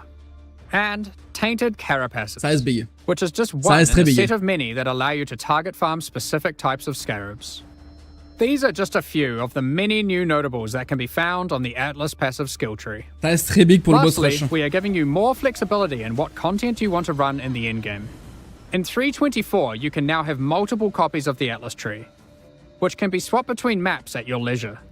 You can unlock up to 2 extra trees for a total of 3 by progressing through the endgame and completing core content. When you open a map, you can select which tree you would like to use. For a given league, you'll never feel constrained to playing your endgame a single way. You can also label your trees to easily identify which one has which content. So good. With all this combined, we're hoping to see new endgame strategies shine through. C'est tellement bon. While playing through the campaign in 324, you'll notice a myriad of small improvements and surprises. Mon Dieu. The fundamentals of the campaign are still intact, but we've scattered fun encounters and secrets throughout Rayclast. The Dweller of the Deep has been trapped. What? What are these ritual shrines doing in the northern forest? Huh. And why are they giving me omens? This device looks safe. I should definitely use this on my items. There are plenty more encounters to discover. We'll continue adding more surprises in future releases, so keep an eye out. In the previous expansion, 323, we released a large number of transfigured skill gems. These are alternate versions of existing skill gems that function in very different ways, allowing for more build and gameplay variety. At the time, our aspirations were higher than we could achieve. We planned more gems than we could make. So, in 324, we're adding another set of transfigured gems that we have now finished. Combien? Ice Shot, Incinerate, Artillery Ballista, Tornado, Blazing Salvo, Elemental Hit, Kinetic Blast, Poisonous Concoction, and lastly, Summon Holy Relic. God damn it. Hopefully those of you who missed your favorite skill having a transfigured variant will get that here. We will certainly be adding more of these in the future, especially for skills that are missing them still. Of course, we'll also be doing a balance pass on the existing transfigured gems. One of the main ones we're looking at is Kinetic Bolt of Fragmentation. As a result of this change, it is clear that the in-game potential of the Wander archetype really starts to suffer, mostly in the single target damage department. Due to this, we've added the new support gem, Sacred Wisps. This support gem causes supported skills to create 2 attached wisps for a duration. With these wisps, whenever you attack, they have a chance to also use the same skill, if you have enemies in your presence. And if there are any rare or unique enemies, they will always use the skill. That leads us into all the other quality of life features we're introducing in 324. And there's a shitload C'est turbo méga broken. Many of these have been revealed in teasers already, but here's a quick summary. We've added the automation and call to arms skill gems, for being able to trigger instant skills and war cries without having to bind them to left click. You can now hold down Control and left click to automatically apply certain currency orbs until they achieve the desired result, or you run out. For example, you can hold down fusings until you reach maximum links. You will be able to control, shift, click currency into a trade window to automatically move all of that currency at once from your inventory. Big. Very big. Detonate Dead now has clearer telegraphing effects. Ça, c'est un des plus gros changements. En termes de lisibilité, when harvest crafting, the item hover will always be visible, so you no longer have to mouse back and forth to see the results of your crafts. When you use a Val Orb on a map, the map no longer has a chance to become unidentified. Instead, it adds a new implicit. We've created a set of implicits that affect the areas in fun ways. Related to that, corrupted and mirrored items can now be identified. Ah ouais. Breach hands now open upon approach. Attends, il a perdu sa corruption là. Oh, il a ID. Upgrades to Pantheon powers now apply to all characters in a league. You no longer need to grind divine vessels on each new character. With harvest crafting, you can now re-roll Uber Elder fragments. Okay. Fragments dropped by the Shaper cannot be re-rolled into fragments dropped by the Elder, and vice versa. Big. Regarding Betrayal, we're removing Ashling's crafting bench as a reward. Instead, Veiled Orbs now perform that function. They remove a mod and replace it with a Veiled mod. These orbs now drop from Katarina and are no longer a world drop. Flasks can now be corrupted by Val Orbs, giving random -10 to +10 quality. The capability to add extra quality to weapons, armors, and flasks has been removed from Betrayal. The Betrayal bench craft that converts an amulet to a talisman has been moved to bestiary, and thus can be traded. Maven invitations no longer drop.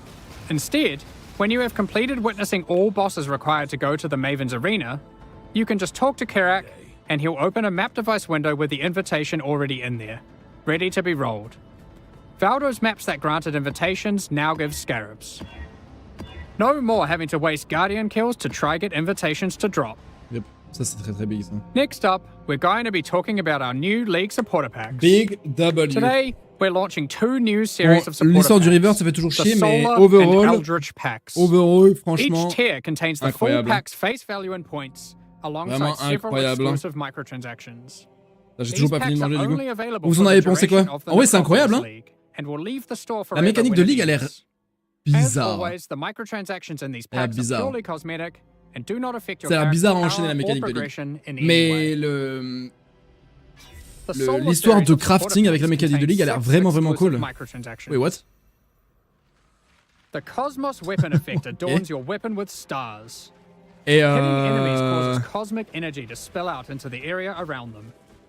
Ok, The c'est comme Radiant skin. Orb of Chance extra effect. J'attends de voir la gueule predicts the d'étrange gemme outcome aussi, of ouais. items you've used in Orb of J'ai Chance on above très your envie, head. selon la gueule de la nouvelle Remember to gemme là qui repeat les congratulate skills, other exiles in town to très see them chance envie a de powerful partir sur un unique item. Wonder personnellement là. Shine Franchement, boldly with the Solar Night armor set. on va voir, hein. The power of the sun Parce que c'est clair radiates from your que body, crafter getting des more wands and avec la more mécanique de intense ligue, as ça a you l'air use ok, tu vois, skills parce que vu and que tu emitting peux solar buff flares as you run. l'apparition des attaques. With the Parce que c'est ça qui est chiant, supernova c'est chiant de level up crafter extra des effect, wands. the dead will be raised from the ground around you. Il va y avoir du before less, being bien sûr, bien sûr. obliterated and turned to Mais combien, ash tu vois? by an epic supernova whenever you level up. This one is my personal favorite. Oh, wow. The Cosmic Turtle Hideout lets you travel the infinite expanse of the cosmos. Ouais, c'est atop incroyable. the back Putain, of c'est a beau, putain. colossal turtle. Carry the weight of the sun on your back with the solar guardian Acheter. Witness it grow larger and larger as the energy of slain enemies is funneled into it. When it reaches its maximum size, it goes supernova and turns into a black hole, forever drifting throughout Rayclast. The Eldritch Pack series also has 6 exclusive microtransactions. Are you wondering if we moved the stash in the latest patch? Don't be fooled, because with the Mimic Stash Pet, players can transform into an image of a stash when in a town or les hideout chiens. and scare unsuspecting exiles. Ok, ça c'est drôle. This pet follows behind you Prirène. with its terrifying Prirène-tière. hand-walking the rest of the time. The Très drôle. Shaper's Slam finisher effect sends slain unique enemies into a Final abyss of unending darkness. Yeah.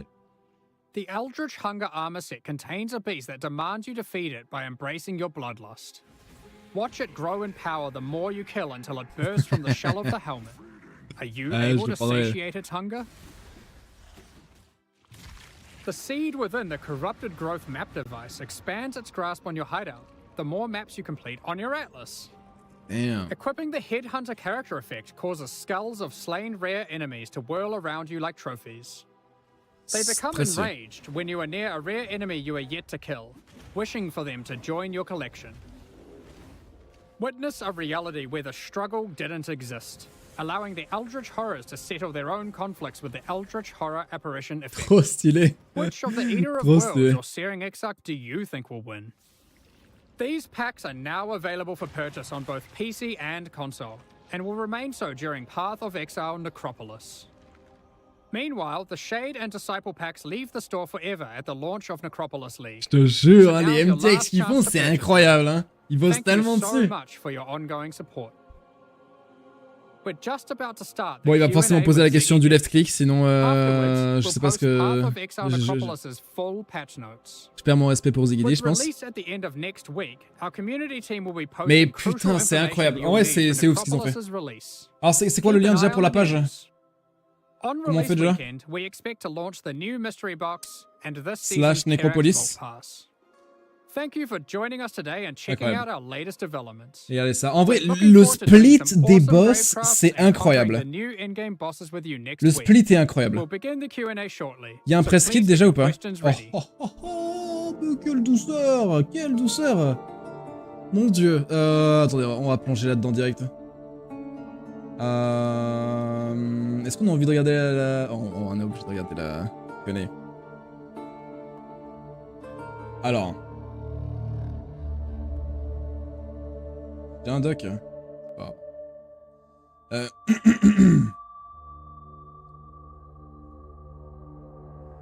Boum boum. J'ai envie de regarder ça vite fait. Hi, I'm Chris Putain, ils sont trop rapides. Games. Good morning, Exiles, and welcome to our Q&A portion for today. I'm joined by Jonathan and Mark. And first thing, we're going to be talking about Path of Exile 1 questions. Les Uber Boss, ils sont accessibles qu'en tier 17, en gros. En gros, tant que tu es en T16, etc., tu auras que les boss normaux. Et quand tu vas en T17, tu peux gagner les shards, les clés pour accéder aux Uber Boss. Good morning, Jonathan and Mark. How are you going? Hey, really nice to be here again. Yeah, good morning. Tu peux plus avoir de sort instantané. Thanks for having us. Always a pleasure. I love talking to you folks about Path of Exile, right? So let's kick things off with the new league, Necropolis. And I just want to ask, should I ask about Lycia and Katarina and what it means for them to be involved, especially since they're like characters that are actively present elsewhere in the game in another mechanic right now? Like, what does that mean? We bent the rules a little bit on that teaser. They're not actually involved. They're only in the sense that they are both T17 map bosses. So you don't actually fight them together, but we thought it would make a cool, little teaser shot there. And I think it did. It raised a lot of questions. So, yeah. Yeah, I was like, okay. I was like, we're just doing some timey-wimey stuff. Oh, they both kind of like deal with death, so there's a bit of a connection there. Like when you get into maps, everything's all memories and the line gets a bit blurred. You can kind of do whatever you want, which is a good thing about that system. You don't have to stay so grounded and sensible. But so yeah, we do have some interesting encounters going on there that are a bit different. But it's again, the maps allow us to kind of detach from the groundedness of the world and the rules of what's actually happening in there. It looks like there's a lot of boss stuff coming this league. Is that all focused in the new T17 maps, or is there some for the league mechanic itself as well? No, we focused the monster development this time round on the T17s instead of the league. So there's no new bosses in the league, but there are some reuse of monsters through like the All Flame Embers and whatnot, but not bosses. And then we put all our boss development towards creating these T17 bosses as well as the monsters. Like there are quite a lot of actual interesting monsters in the T17 maps as well. Like I don't know if people saw, but you can get Brutus as just a monster. Like he's not a boss, there are packs of Brutuses. What? C'est mémable ça. Il y a des packs de Brutus sur la map. The non-notable c'est pour moi ça. Which will be quite interesting to see. You'll probably find a rare hasted Brutus as a whole different level compared to even the Brutus map boss and whatnot. So. Yes, we experienced that last league in Affliction at launch, for those of us there who empowered that boss. That was an experience, to be sure. So we'll kind of change my order of the day then with the tier 17 maps. So there's 4 of these, was there? We've got 5 of them. 5 nouvelles T17 qui sont sur la place. Map, Sanctuary map, Fortress map, Abomination map, and Citadel map being the 5. Elles ont l'air belles en plus. And these are like effectively Uber maps, but we kind of also had Uber maps last league in a different way with the community-made maps as well, but this is a whole different system, right? Yeah, this is different. Obviously, the Valdo's maps come with a little bit more craziness going on. There are custom mod pools on these, and there is a little bit of overlap, but nowhere near as crazy. Like you're not going to roll the like mod that sends you to the Void League or anything like that. That's exclusive for those player-made ones. But yes, this is a new tier of difficulty. It is expected that they are hard, for sure, but I'm sure some of your questions get into some of that. Difficile. On a vu qu'il y avait déjà des nouveaux modifiers extraction. As it comes. So these are the primary vehicle now for getting like the Uber fight keys. What led to the decision to make them come from a tier 17 separate map thing like this instead of from the boss, which I guess was the more expected, like you would get. Ils ont voulu séparer les Uber des normaux. Like, okay, like let's say it was from Shaper, and to get Uber Shaper, and you kill your Shaper.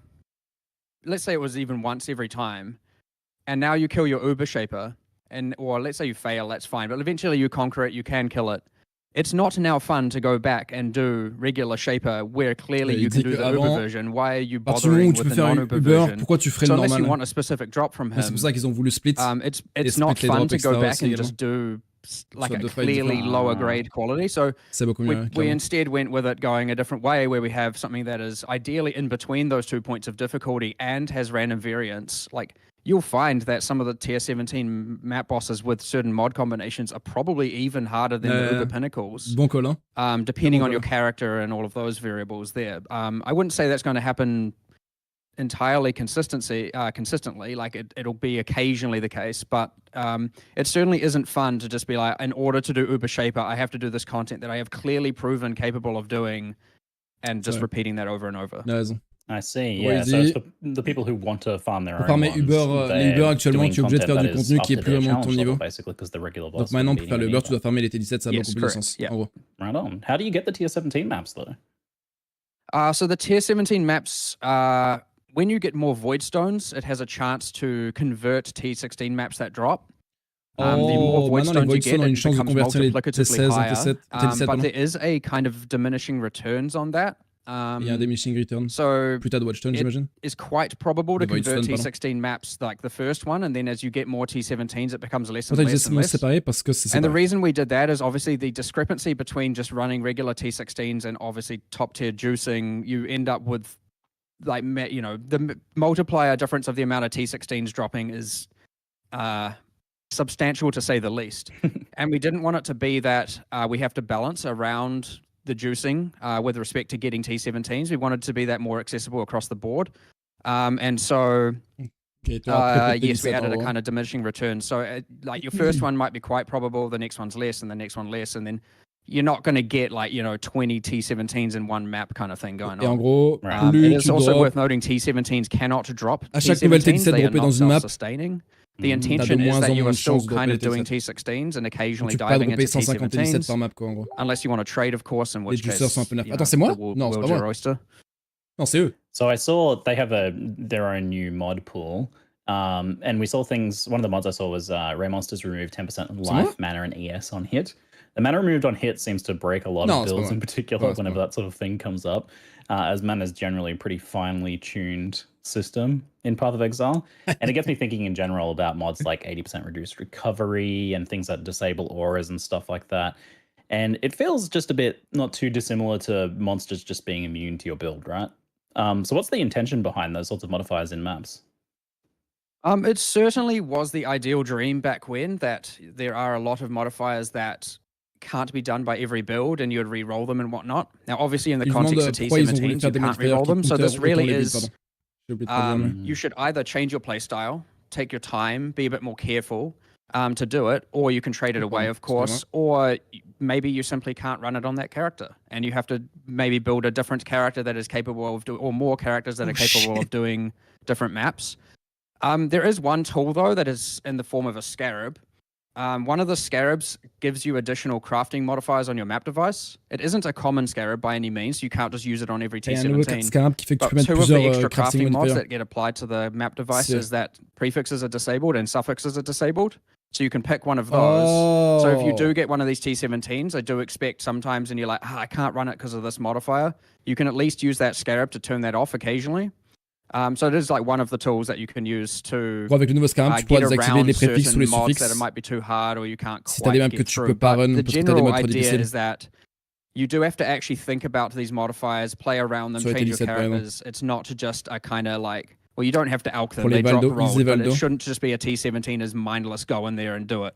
Unless, of course, your build is so strong and so diverse that it can do that, which, that's fine. If you want to build your character that way, then... You know, that's what the game allows you to do, and that's what we like. So, je suis pas sûr. Right on. We'll jump back to the league a little bit before we move on to some of the other end game questions that I have. But les Valdo existent toujours. C'est juste totalement séparé. Les Valdo, c'est un truc qui a rien à voir avec l'Atlas. Seems like a lot of what people have been asking for, especially with Afflictions launch, where we didn't have as precise control over the difficulty of content we were facing. J'avoue qu'être obligé de faire la mécanique de ligue en leveling, ça va être technique. Hein. Giving this level of control against things like adding to the time it takes to jump into the gameplay. I saw that. Il va falloir respecter la campagne. Take a bit of time to like read through those things and shuffle the menu each zone. Ouais, c'est core game. So obviously we like giving control. But yes, in this league you cannot skip the difficulty. Voilà. Tu peux pas skip la difficulté. Having the control is a way to make it easier or harder if you want. But you cannot skip it if you just enter the area and you don't interact Et with tout le monde a les lantern, mêmes, you'll il a get dit. whatever randomly generates. Donc les So modifiers, you ils don't rollent have to, I'd say toutes les throughout the X heures. campaign, like it Comme is going avec to be Endless harder by Delirium, not par exemple. engaging with it, but you don't have tous to les engage X with the temps. league in the Pour tout le sense monde. of interacting with that UI. But you will have to deal with the fact that some monsters are harder. So this is a rare league where in this case, you can't really skip it, which isn't something we do a lot. But occasionally we get back into that and try it out. Now that being said, yes, obviously we like difficulty, being able to manipulate the difficulty, and I think it is, and obviously the rewards as well. Now it just needs to be the case that it is worth your time from a reward standpoint, engaging with that. If that isn't the case, we have failed. Like it obviously should be worth your time from a reward point to go, oh, awesome, I got this thing, I need to put on some XP, I need to put it on this pack, or you get the pack spawns Torment Spirits on death, I need to make sure it's on this pack. Like there are certainly lots of positive mods that, or like spawning lesser shrines, right? If you put that on a very rare pack, you're not going to get very many of them. If you put it on a common pack, all of a sudden you're going to have a whole bunch of shrine buffs throughout the area, which in turn also makes it easier. So not only does this league make it harder, it also makes it easier in some ways. Et en gros, il dit que now, one thing you said talking about the time, like obviously when you get to end game, et ils veulent en faire en sorte que ce soit rentable. Like for every map, you do get presented with that UI. C'est une bonne chose que because tu we fasses, have added te motive à le the faire, donner des bonnes rewards. nodes on the Atlas tree for Après, ça peut Necropolis, être un buff we de temps en have temps added a avec les keystone déboués, that allows you to. Well, effectively, what it says is the mods are applied randomly, and there are more mods, so it is harder and it is more rewarding. Ok. In some senses, but you then don't get to customize it. But if someone is like, oh, I don't want to have to deal with interacting with that between my maps, you can just run the map and it will randomly do it. And like that isn't necessarily to say that that's better or worse. It's just one of the ways someone can customize their experience here. But yeah, so through the campaign, you don't have to use the UI, but it will probably be harder and less rewarding. So you should be wanting to do it, unless of course you just want to get to end game, go for it. And at endgame, if you want to invest in the keystone, you can skip doing it on the maps themselves. If you again don't want to have to deal with it. Okay, donc so tu peux désactiver ideally, we've game, given the choice here to do both versions and play the way you want to play. I think that's really clever, using the Atlas passive tree as like a tool to be able to customize that league experience. Now I'm to the point that I'm surprised it doesn't have before, right? Tout le monde va devoir It was en actually leveling. we were talking about trying to find a c'est way, cool, and we were talking about like checkboxes and all that, and it's all just a little bit inelegant. And it was actually a suggestion of one of the programmers was like, we could do a keystone, and then we're like, hey, we never actually do tree support for the current league. Like it's just not even a thing that we've really considered. And from there, we're like, wait, we should just do this. Like, of course we should do this. Like, this is going to be fun and allow people to do different strategies, and like, why not? So I think it is a good addition. We'll see how it actually plays. Because it's the first time we're doing it, and then we may continue doing it for future leagues, or maybe it was just it's terrible. We'll see, and we'll not do it again. Well, who knows? I mean, we think it's cool here, but we're not always right. All right. So in the campaign, the monsters you kill in one zone affect what happens in the next zone, like the amount of devoted monsters, modifiers that show up. And this is the first time I recall seeing a league like this where what you do in one affects like kind of the next zone like that. Does it work on like any next zone you enter, even like a zone reset of the same zone or somewhere in a different act or something? No. So this doesn't. The league actually isn't customizable when accessing through waypoint or through the world map. Which is bit different. I mean, you might think, but blood aqueduct farming, and yeah, sure, you can still do it technically by farming from town, but we're also like, not that I know how many people even still do that outside of like, SSF tabular farming, which I still don't even know if necessarily is a strategy.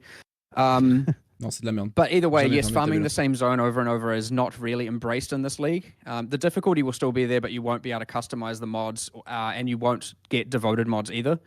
So it's more for like, the linear playthrough when you're going through. So Souls the way it works, the way it works effectively is like the more haunted monsters you kill, the more likely you will get devoted modifiers. It's a campaign-only feature. It doesn't happen in maps. Maps are completely randomly generated per item. So it's an interesting way where it works a little bit differently in the campaign than maps, which I think is interesting. I kind of like having subtle differences there. And yeah, the more haunted monsters you kill, the more likely you are to get devoted monsters. And this is actually a reward for why you want to make it hard. Because if, let's just using Mudflats as the example, if you put all the hard, if you have, say, 2 out of 4 of the packs, or however many packs there are, have haunted mods, you might want to say, I'm going to make that easier and put them on the zombies and water elementals. Il y a des changements sur certains layouts, là, c'est des changements sur certaines spawns de mécaniques de ligue dedans.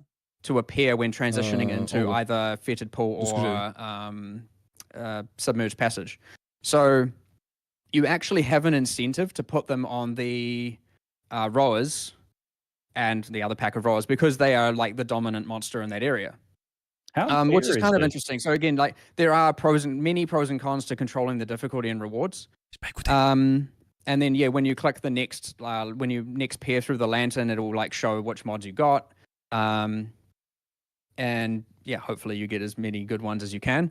But also the other thing, just while we're on that topic of the other reason why it's actually sometimes good to make things harder, in some sense. There's so many axes here that it's more like you want as many monsters as possible haunted by as many high tier things as possible. Is that the haunted monsters are the ones that can turn into the ones that you collect for crafting. So again, if you want to maximize your crafting output, you want to be putting the haunted modifiers of the highest tiers on the packs that have the highest density and pack size. So again, going into Mudflats as the example, you want to have the rowers do that if you want to maximize your crafting output. So there are 2 axes and rewards for why you want to be making things harder. But often what I would say people are probably going to be like, I'm going to make things a bit easier to start with as they get more comfortable with their character. As their character gets more powerful, they start to take a little bit more risks in that regard. And of course, if it becomes too hard and they over make it too hard for themselves, the mods rotate pretty frequently. Like to the point of you like running through an area, the next time if you then had to recreate that area, because you're like, nah, I've made it too hard. The mods will have rotated and you can adapt your decisions and be like, yeah, this is easier for me now. I'll wait a few more areas. Or some more levels until I then raise the difficulty again. Can like someone who hasn't like watched this know that, you know, killing more of these monsters will give more devoted to the next zone and stuff like that? je sais pas. That isn't currently communicated, but it will be. You probably didn't see it in the live stream, but we will do that. At least on the hovers, when you hover over and it just says devoted, we will put like a little, we'll put it on the hovers of all the like tier things where it says like, you know, servant haunted, noble haunted, etc. Currently, I think it says something, but I can't remember what. But yeah, we'll do a On a vu Uber Alicia, on a vu Uber pass on making things more Katarina dans les T17. Ouais. It's actually kind of interesting on that point, that this is the first time in PoE where you have information about what is in a zone and what the pack compositions are, and like just information about monsters. And there's just information generally there about like what monsters do and so on, which is kind of not really something we've ever really done before. So this UI actually sort of provides that, and it'll be interesting to see like whether that's actually useful and like whether we want to think about how we might communicate that again in the future, because like all that's now sort of a thing. Yeah. Je sais pas si on peut horizon les T17 en plus. Si on peut, yeah, I got really excited actually when I saw that. I was like, oh, we can actually see what their abilities are and damage types and stuff like that. I was like, along that note, there's quite an interesting feature in maps that because maps have uniform density distribution of packs. So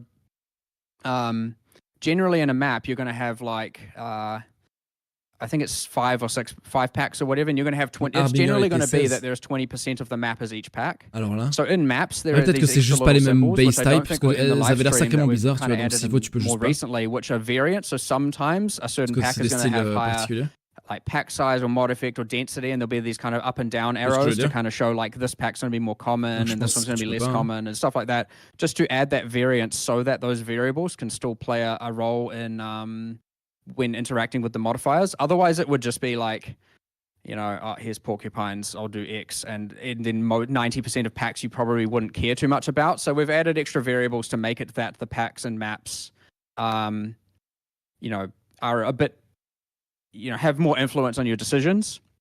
That being said, when you get into tier 17 and you all have a pack of Brutuses, you might actually think more about it. Yeah. You're talking about your up and down arrows there. Maybe realize what the next league is going to be. Monster stock market investing. J'avoue que c'est big. It's there. It's ready for you. Le maître d'orage est incroyable. D'accord, ouais. So I'm going to go off topic a little bit here and answer a chanted question in chat so that we can get back on track. So we... One sec. There we go. So you've been flooding us with a lot of great quality of life updates in the lead up to this release. Like some spring cleaning is going on right now, which I love to see. That said, at least one of them seems to have missed the mark, which is the automation change and the resulting removal of the ability to bind instant skills to left click movement. Ah oui, il pose la question, putain, j'étais pas attentif.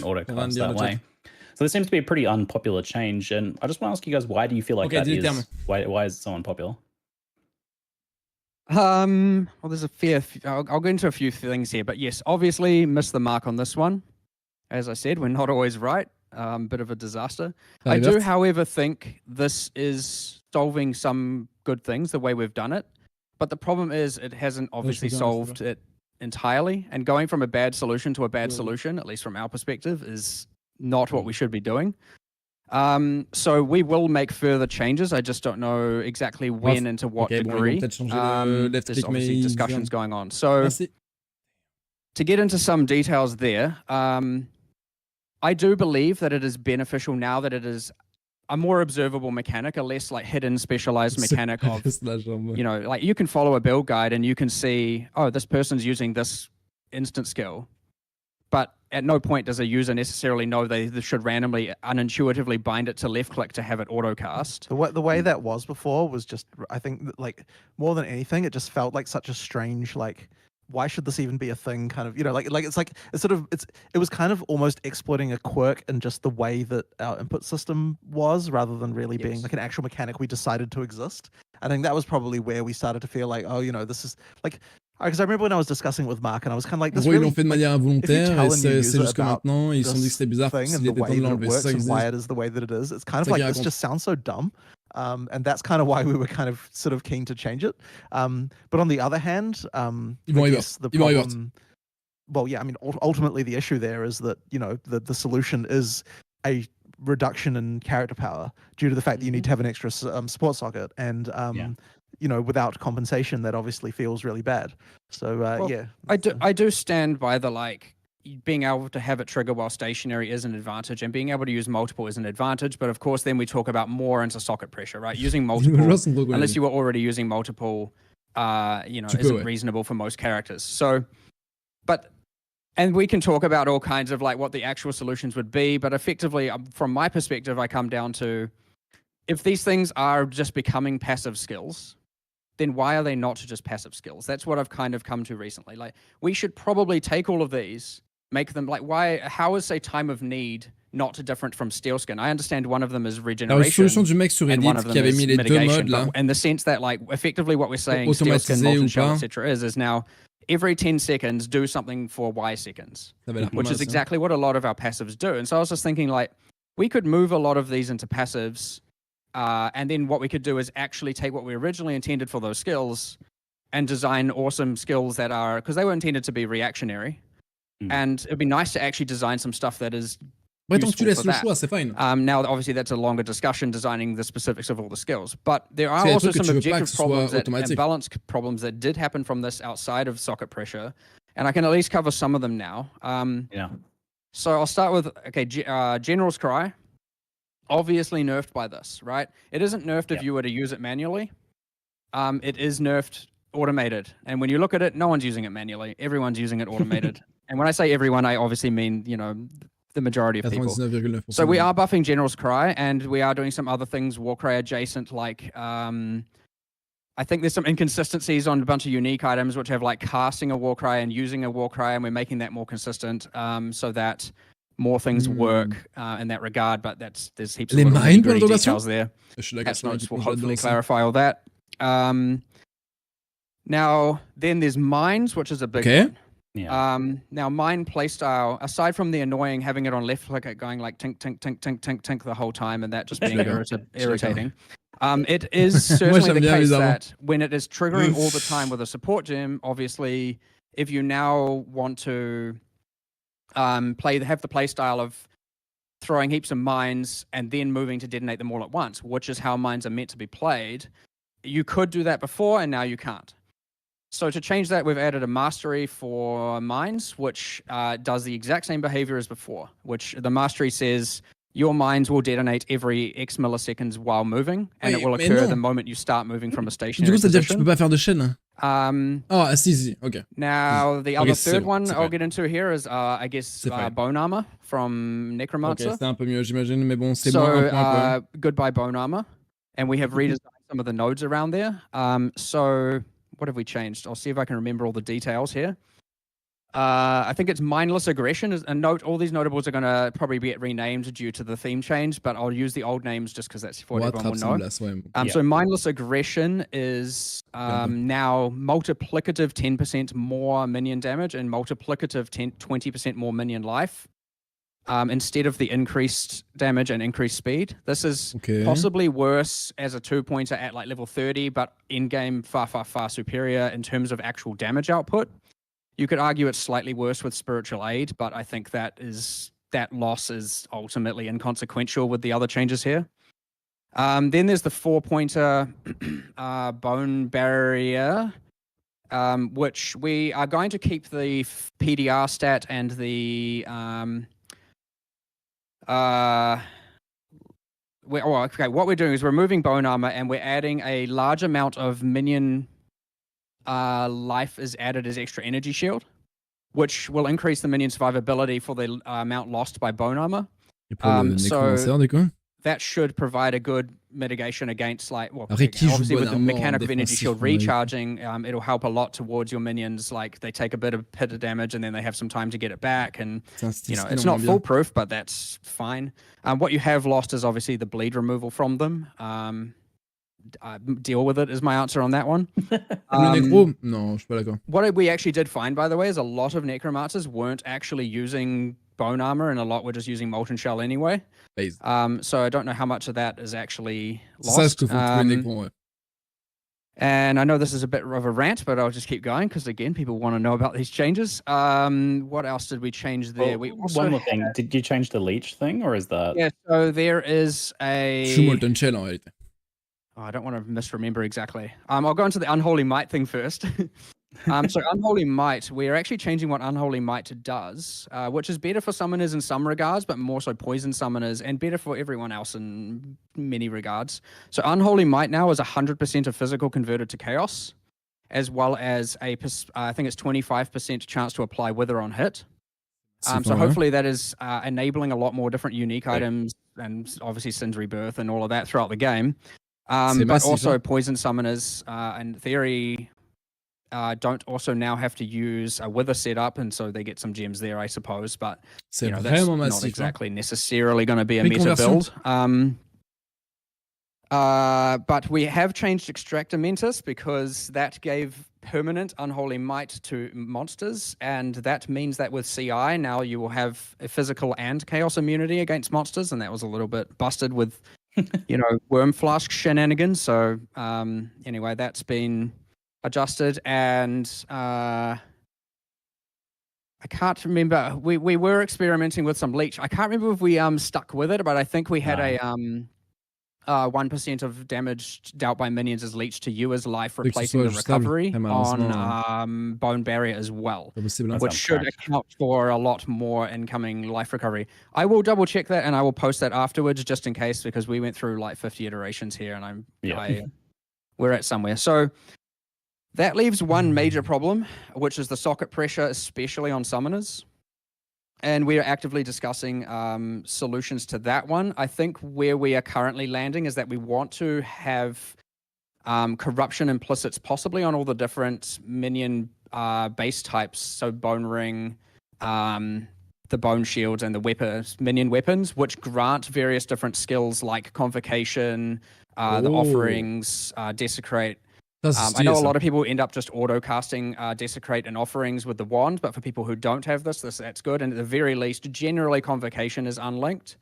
We might even do the Golem skills as corruptions too. I'm a bit iffy on that one, so I know generally I shouldn't say things that we're not definitely doing, but I'm just speaking freely on that one. So hopefully that is at least a temporary solution to alleviate some socket pressure, but we probably do need to do more. But doing more in the next week is, you know, probably kind of hard. So I would look forward to hopefully seeing more of that in the future. But that's where we're at with that pretty much. Big rant. It's like this automation change kind of revealed just how much of a very potent band-aid the left-click automation was, because it's opened up this whole can of worms of being like, well, it's exposed how these skills designs are all a bit problematic. You know, these ones that encourage you to have them just up all the time, cast off cooldown. These are things that potentially need to be readdressed, right? For sure. Like, I mean, this does happen a lot. I mean, even if you look at the Pantheon change, which was one of the first quality of life things we announced, like, attends, mais j'avais pas vu, mais le you know, beam, il it's est like, deux well, fois we're plus going to change rapide. this Pantheon thing. Like, surely that's Beam good de for everyone, Ultra, not having to redo. And then all of a sudden it's like, but now I don't want to always have chill effect on and all this. And we're just looking at these things going, Pantheons equals positive buffs. But then there are all these niche builds and Johnny builds that end up with taking these upsides and turning them into, they become downsides. And so now we have to adapt another thing. Like, often what happens is we change a system that we entirely think is positive. And yes, either because we've not given it enough time internally, or because, again, it's very hard for even 100 people to find things as quickly and as actively as the many hundreds of thousands of people. And so, yeah, we find that there are things we then need to do afterwards to fix. So obviously we address the Pantheon thing by allowing you on a character by character basis to then disable and enable Pantheon upgrades to fix a bunch of niche builds. But yeah, with a game as like expansive as Path of Exile, with all the millions of different builds, it is pretty hard to change anything without affecting something. And in this case, it was just we made a change that affected a lot more than we had originally thought about. And yeah, we're doing a lot of solutions here, but there is certainly need for a much grander solution when it comes to that left click thing. But I think where we're at right now is probably pretty good. I am never ever going to be happy with the fact anyone feels like they need to do some sort of numlock shenanigans, or whatever the crazy strategies are. That is not okay, and as such, we need to. If that is still happening, we need to still fix more. Revert, tu veux dire? Yeah. When there's like one of these things where you change something and it's like, this will be good once we get these other things implemented down the line, do you feel compelled to maybe like hold off on the change until you can get it all done at once? Well, I think sometimes, but I think in this case, I think the lesser evil has been met. And I think that it is worth sticking to this one, especially with us fixing all those actual objective problems with the balance and actual nerfs that occurred as a result of it. Sure, not every single use case is covered, but I think the other ones are nowhere near as consequential. And I do think it will actually play relatively well. But yeah, in some cases, I'm sitting there like, okay, do we revert that, or do we, aim to get all the fixes in? We're generally pretty fast with reacting to things like this. We generally can make changes pretty quickly. But it is a hard decision to make for sure. Like, you definitely lose sleep over that one. But like that's what we do. And often as like, it's actually responding to this one has actually been fun in at least a development sense, because it is promoting a bunch of these other changes that have been like honestly needed for a while. Yeah. Like, especially when it comes to the socket pressure thing, like it is honestly unacceptable that we have not really addressed that in quite some time. Ideally, I can't promise by the end of next week we have the right answer, and I can't promise we're necessarily going to do something, but it is certainly something we are actively going to we have been actively discussing and will continue actively discussing the moment this live stream is finished. Okay, bon. Like I said, it was such an effective band-aid that like ripping it off now has like allowed you to kind of get to the meat of some of these problems, which I'm excited to see what you do with these like, skills that are all have this design where they were just chucked on left click, because hopefully we get some much more interesting skills out of it down the line as a result. Yeah, I agree. Already I have a lot of cool ideas. It's just a matter of now finding the resources to get them all in and whatnot. Good luck. So since we're on the quality of life topic, something that bugged me quite a bit lately is getting attacked while talking to NPCs, especially in Affliction. I didn't end up getting through all the lore because I'm constantly getting attacked. But in the preview footage, I even noticed, I don't know if you ended up using a different version, but the player had the issue of talking to the Nameless Seer and getting attacked by a mob. Have you guys considered using pause tech to pause the game during NPC conversations when you're otherwise defenseless, or maybe other solutions like making you untargetable during dialogue? I would say yes, at least in the especially in the context of PoE 2, which does have pausing. Is there any actual reason we can't add pausing to PoE 1? Oh, you're doing it again? Probably not. Like, I know it's kind of been one of those things that we've. Sorry. It's one of those things that like we kind of did, and then we're like, well, I don't know. I'd have to talk to Reese and find out what limitations there were. We certainly were scared by it when we first added it. It was like, this is going to break so much shit, but then it didn't really in PoE 2, so maybe it would. Yeah, I'm pretty sure. I can't see any obvious reason why it wouldn't be able to be ported over. You never know. There'll be something, but it's probably something we can work around. I mean, the thing that does suck a little bit about pausing during NPC conversations, though, is that there's various triggers that occur, and so it won't. If we just enabled it like that, like it would break stuff like the Fairgraves quest, and like things like that. Like there are some things that would break if we did that immediately, but like, this kind of thing we would have to find a way to be able to pause, or like opt into pausing on some and not on others. There's also the question of other people in the zone, as well. Like, there's like a ton of random things that would probably... The way our pausing works right now is everyone has to have opted into a pause for it to be paused.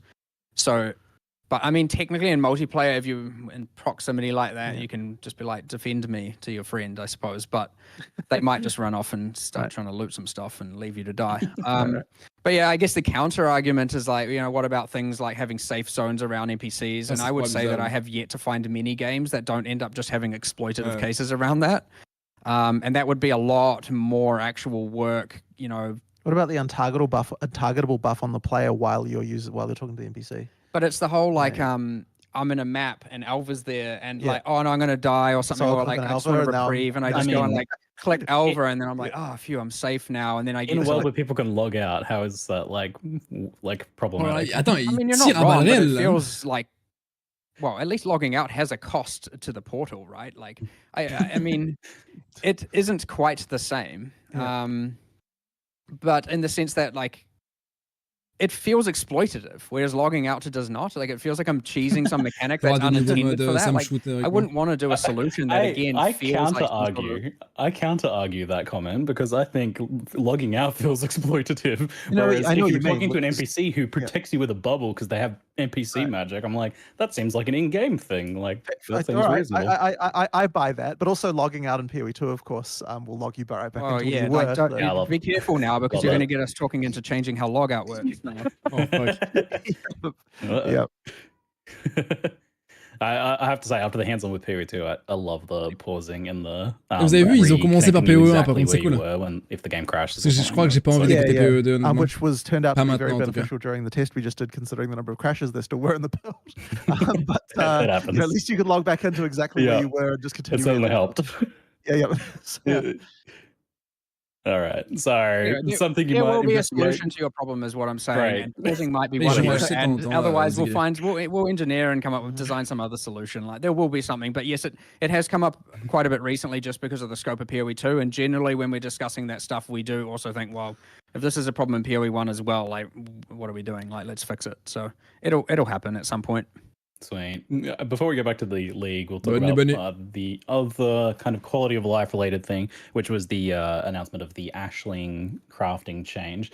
So we've been wanting itemized Ashling crafts for quite some time, which is pretty awesome that we're getting that now. But it seems strange to me that it was at the cost of the current Veiled Orb Chaos style effect. That especially was a really nice mid-level entry crafting option for a lot of players. So to have that removed seems like quite the bummer, as you had the more random but more accessible version versus Ashling's much more deterministic but more expensive, more costly version. So why did you get rid of the regular Veiled effect?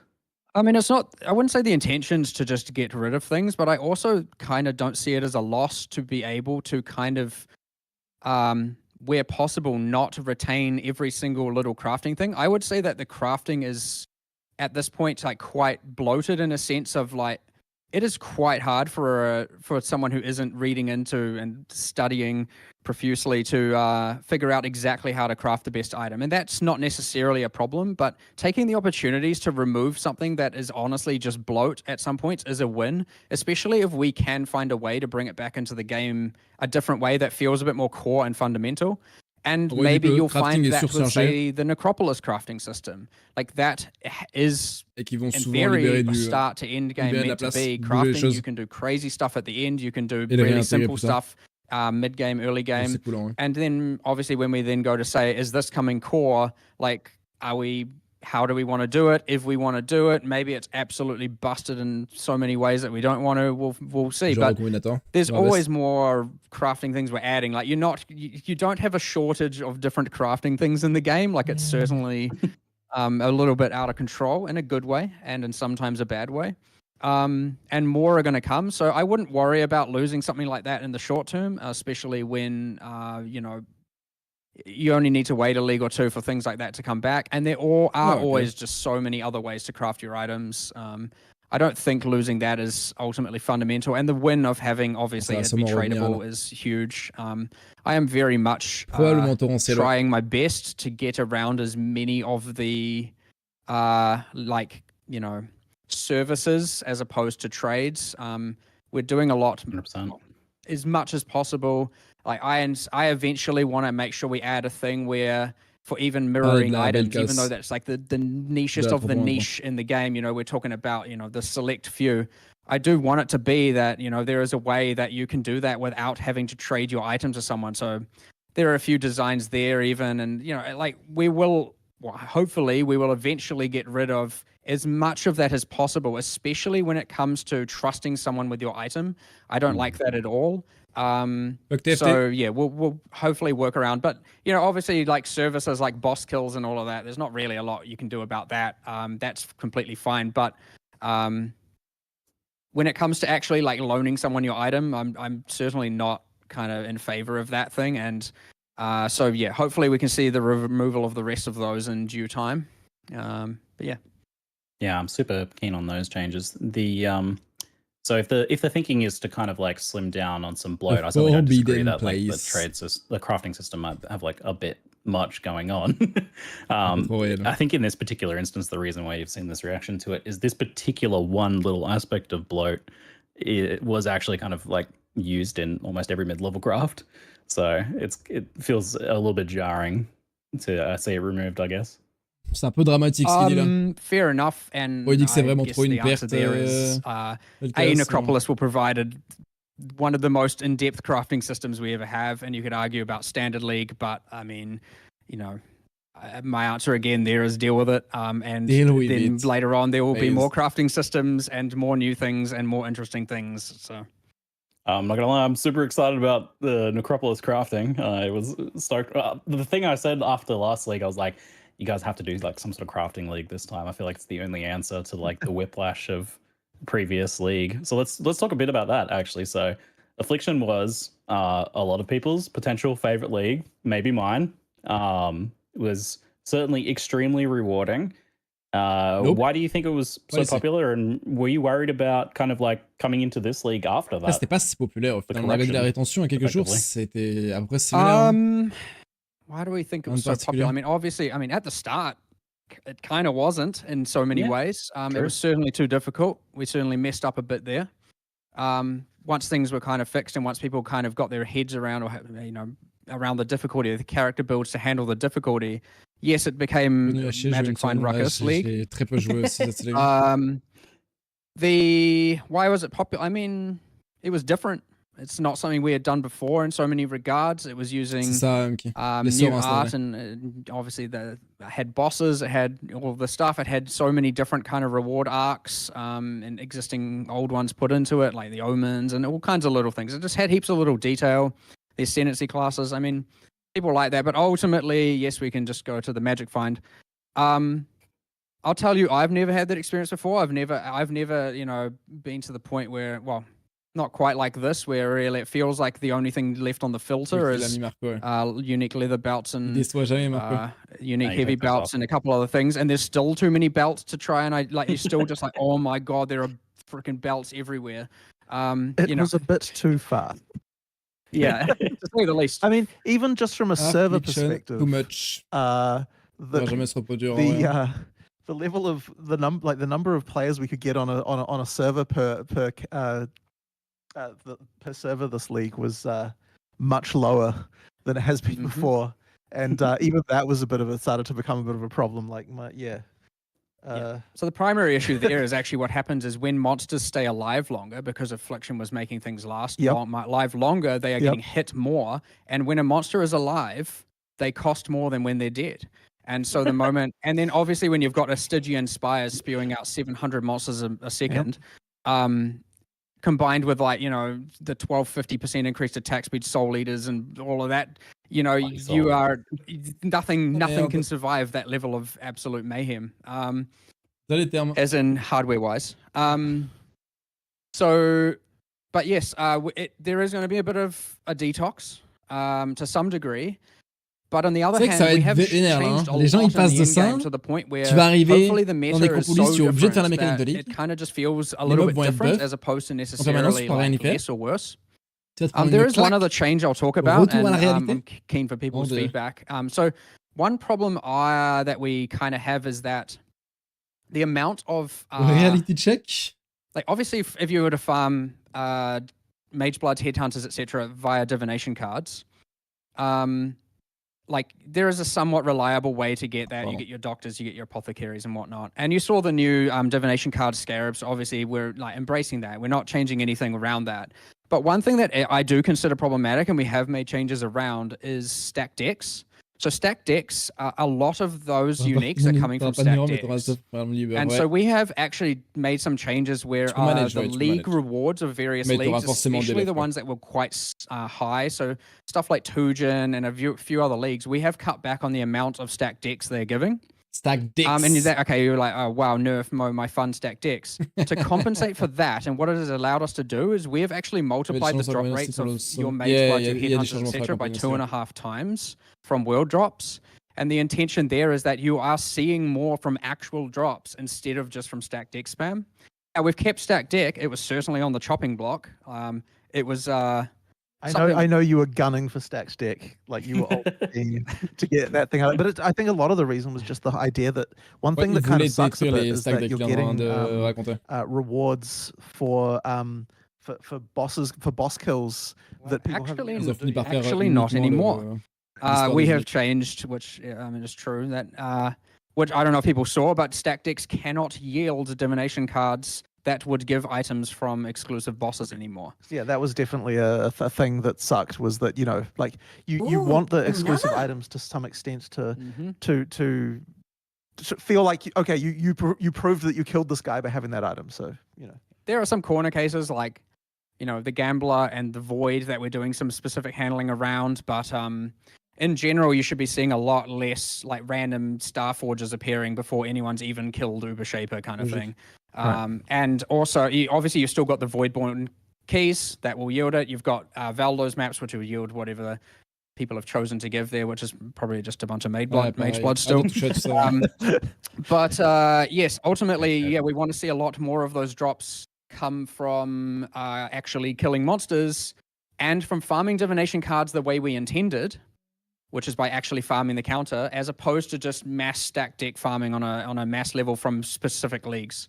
I hope that is received positively, of course, because I genuinely believe it is better. But c'est clairement mieux. C'est clairement let us know. We have a little bit of time to make some changes there if needed. Right on. I'll let people share their opinions on that one. I mean, to me, it's I like the idea of boss drops coming from the bosses and not just from random. Ça tenait qu'à moi, j'enlèverais des Voidborn aussi, mais bref. Anyway, it might be controversial. We'll see. Chat says W's. A lot of wins in chat, so it seems like mostly positive.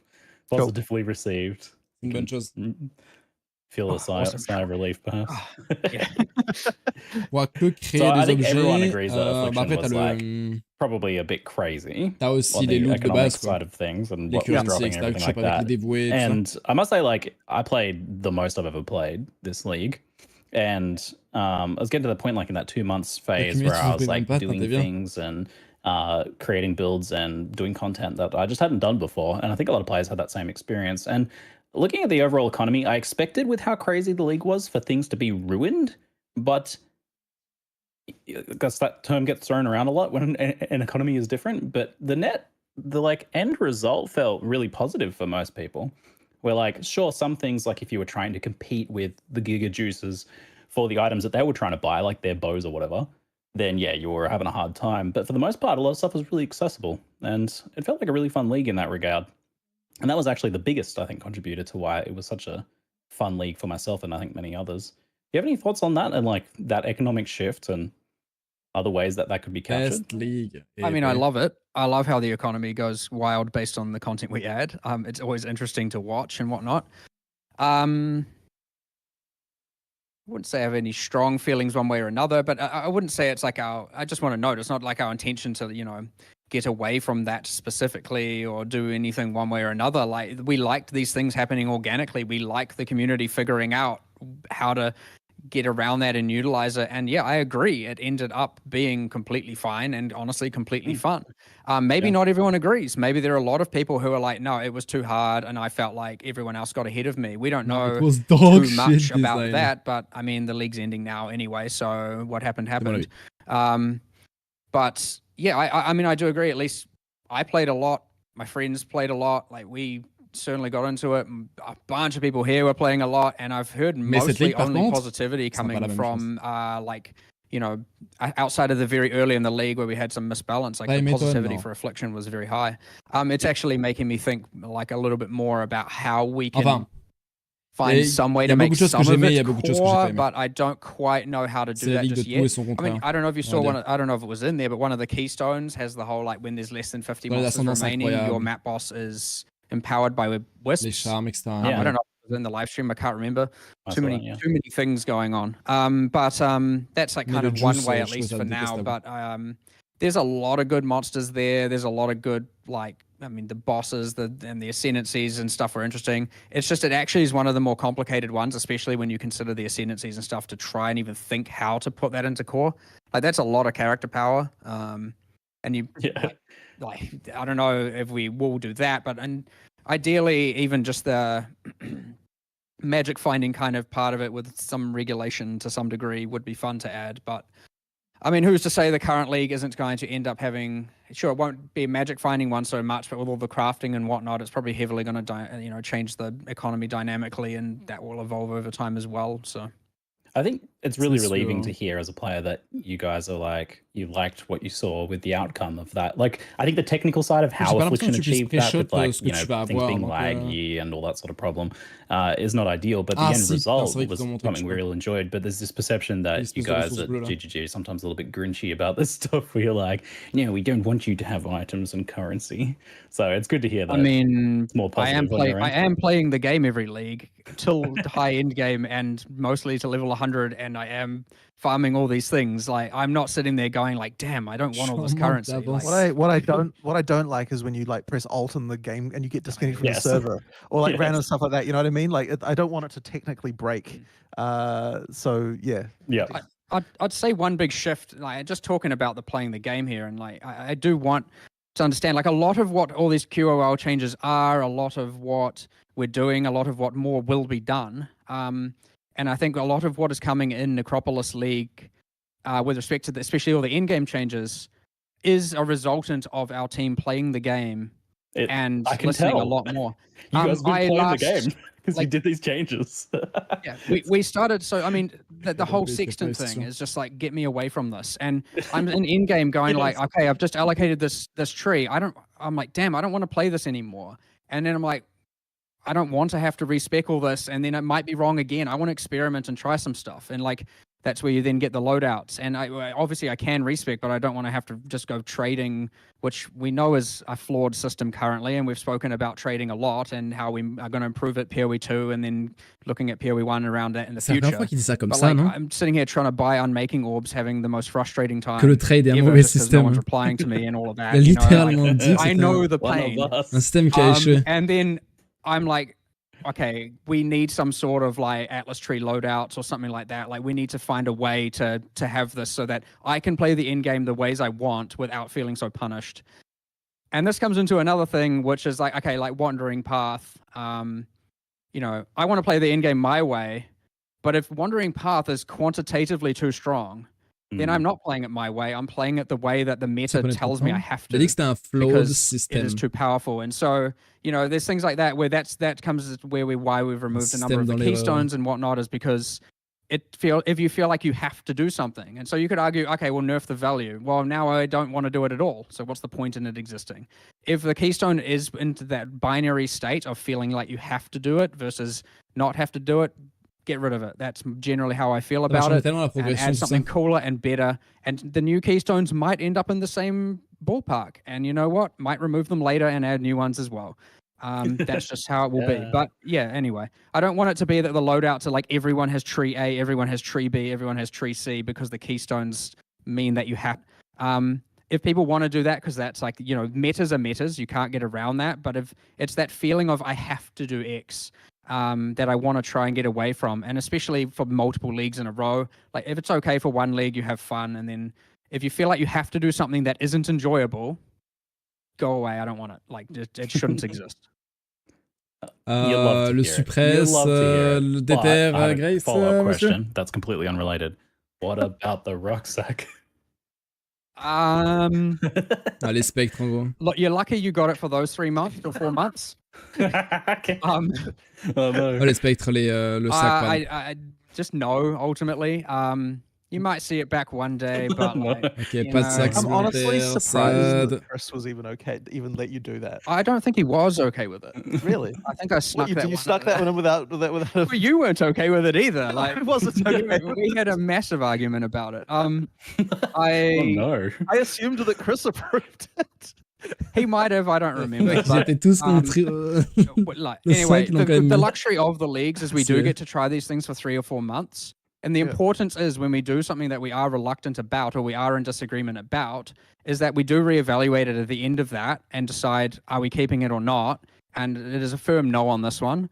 And, you know, like the good thing is we do, because we have these seasonal cycles, the leagues, we do get to try these things and we do get to do something that we're maybe not quite comfortable with just to really test it. And in this case, it's not. It's not staying in. I mean, I have to respect a firm no, but what? Why? How come? Well, okay, why? Not to put him. I'm sorry to put you on the spot, but you know, I was on one half of the argument. Hang on. So you're first of all, no, I don't want to keep it. First of all, Mark ultimately gets to decide this, but at the same time, my feeling on this stuff is that I don't like it when you have a build choice that results in more inventory space, because that kind of thing like leads to sort of weird incentives that I don't really love. Like, you know, it's like if you have to, it's like if I have to change my build to get more inventory space, that just doesn't feel right to me. It's a little bit hard to explain exactly why that is, but like there's various things from games like that where I do actually agree with that one. Having it be on a class is certainly not the right That was answer. weird. I also just personally I think inventory space limitation is a good thing. Right. I think that pressure is good, and I don't have a personal problem with playing with it. Obviously, it's nice to always just have more and more and more and more. But I do think that pressure is interesting, and I do think it is important to have pressure on how much you can pick up and leave a map with.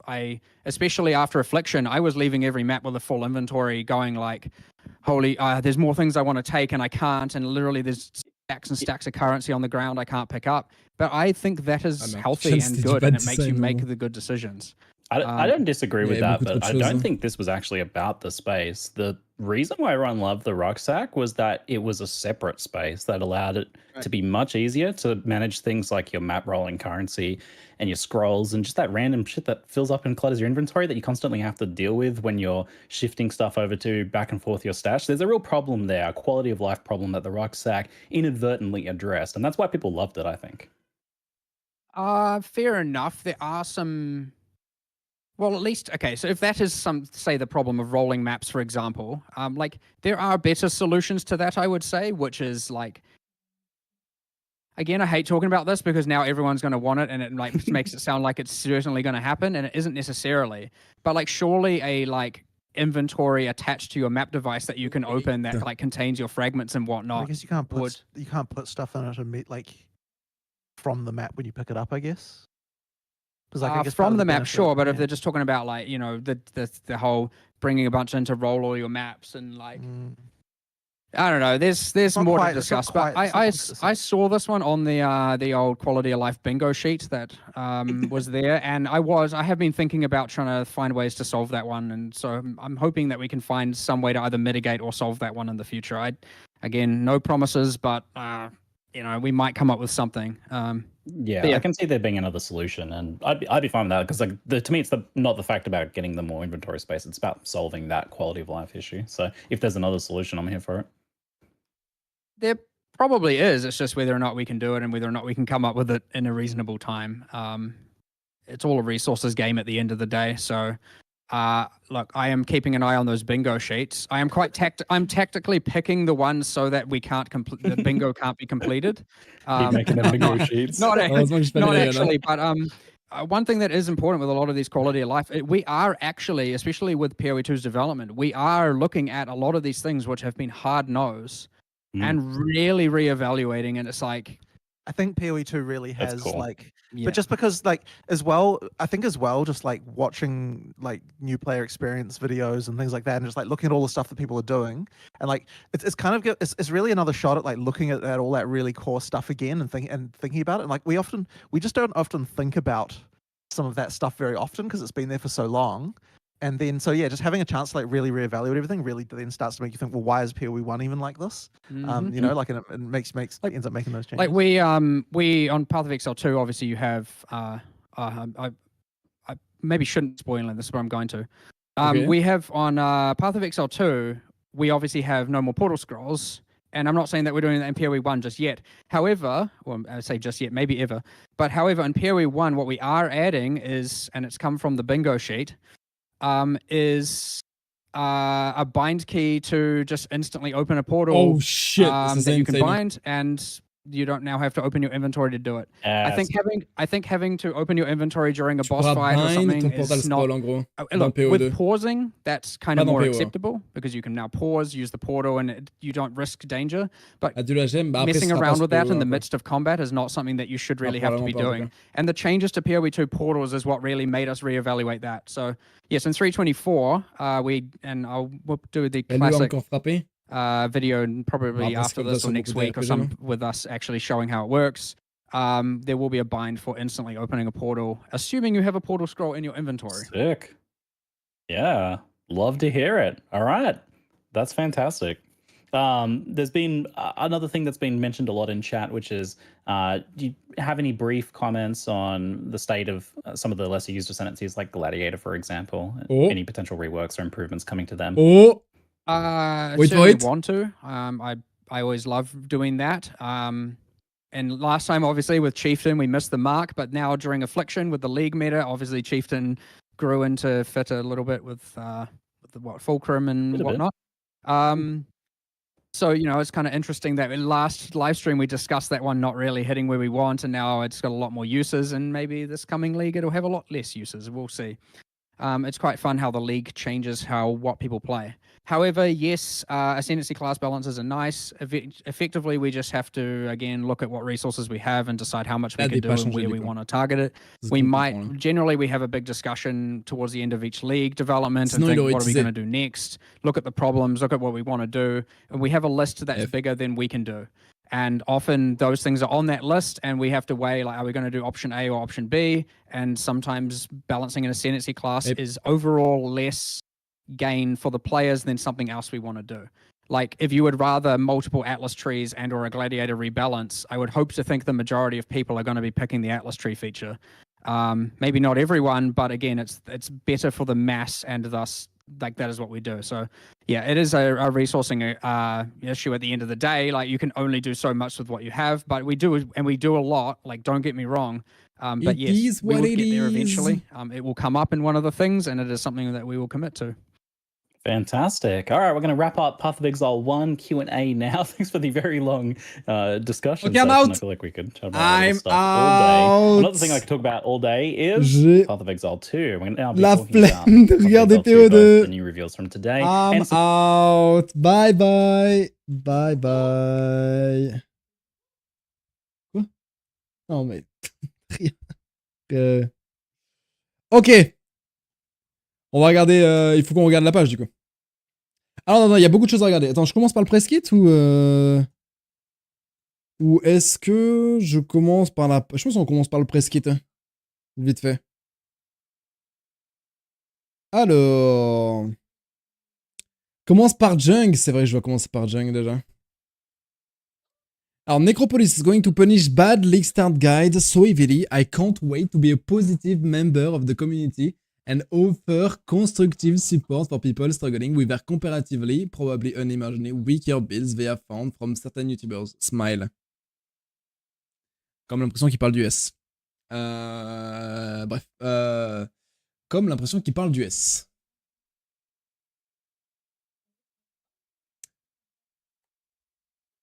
Merde.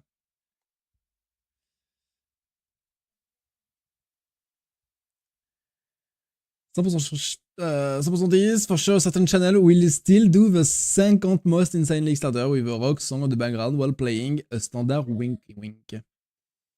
On standard, can't wait for the round feed where he coops up another bait build. Oh mon dieu. Cizaran, ouais, Cizaran. Lui-même en personne. Ok, alors vous voulez qu'on commence par la page. Alors, blablabla, Necropolis. Challenge League. In the Necropolis League, the wrathful spirits have begun to haunt the monster and reclass, unleashing their ancient fury and sorrow to the world. The Undertaker provides you with a Lantern of Arrimor, a powerful family heirloom which illuminates the spirit haunting monsters throughout Reclass.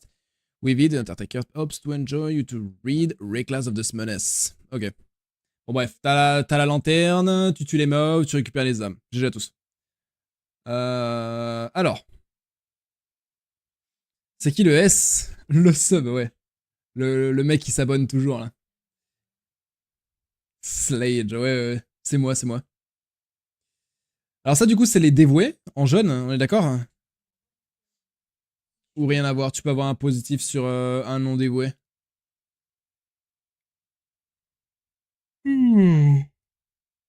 Examine the spirits haunting records by peering through the Lantern of Arrimor. The lantern allows you to manipulate the spirits.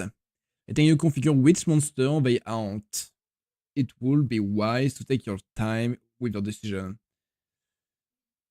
Ok. Et du coup, il y a aussi un multiplier de damage, etc. dessus, on est d'accord? Ça fait vraiment penser aux skins qu'ils ont ajouté le patch précédent, c'est marrant. Ok, Bury the Dead. Attacker Mysterious, Soul Experiment, can coalesce, je sais pas comment on dit, to powerful items. Donc ça c'est ce qu'on a vu, tu plantes les corps et ça influence le weight, c'est ça? C'est ça. 50 to speed, modifier tier rating. Donc 50 de points en plus. More items do not have a strength requirement. Plus 1 explicite. 5% de chance to craft a second item for each undead corpse exorcised. Il était pas clair. Bah, je veux dire, c'est... L'exorcisme, c'est quand tu décides de crafter, donc c'est juste un pourcentage de chance d'en avoir un second, tout simplement, non? D'avoir une second résultat de la recette. Hein. Source of corpse, un item, c'est pour trade. Hein. Ok, perform powerful exorcism, bury many haunted monsters strategically, to utilize a wise combination of different crafting modifiers, then exorcise item to achieve your perfect item. Ouais, je sais vraiment pas si j'ai SSF ou trade encore. Hein. J'ai bien envie de trade quand même, je m'étais motivé. Exorcise corpses by the family members of famous vampire bloodline to create new unique items. Pensez qu'il y a des modes signature à la mécanique de ligue. Avec les nouveaux Uber. Bah après, les Uber, c'est des maps, hein. Je pense pas que ce sera si chaud, hein. Donc bon. Don't be socketed in this item. Ignoring socket color. Ah ouais, ok. Ouais, il y a des modes signature du coup. Ouais, il y a des modes signature, ouais. J'avais pas lu encore. Ok. 34 damage, recoupe as life aussi. Il y en a 2 même du coup. 34% de recoupe, c'est beaucoup, hein. C'est vraiment beaucoup, 34 de recoupe. Mon dieu. Power charge. Curse effect. Ok. Ok, c'est fort. Maim on it, bon, Osef. Oh! Il y a l'ascendance du jug là-dessus. Modifier speed, movement speed can be modified to below value. Bon, c'est que la movement speed, c'est pas exactement le jug. Mais c'est quand même big, hein. Putain. Increase of life modifiers. Oh, il y a des trucs qui baissent le poids d'autres trucs. Oh là là. Tu vois, on parlait de Wonder tout à l'heure. S'il y a un truc qui fait que tous les spell modifiers, les caster modifiers sont beaucoup plus rares pour faire des wands. Oh mon dieu. Ça va rendre le truc tellement plus simple. On va mettre du suppress genre sur une base IS. Ah ça, je suis pas sûr. Ça, je suis pas sûr. Always hype, en vrai, c'est sacrément stylé. Hein. Fuck l'item. Qu'est-ce que c'est que cette merde? Using the Haunted Monster causes you to find areas with monsters that are blessed by devoted spirits. Donc, gros, plus tu fais la mécanique, plus tu as de chance de choper des mobs dévoués. Les mobs dévoués cause monsters to grant you with a wide variety of different rewards. Dropping more and better items, spawning shrines, and allowing you to find an NPC that gives you a unique item. Attends, bon, on va se foutre en l'air par contre avec cette musique. Hein. Elle est stylée, mais bon. The Necropolis Expansion also introduces 14 new unique items, 5 of which are exclusive to Necropolis League. Ok, celui-là c'est celui qu'on a vu tout à l'heure du coup. Tu peux avoir beaucoup de spectres. Ça fait beaucoup quand même, hein, putain. Parce que regardez, plus 1 maximum spectre per socketed ghastly IJWed. C'est... Ok, j'ai cru que j'allais lire autre chose. C'est massif. Avec 4 spectres en plus, c'est massif. C'est massif. Sans compter les stats que ça te donne à côté, quoi. Hein. C'est ouf, hein. C'est local ou global? J'imagine que c'est local parce que c'est per socketed, donc... C'est ouf, hein. C'est vraiment ouf, hein. Putain, merde, c'est insane. C'est insane. Mana Storm. Et du coup, ça drop uniquement en T17, ils ont dit. Donc, bon courage pour les sockets après. Bon courage pour les sockets après. Ah oui, oui, oui, oui, oui. C'est sûr. C'est sûr, c'est sûr. Attends, on vient de l'écouter à l'instant, non?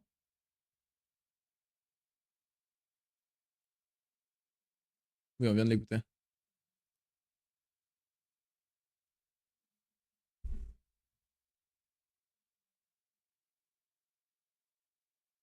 Si, on venait de l'écouter. Heureusement, on a automaton support. Après, ça te mange une socket en plus, quoi. Oh, pardon. Alors, du coup, Mana Storm. Mana on kill, regen, bon, c'est un peu mid. Increase mana recovery from flask, ok. Et le gros roll de added lightning damage. Ça, par contre, c'est massif. C'est une sorte de. Bah, c'est Archmage en fait, hein, littéralement. C'est insane, hein. C'est un peu un demi-Archmage. Attends, non, c'est mieux qu'Archmage. Archmage, c'est 8%.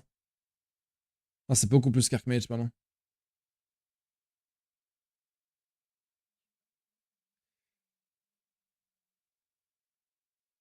4 secondes, c'est bien. Le truc, c'est que tu l'as up en permanence. Hein. Donc, c'est insane. Hein.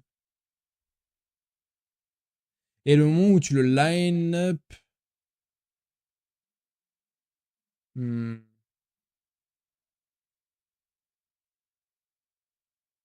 J'allais dire une connerie. Mais je pense typiquement à mon truc brand. Patch note up. Je crois pas, non. C'est un sacrifice, ouais. Truc à faire avec mana recovery from flask? Pas vraiment, non, c'est pas tant que ça. Hein. Les flasques, elles donnent pas beaucoup. Hein.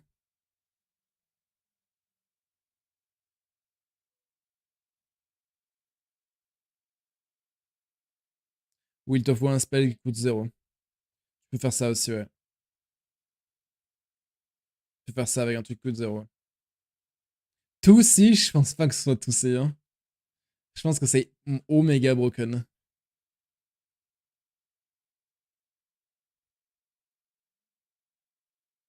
Je pense que c'est vraiment broken.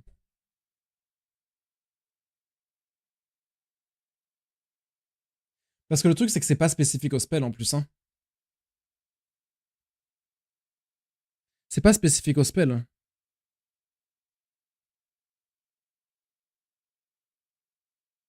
En plus.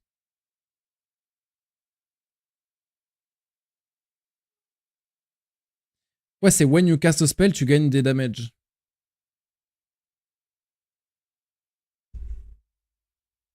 Tu peux faire plein de choses. Tu peux Blood Rage. Tu peux Cry.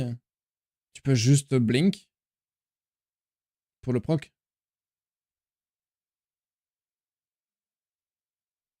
Ah, c'est pour ça. C'est big. Tides of Time. Life Recovery. Mana Recovery. Flask apply to you 25% increase effect. Mana Flask 3 charges every 3 secondes.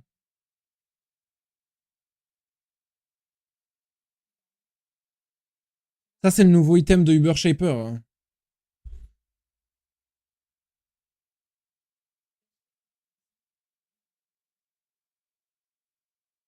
Tu peux avoir 3 sur utility.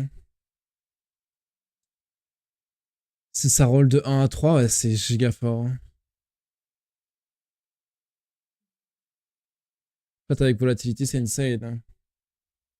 Après, faut que tu chopes de l'increase là-dedans, quoi. Hein. Mais ouais, c'est clair, c'est pas mal. Hein. C'est insane, ouais.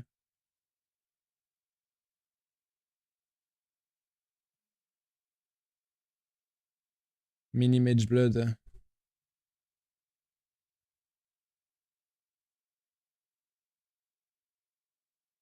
Après, j'avoue que la recovery, c'est big pour le PF. Hein. La recovery est massive pour le PF. L'effect, j'ai même pas envie d'en parler. C'est clair qu'elle est cool. Hein. Et c'est une bonne base en plus. C'est pas une base de merde.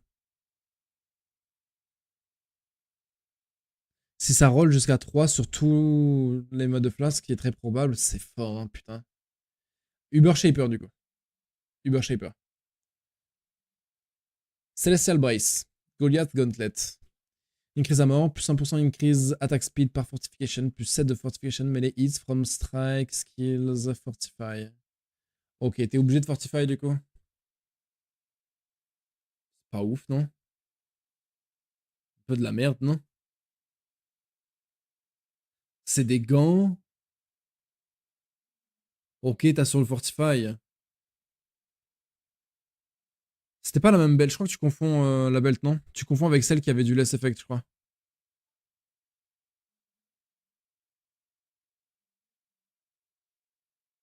Ouais, next, hein, c'est un peu mid. Hein. Ravenous Patient, Strength, Increase Armor, yes. Base Zealot. Celui-là, insane. Ah ouais, celui-là, insane. Rage, Grande Cast Speed. Gain 15 de rage after spending 200 de mana. Rage, Grand Spell Damage. Ça c'est insane. Hein. C'est pas une mauvaise base aussi. Hein. On sait c'est sur quoi ça? Pour un item de ligue. J'avoue, il a un flow de fou. Hein. Incroyable. Hein. Il y a 0 downside. Bah après, il y a 0 stat à côté, quoi.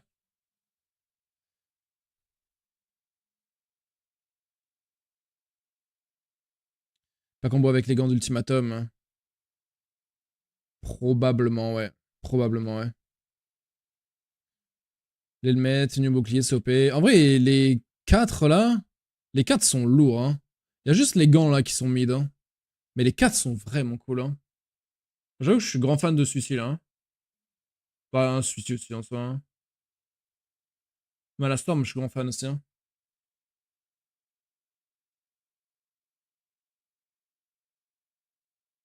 En fait, ça me donne envie de faire une sorte de mana stacker mêlée, tu vois.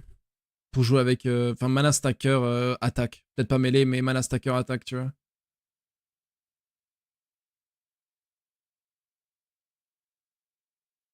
Et jouer... Volatility, du coup.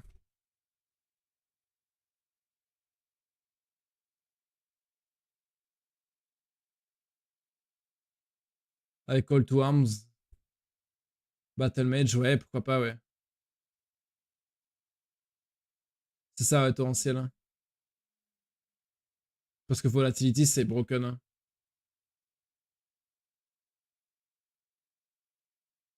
Après, le truc, c'est que ça donne pas une plage, tu vois. Faut voir.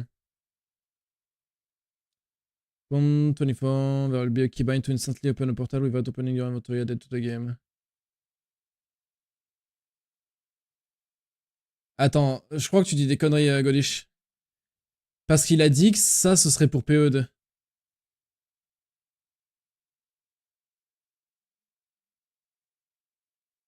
Tout à l'heure, il a dit de vive voix. C'est écrit via ton channel. Annonce PE. Wait, what? Mais attends, mais pourquoi il a dit ça tout à l'heure alors?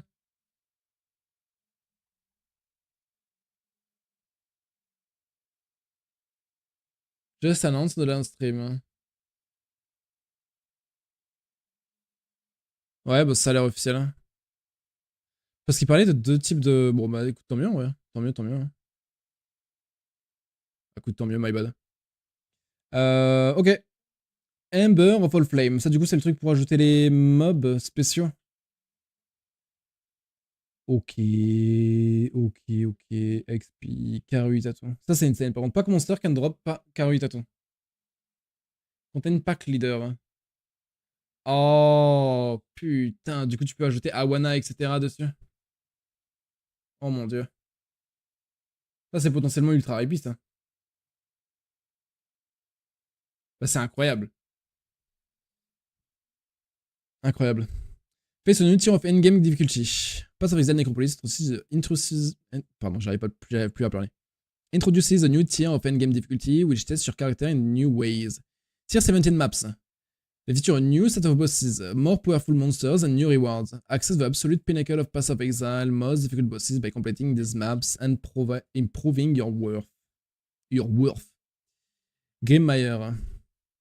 Monster plus 1 max power charge, monster gain power charge on hit. Boss possessed. Ah, tu peux pas les modifier, merde, j'avais pas fait gaffe. Ah merde.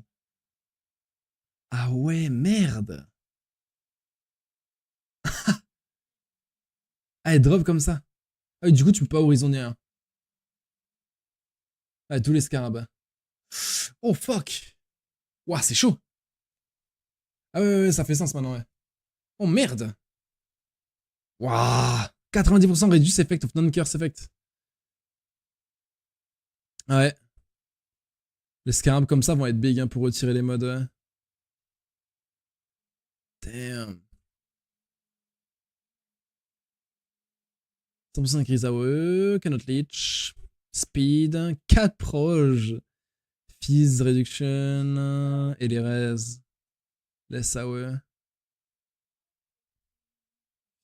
Damn. Depuis quand? Depuis ce gauntlet-ci, là?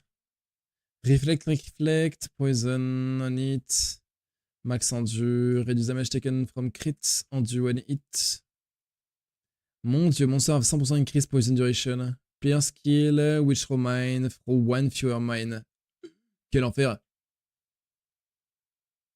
Rare monsters have volatile cores. Wait, what? C'est quoi ça? Volatile cores. Qu'est-ce que c'est que ça? Devouring fragment. Et ça, c'est le beurre, du coup.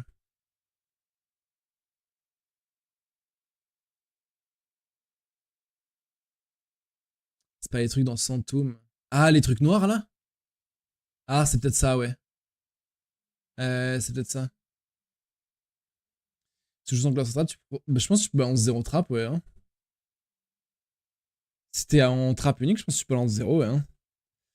Additional tree, this option unlock access to multiple Atlas passive skill tree, which can be used to enhance your endgame experience to its maximum potential. Earn up to 2 extra trees by progressing through the Atlas and choose your desired playstyle for each endgame map. Reworked endgame content, scar which can be used to enhance your endgame maps have been overhauled. Myriad of new options have been added, giving ways to push the challenge and rewards of endgame maps to a new height. The Atlas passive skill tree has also been improved to give increased access to content in more ways than before. Delirium, Ultimatum, et ça on a vu à l'instant du coup. Ça on les a vus. New gems, ok, new gems. New skill and support gems and a range of new transfigure gems. Automate your work rise and instant spells, blah blah blah blah blah, automation, blah blah blah blah blah blah blah blah blah blah blah. If you've been waiting for transfigured version of your favorite skill, you'll now be able to play exciting new variants of Poisonous Concussion, Tornado, Ice Shot, and more. Tornado du coup. Create Tornado of a random element that hinders and repeatedly damage enemy around it, converting physical damage to its element. Tornado will chase down enemy for duration.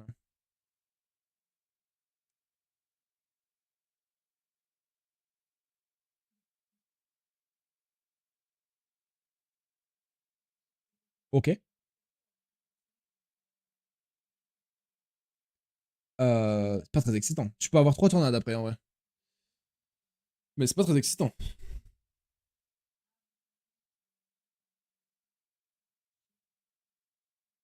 Ouais. Ouais. La qual, si c'est comme l'autre, c'est juste de la speed, non?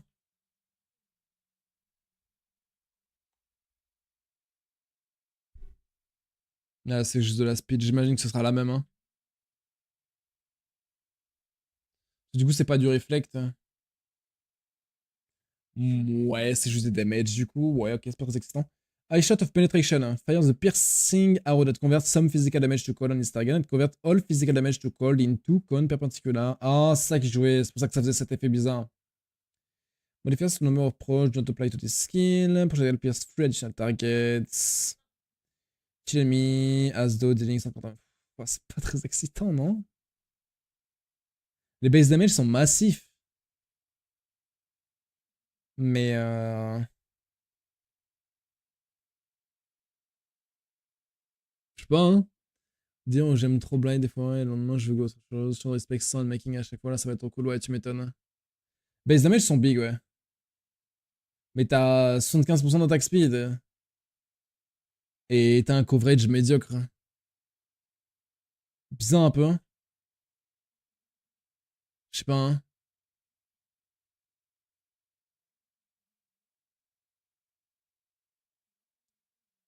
Ah, ça a peut-être été modifié entre temps torrentiel. Le press kit il est fait avant en général, donc... Artillery Ballista of Focus Fire. Summon the Ballista totem that propels the number of fairy arrow into the air, comme celui de base, each targeting a specific enemy. Arrow deals area damage to enemy around it on landing. Ok, c'est bien pour le clear, j'imagine.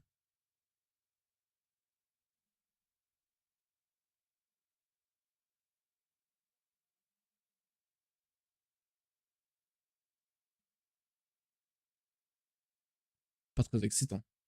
Dis donc. Ok, press kit. Press kit, qu'est-ce qu'on voit là? On voit, je vais me foutre là-haut. On voit rien de dingue, hein, juste des mobs.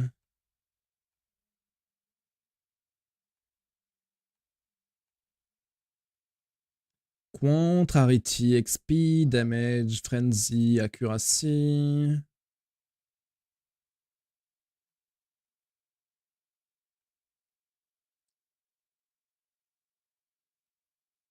On peut voir des dingueries là-dedans.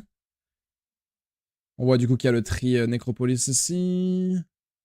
On a vu dans le trailer. Les 2 nouveaux clusters de Scarab.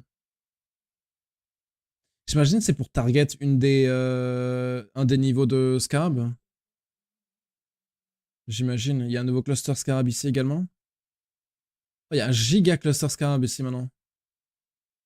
Je suis curieux de savoir ce que ça fait tout ça. Hein. Imagine ça buff leur effect. Hein. Attends, les traveling nodes ont changé aussi d'ailleurs.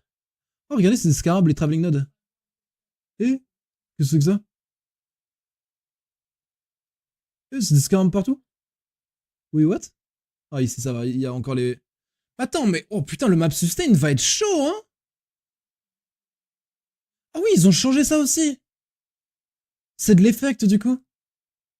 Jure. Il y a un autre cluster de scarabs encore ici. Oh ouais. Attends, quoi? Eh ben... Intérêt à choisir quel ennemi aura les bonus de quantity. Ouais, parce que t'as une taille. Juste, tu peux gérer les menaces. Et il y a aussi la taille des packs. Et bah, la rareté du mob aussi, je crois. Donc, tu veux mettre les meilleurs sur les plus gros packs. Link, c'est le press kit en dessous de la page Necropolis. C'est pas un link, c'est un doc. Je peux pas remonter le link comme ça, je t'avoue. Faut que tu le donnes toi-même.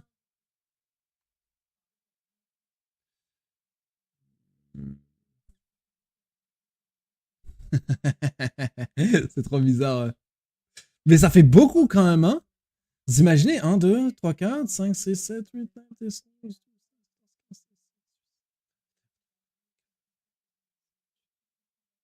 il y en a une quarantaine, j'imagine, parce qu'il y en a qu'on doit pas voir. Il y en a là-haut aussi que j'ai pas compté. Il y en a une quarantaine, voire plus. Waouh, c'est énorme, hein. Putain. Putain, je suis con, j'ai fermé. Oups. Ah, c'est... Reveal the random craft when buried. Rare craft, armor common. Ok.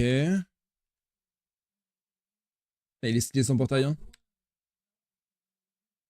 Il a eu crit, yes, mana regen, rien de dingue. Fire modifier plus rare. Et les modifiers plus rares. Plus de chances de modifier mana. Il y aura forcément caster alors. Tu mets un 600% caster au son plus rare. Et tu mets un je sais pas combien de pourcents d'attaque plus commun. Et tu fais tes wands comme ça peut-être.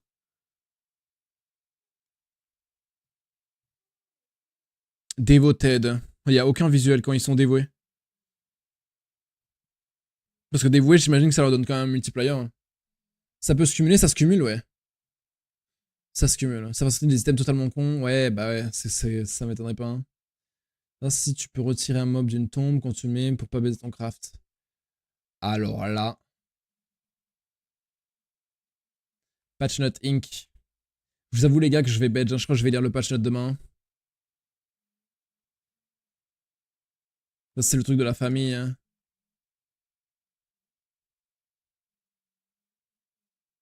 Brutus. Je pense que je vais le lire demain matin tranquillement le patch note. À 7h pétante. Je me sens pas de faire une lecture de 4 heures là. Je vais bâcler, je vais mal lire donc bon. C'est une mauvaise idée la dernière fois je pense. Cortex. Attends mais Cortex ce sera beaucoup plus simple du coup. D'ailleurs. Vu qu'il n'y aura pas le trait. Il est pas si long que ça, ouais, mais pareil, je préfère me le garder pour demain. C'est mieux, je pense. Mon dieu. Camp 6 with unresolved anguish in your maps have revealed the random craft when buried. Ça, c'est ce qu'on a vu. Ça, c'est ce qu'on a vu. Il n'y a pas des modes en plus. Volatile cores, encore une fois. Petrification statue. Mon dieu. Je lis le patch note demain.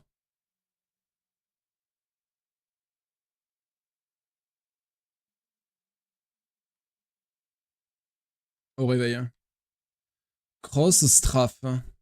Summon the ballista totem that propels the sequence of fiery projectile arrow in the air, pardon. The arrow impact the ground into a particular line. Aging area damage to enemy. C'est pas très excitant, non? Je trouve que c'est vraiment pas très excitant ce qu'ils ont fait là. Hein. Incineration of Expense. Continuously launches a torrent of fire from your hand, repeatedly damaging enemies. As you channel, dispel longer, the flames spread wider. Non. The flames spread wider close to you and spread longer directly in front of you.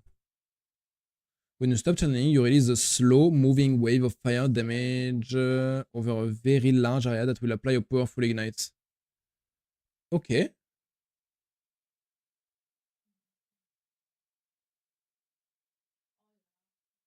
« 400% more damage with hits. With ignite, pardon. Pas de spoil par pitié. Pas de spoil, pas de spoil. Pas de spoil, s'il vous plaît. More damage with hits and element for each stage. Ah, les base damage sont misérables. Hein. Faut voir le flat, comment ça scale. Mais je veux dire, là, ça a l'air pas mal. Hein. C'est 4 stages max. Je veux voir la gueule de la wave. Hein. Parce que ça a l'air rapide à stack. Hein. C'est 1 seconde. Hein.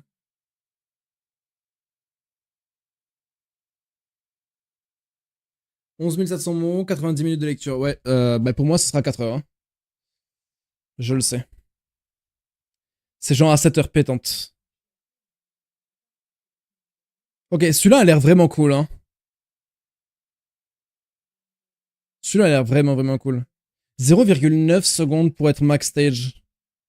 Sans aucun ajout de cast speed ni rien. C'est vif, hein?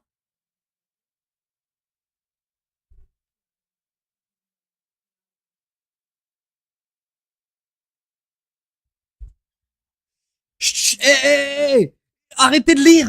Oh! C'est pour demain matin, arrêtez! C'est pour demain matin. Attendez, sérieux! Sérieux! Putain.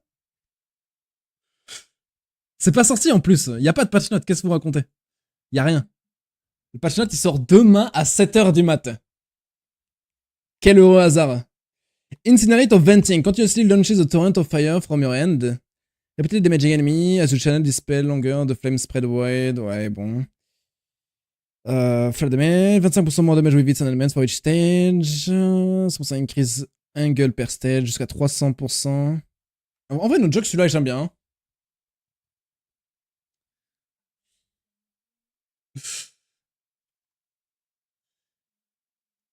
Continuously launches the torrent. Attends, celui-là, on l'a déjà vu. Ok. Peacock. Throws a single bottle that releases a burst when it hits the ground, dealing unarmed attack damage in an area with a chance to poison. The skill chains, bouncing randomly to deal damage multiple times. Pensez que tu peux shotgun? Il l'utilise à un moment donné, il faudrait que je regarde. Can consume charges from a life flask to add further damage. Requires an empty main end, ok. Putain, j'aime beaucoup l'idée. Radius 1,8. Level 1. J'espère que ça scale. 1,8, c'est déjà pas dégueu, hein. C'est déjà pas dégueulasse, hein.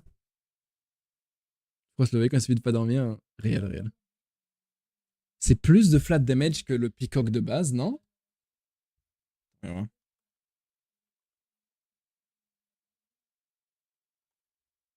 Ça me paraît beaucoup level 12 autant de flat. Hein.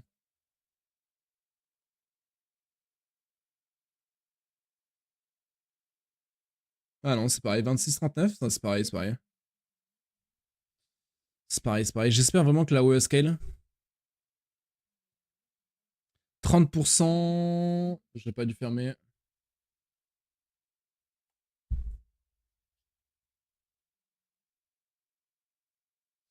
Oh, trou, t'as un bonus d'attaque speed sur celui de base. T'as un bonus de 15%. Et c'est 11%. Là, c'est 30%. Waouh, c'est 30% qui scale probablement. Recovery amount. Projectiles can chain when putting the ground. In random direction. 6 charges par proj. Je suis très curieux de voir comment tu peux over en lap avec ça. Hein. Je suis très curieux de voir.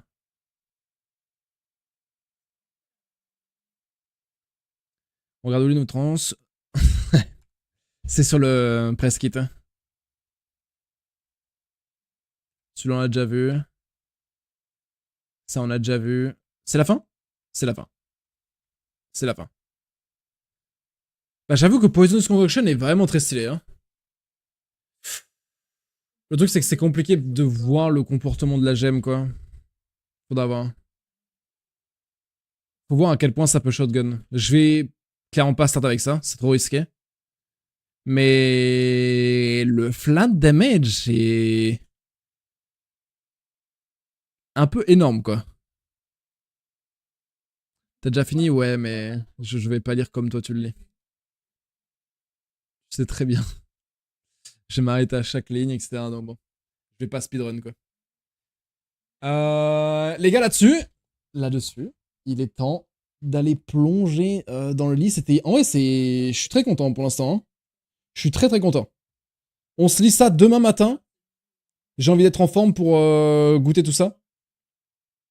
On voit ça demain matin. Franchement, ça a l'air massif.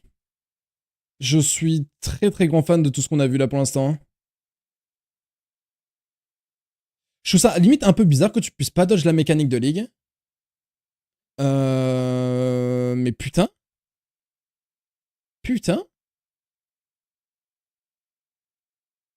C'est clean. Les nouveaux uniques, le changement sur les Uber, les nouvelles T17, etc. Le changement sur les Scarabs. Il y a trop de trucs trop cool. Il y a trop cool. Moi, je suis un peu déçu des transgemmes, un peu. Enfin, non, je suis pas déçu, je veux dire. Je suis pas déçu, c'est pas le terme. Mais elles sont... C'est pas ultra excitant mécaniquement.